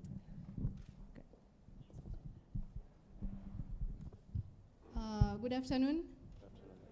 Okay, good afternoon. Please say hi to your neighbor. High five to your neighbor. A better high five with a smile on your face.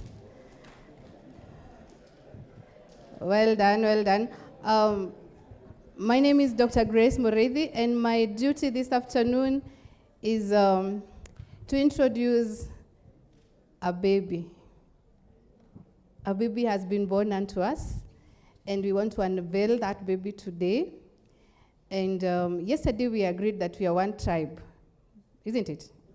Yeah, so now we have a tribal child, and we want to welcome this child.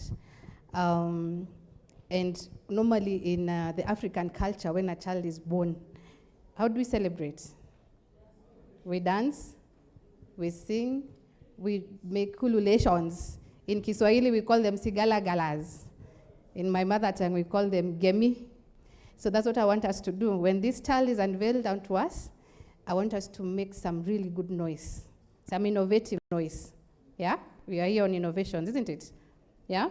So before we do that, let's do a brief exercise of ensuring that we are ready for the child. Sawa sawa. So at the count of 3, I want to hear from the ladies first. I want to hear some serious noise, good noise, some serious, happy, innovative noise from the ladies. I have been given permission to give you permission. I've been allowed to allow you to make noise. Are we together?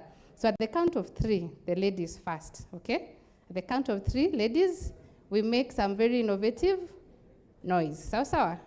At the count of 3, 1, 2, 3. No.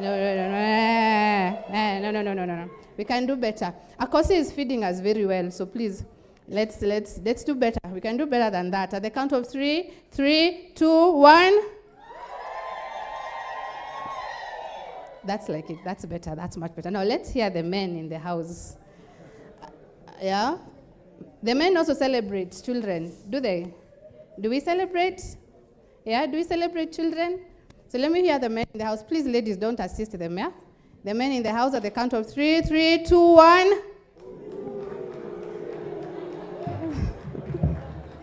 Okay, that's not so bad. That's not so bad. That's not so bad. Okay, fine. So once this child is unveiled, when I call upon you to embrace the child, please let us embrace this child. This is a Pan-African child. This is our child, okay? Let's celebrate this child. Emmanuel.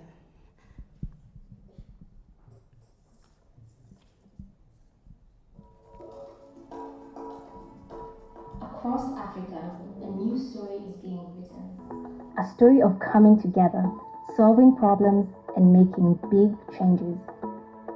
From Ghana's busy markets to Ethiopia's vast lands, from the farms of Ivory Coast to Kenya's cities full of innovation, there's a powerful movement growing.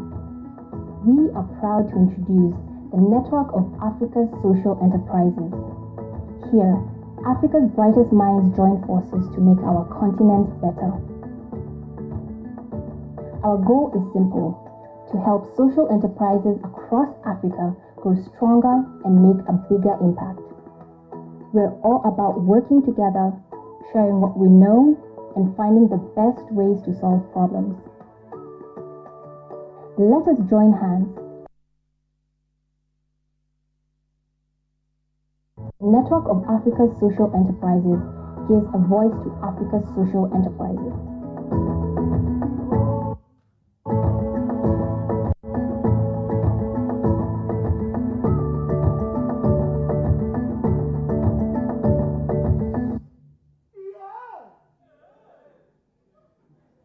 Ladies and gentlemen, I introduce to you NASE, a Network of African Social Enterprises. Let us celebrate. Let us show some love.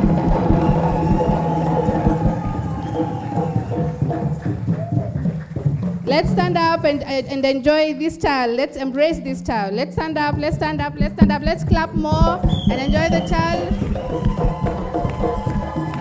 We can do better. I can't hear the ladies. Where is the gala gala? I can't hear the men.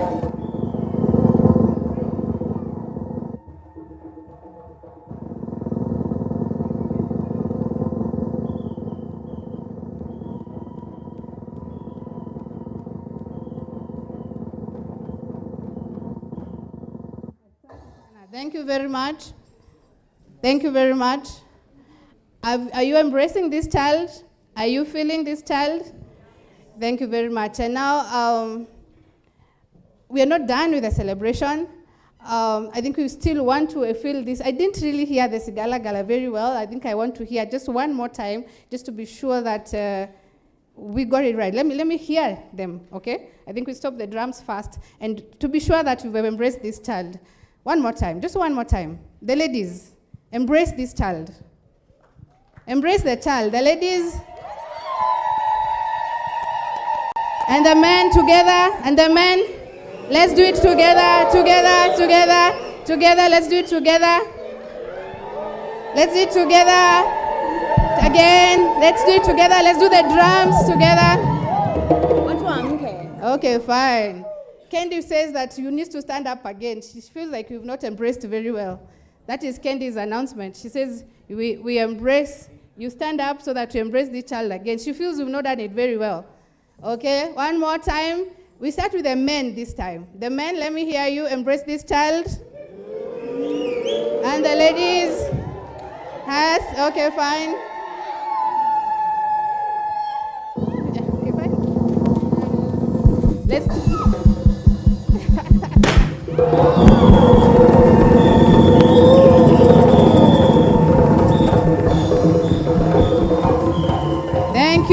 Thank you very much. Asanteni sana. And now I want to call Brother Jonas to come and tell us more about NASE. We can have our seats. Brother Jonas, tell us more about this child.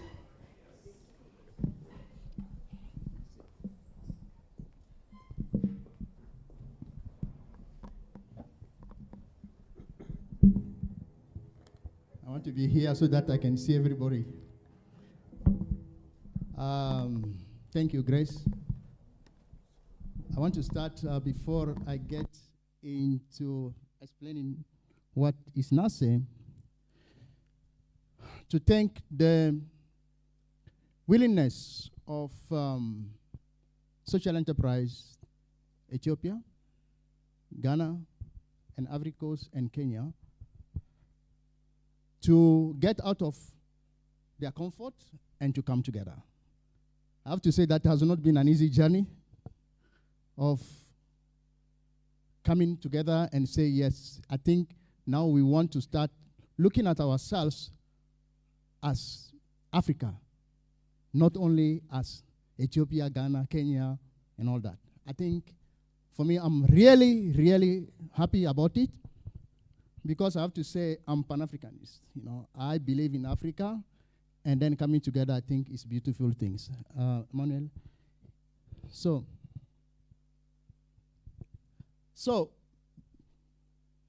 basically, what we are trying to do is, how do we address the challenges that social entrepreneurs are trying to solve, okay? The whole issue of climate change, governance, and doing that by counting on ourselves, okay? So we know that social enterprises are doing a lot in their own, let me say, context. Now we want to look at things that brings them together. So that is how NASE is born, to unify social enterprises under a Pan-African umbrella in order to amplify their impact and their voice. You are stronger when you are together. One of the things that colonization did was to fragment this continent. We want to reverse that and come together. Okay? So that is what NASE is about. So NASE seek to empower social enterprises, enabling them to participate actively in shaping this continent, building its future, and providing a platform of collaboration and decision-making. Now we believe that when we talk about social enterprise in Africa, it's not only Ghana that is going to make noise, but Ghana's noise is going to be connected to Ethiopia, to Zambia, to Uganda, to Kenya. So we become stronger.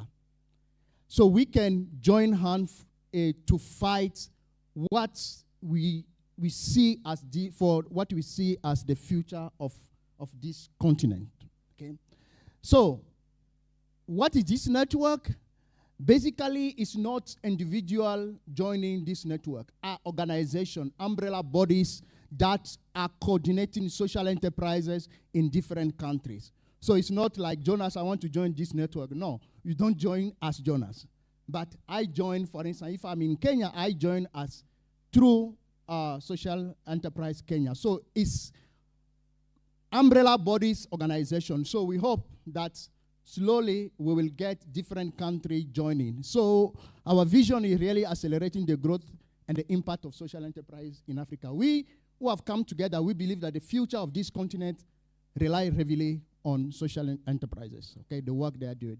Our mission is to create an enabling system, ecosystem that support the development and the sustainability of social enterprise. This is one of the challenges that have been coming out again and again, and then it has also come in the conversation we have had these last 2 days, okay?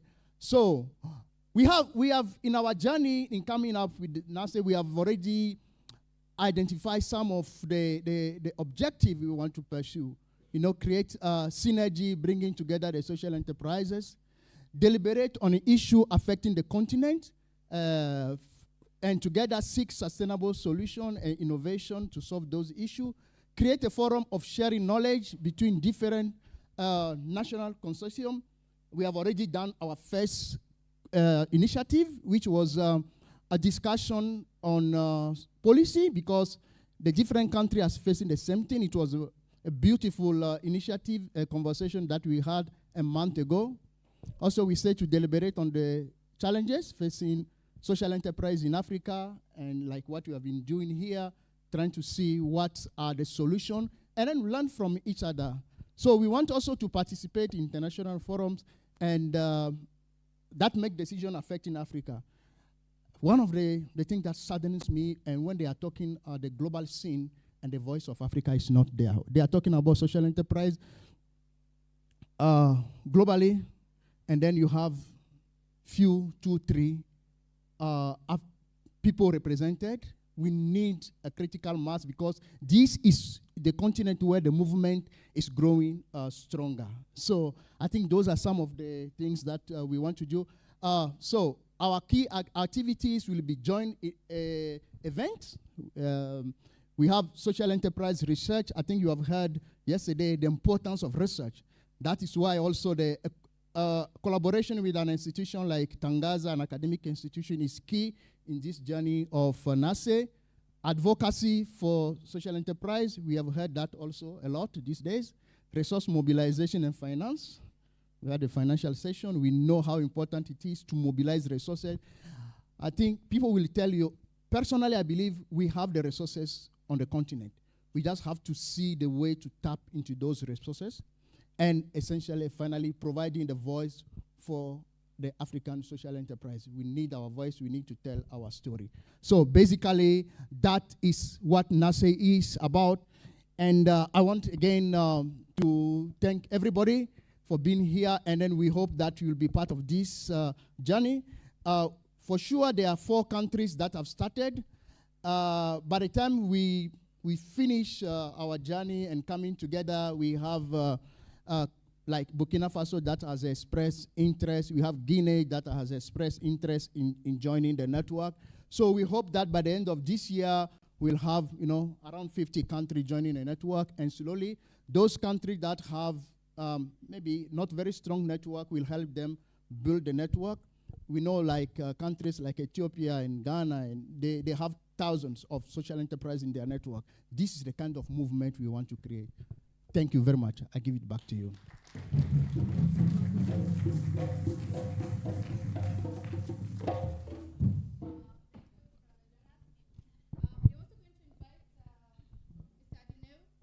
From Ethiopia, he's one of the initiators of NACE.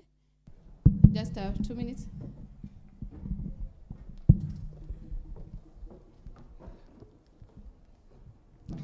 Good afternoon. I would like to firstly thank Dr. Brother Jonas for really leading this initiative. We are really delighted to be part of this journey. I'd also like to thank Social Enterprise Kenya, Ghana, and Cote d'Ivoire for joining us. I just want to quickly reflect back to the last Ethiopian speaker, Bethlehem Dese. Her name comes, Bethlehem is where our Lord Jesus Christ was born. So, but she is a unique social entrepreneur. At 8 years old, she wanted to have a birthday party, and her father said to her, "You bring the money." And so she went and did put music on mobiles and managed to raise the money and have that party. And then that moved on. She was hired by the government at 12 to develop software. And by around 16, she had found her purpose. She wanted to train young women in coding. 9 or 8 years later, she has capacity 32,000 women. And so this network is for people like her, because I think that as Africans, we're very bad at telling our story, telling our impact. So the network offers us really to start strengthening our voices, to be able to emphasize them creatively and really tell our story about the positives, not about the things that we hear around the world, and particularly in the West, but the positive things that we contribute to this world and also to this continent. So then NACE will, for us, be a platform for exchange, exchanging really new things and knowledge, exchanging knowledge across the continent, one, providing learning, and then also really allowing us to stay abreast of information, which is moving very fast. So for us, that is, those are the 3 pluses, but as Dr. Jonas has iterated, we have a lot of aspirations. The EU and the African Union have now taken on social business at their heart. And so this is the right time for the network to start. And so we will be able to, I think, support them and get them to support our sector. So I think that's good. And the continental free trade is going to come into effect at some point. We will be ready for it. And so I think NAZI is going to be hopefully at the forefront of everything that is relevant to the social enterprise sector. So please spread the word. We have 4 countries to interested. Hopefully by the end of this year, we'll have all 54 countries joining us. Thank you so much. Thank you, Mr. Adeneo. And I'll also invite Ken Dua, Mr. Ken Dua from Social Enterprise Kenya. 2 minutes, Ken. Karibu.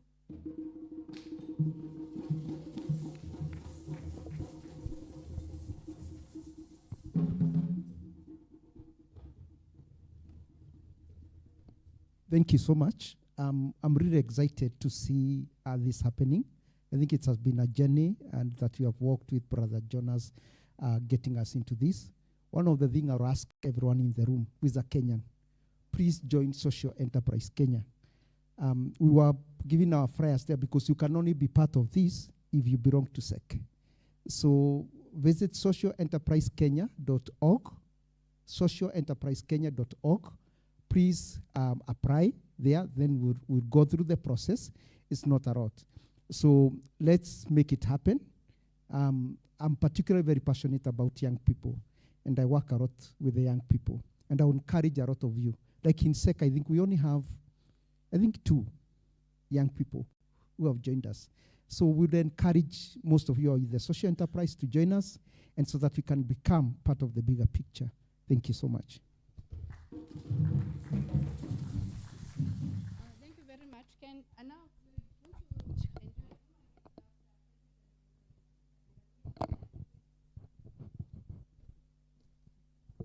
okay, so we want to share this meal.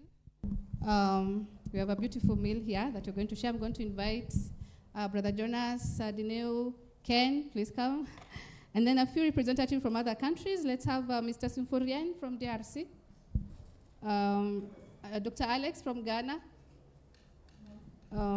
Owen from South Africa. Anna Murray, Ivory Coast. Ethiopia, okay, I have Adeneo already. Jane Thiongo from Zambia, the Kenyan in Zambia. And then you have Dr. Noelina from Uganda. Can you join us? Let's just. And then Matthias from Togo. Brother Matthias. Okay. And let's have Kaketo from DRC. Kaketo. Okay, fine. I think you're a good representative. Please come forward and join hands so that you. There's one coming. Yes, please come. Karibu, karibu. Oh, Matthias. Run. Sorry? Noelina. I call Noelina. Say that one.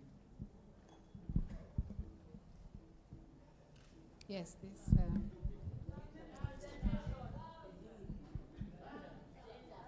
Gender. There is Anne Murray and Noelina for the ladies, and somehow they are missing. Okay, but we are here with Candy, all the same. So I think we'll just ask you to, just symbolic, hold the knife, and then we cut together, because this is collaboration, isn't it? Let's collaborate here. Matthias, don't fear this knife. Come closer. Okay, fine. Let's have some music.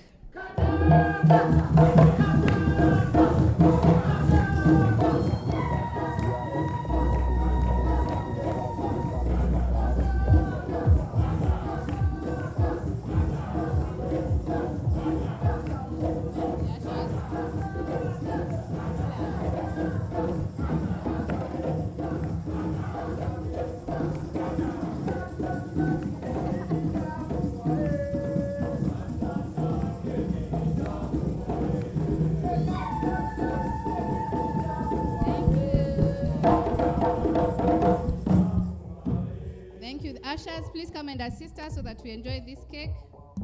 Don't go. Brother, where are you going? You're the midwife of nurses, so you stay here. Then, Candy, if you don't mind. Come and assist. Okay.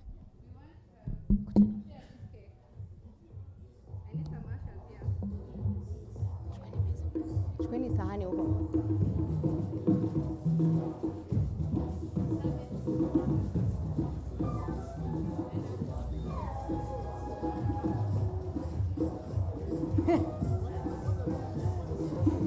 Fork.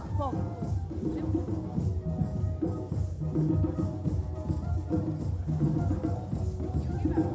can put more forks.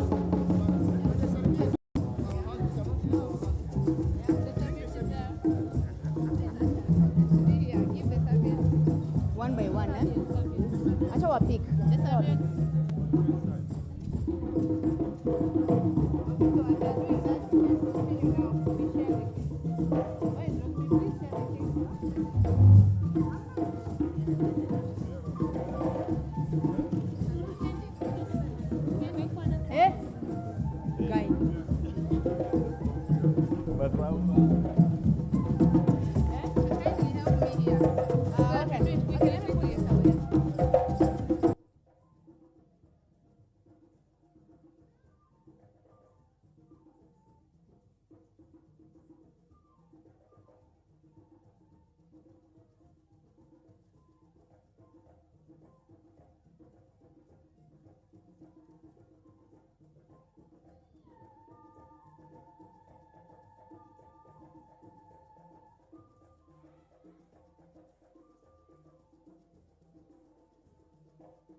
right, all right.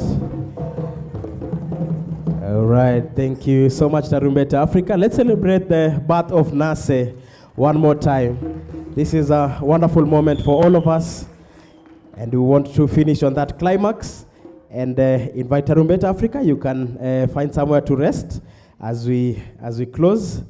And let's appreciate Tarumbeta Africa for a wonderful job done throughout the conference.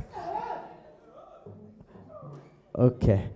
Now, for those who are not coming from Kenya, it is our Kenyan style. When you're celebrated, you also celebrate yourself, all right?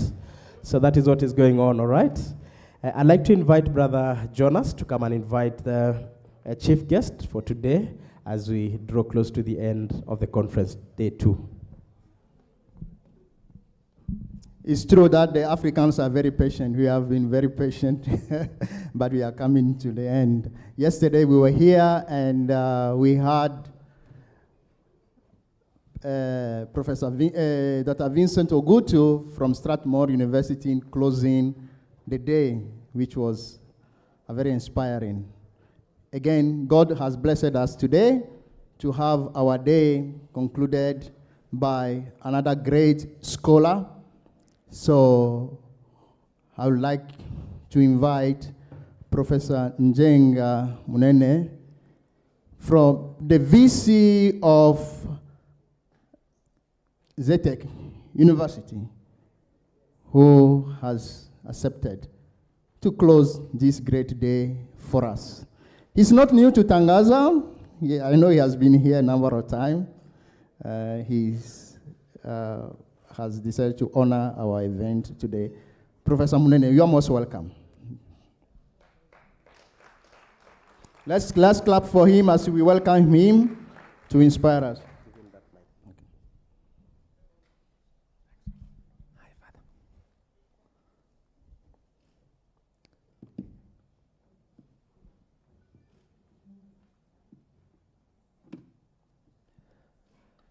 The conference organizers, the sponsors, the keynote speakers, the other presenters, the panelists and the participants, ladies and gentlemen, good afternoon. Good afternoon. You know, I was told when I was young that there's nothing as good as having energy. You could have a lot of knowledge, but if you have no energy, then you cannot be a good manager. So good afternoon. That is better. So on behalf of Zetek University, Zetek University is in Pioneer Building in the CBD. It is in Roiro, and now the new campus is next to Mangu High School. It is a technology university. Our niche is technology. And on behalf of Zetek University and myself, I want to accept with appreciation the invitation for this great conference with the theme of building networks to advance social entrepreneurship in Africa. And it is my hope that as you have continued to hold different discourse in different panels, that this theme has been well addressed. I addressed this conference, I don't know whether it's last year or last year, but one. And when I was invited, I was reflecting on what has been the impact of the 6 conferences that has occurred under AACOSE. I don't know who has been chairing this, father. Who has been chairing the conferences? I'm talking to the father who has invited me. Brother. You know, because it's important to do M&E, it's good to reflect. This is the 7th conference. And so we want to ask ourselves, what have we been able to achieve in the last 6 conferences, and what are we going to achieve in this 7th conference? From the very beginning, I want to appreciate the participants and the diverse nationalities and the diverse topics that had been handled in these interactions, from human capital development, environmental sustainability, addressing climate change, legal and policy issues, social entrepreneurship, healthcare for all, faith-driven social entrepreneurship, agriculture, food safety and sovereignty, models of social innovation and financing, making of partnerships and networking for social enterprises, shaping the future of technology and digital world for good of all in Africa. These have been wonderful topics. But I want to reflect a little bit about Africa, because Africa is what is of our interest. And say that it is important that in conferences like this, we don't just have good papers, good presentations, a nice feel like I felt when we were launching NACE. But we must be able, in such meetings, come with things that impact people's lives. Kenya has just undergone one of its worst floods in recent times, losing almost 300 people, schools getting lost, homes being submerged underwater and people being displaced, to the extent that we had to change the opening calendar of schools. Social activities has been disrupted, and there is imminent hunger because of flooding of crops in this country. As we discuss social enterprise, it becomes clear to us that things like climate change, which have been discussed, can affect and seriously impact all the aspects of our lives. It therefore calls upon us to develop the right policies and plans to mitigate against disruptions brought about by disruptive things like climate change. There is need for serious urban planning, the need for managing riparian lands, which we have encroached on.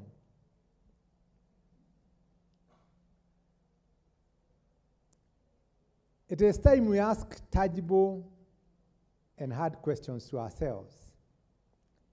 And I hope that this conference will come up with the policy briefs to all relevant state departments on matters addressed in this conference and which will directly affect the policy direction of this country.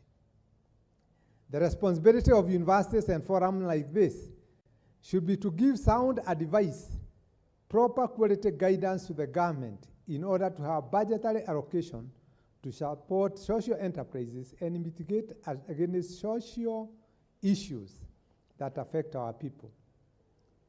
With the youth unemployment of that 1.5% out of the employable 10 million youth in this country,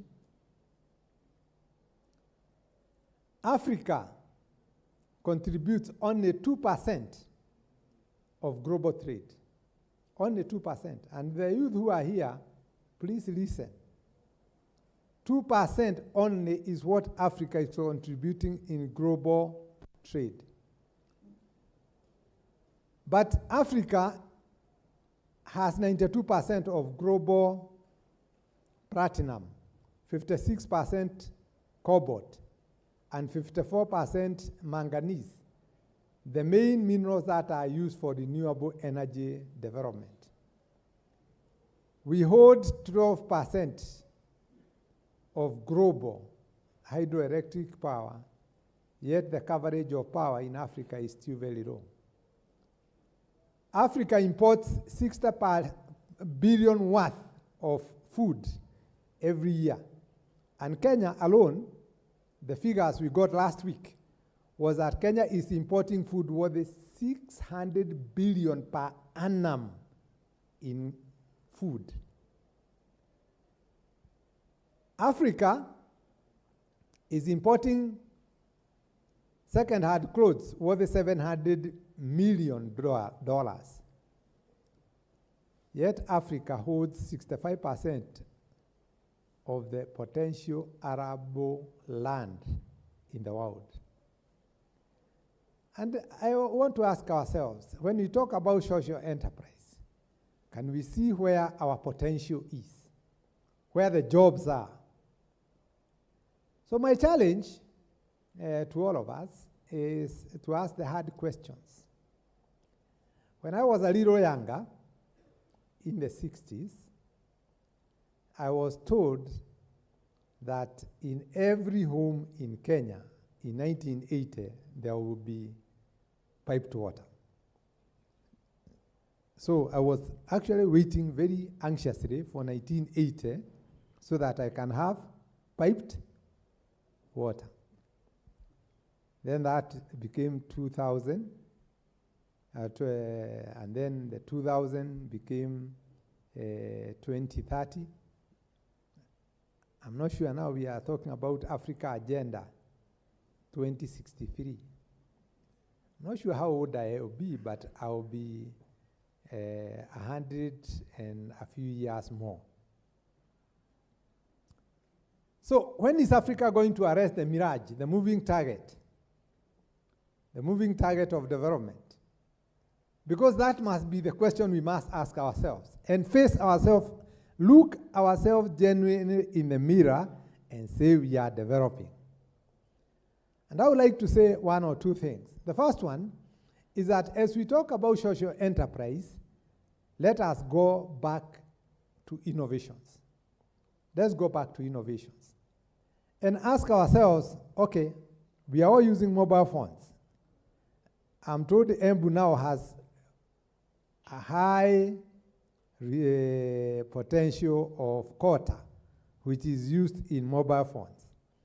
So we are mining it for export. So when will Africa use quota to make mobile phones locally?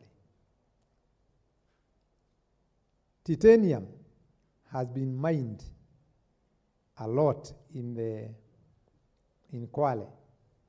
One of the most versatile metals that is used in many other issues, including airplane parts. So when are we going to make use of our own minerals? And it is important that we ask these hard questions, because without asking those questions, we will be running the mirage. 2063 will come, and then you will shift to 2073. And then after 2073, it will be 2083, and the next thing we are going to the other millennium of 2021. And therefore, I want to challenge ourselves. I want to challenge ourselves and ask the hard questions. How do we make the 65% arable land of Africa to feed Africa? Maybe we need a social enterprise to encourage our youth to learn farming. Because it has been found the average age of a farmer in Kenya now is 60 years. The average farmer in Kenya is 60 years. I'm not sure how much energy I have to do farming. And therefore, we must ask, what is our key resource? And I believe the youth of this country and the youth of Africa are the key resource in the future enterprise of Africa. Whatever we are talking about must be driven by the youth of the country.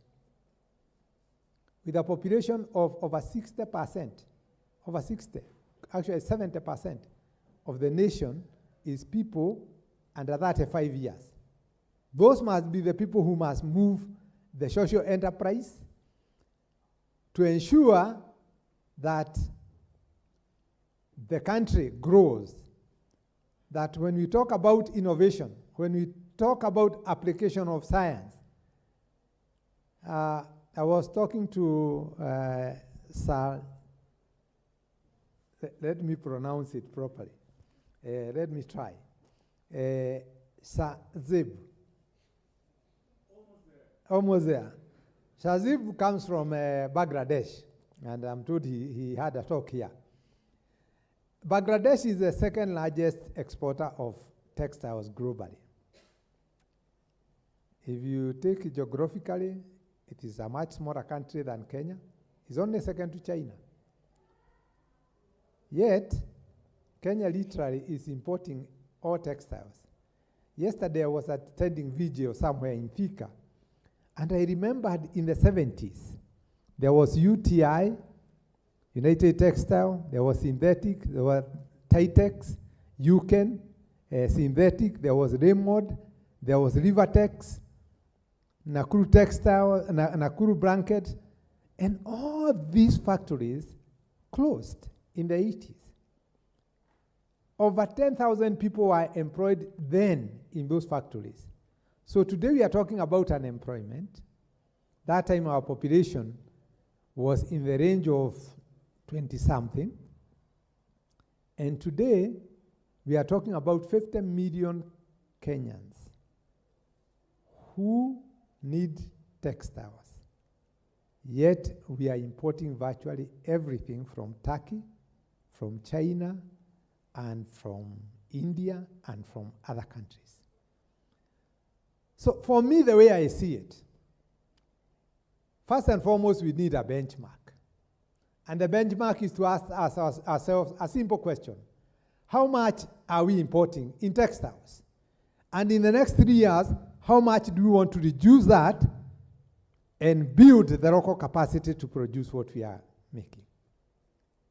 If we are importing 600 billion worth of food this year, how much are we going to decrease that by next year? And how much of that are we going to substitute with local production? If we are importing pharmaceuticals and chemicals worth this amount of money, how much of that is going to be produced locally and how much is going to be imported? So that as the local import decreases, we increase the exports of our own products. I say this without any fear of contradiction and without any fear of what I'm saying, that unless we address our consumption, consume what we produce, and produce what we want to consume, then Africa will remain in a state of underdevelopment for a very long time. And I've always asked my scientists a simple question, my innovators. I ask this question without bleaching an eye. And I ask, okay, we are in 4G. Now we are going for 5G. Now we are in AI, which is good. Data analytics, artificial intelligence. The other day I attended a conference where we were doing ChatGPT. And I was very amused at how easy now it is to, you don't have to struggle to write a thesis. You just give the keywords and it produces a very beautiful document with introduction, with a nice abstract, and everything will be done. But I want to ask a simple question, ladies and gentlemen. When shall I use a mic? This one, the one I'm holding. A mic, which is just a magnet and a few other things that is actually made in Kariobangi. When am I going to do that? When is Tangaza going to be the center of innovation so that at the end of the day, we get the simple calculators and simple digital clocks that are made in Tangaza? I think my challenge is very simple to the youth and to ourselves, that we must be honest with ourselves. We can't be wearing nice suits like this one, only if they are imported from Pakistan or if they are imported from Turkey. We must go back to where we were in the 70s and produce the best textiles in this country so that as we talk about social enterprise, as we talk about collaboration, We are talking about collaboration for self-independence. I want to thank the organizers, the sponsors, the keynote speakers, other presenters and panelists and participants for this great conference. For those outside Kenya, we want to invite you to bring students to Tangaza University and to ZTech University. And want to say one or two things. One, please don't get out of this conference before you have produced a communique to all relevant state departments on what is your view on the many issues that have been discussed. A good communique that talks about digital transformation, that talks about youth empowerment, that talks about social capital.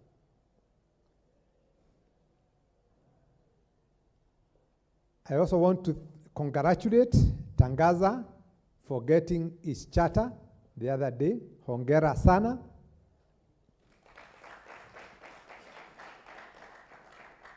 I used to be the youngest. Now I have a sibling, a younger sibling. So I want to congratulate Tangaza once again. And once again, I want to thank the organizers. And I want to declare today's session of AACOSE officially closed for startup tomorrow. Thank you very much.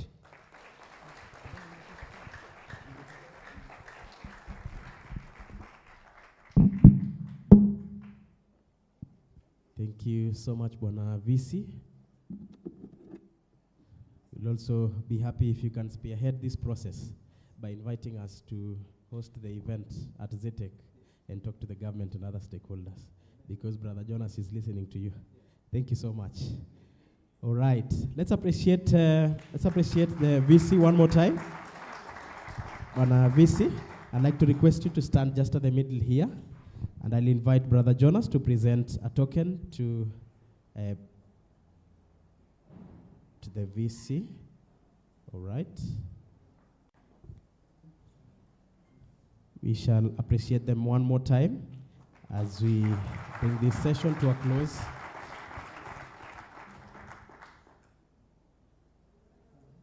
All right, thank you so much. And at this juncture, I'd like to invite Martha from Tangaza University to come and do the closing remarks.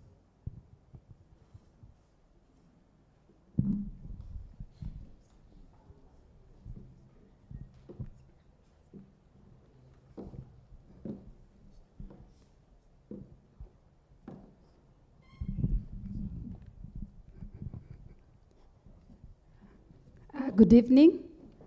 Good evening, everyone. Yeah, I can see it's getting cold outside, so let's not our hearts also get cold. Yeah, we are grateful for the 2 days starting yesterday. AACOSE 7 has been a journey. My name is Martha Mbuvi, the coordinator of the AACOSE organizing team under the leadership of Brother Dr. Jonas Yawovi. I know you don't know the second name, All of you call him Brother Jonas. There are 2 difficult names after that, but I don't normally try the second. So at this point, I just want to appreciate God for this opportunity for us to host the conference. It's been a journey.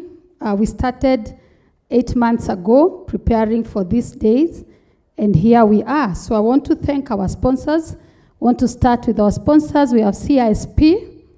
Our sponsors, we have Agromwinda, we have Gold Youth, we have Gertrude's Children's Hospital, we have Solubag, Inkomoko, JRS, Ajan, Faulu, CARITAS, SFA, which is Sustainable Futures Africa, Waumini Insurance Brokers, CUSA, the VPI Farm, Mshamba, CPF, Kenya Vision 2030. And then we have our key partners who are MCEA, which is Micro and Small Enterprises Authority. We have our Social Enterprise Ghana, We have Catalyst 2030, Verb Education, Global Shapers Community Nairobi,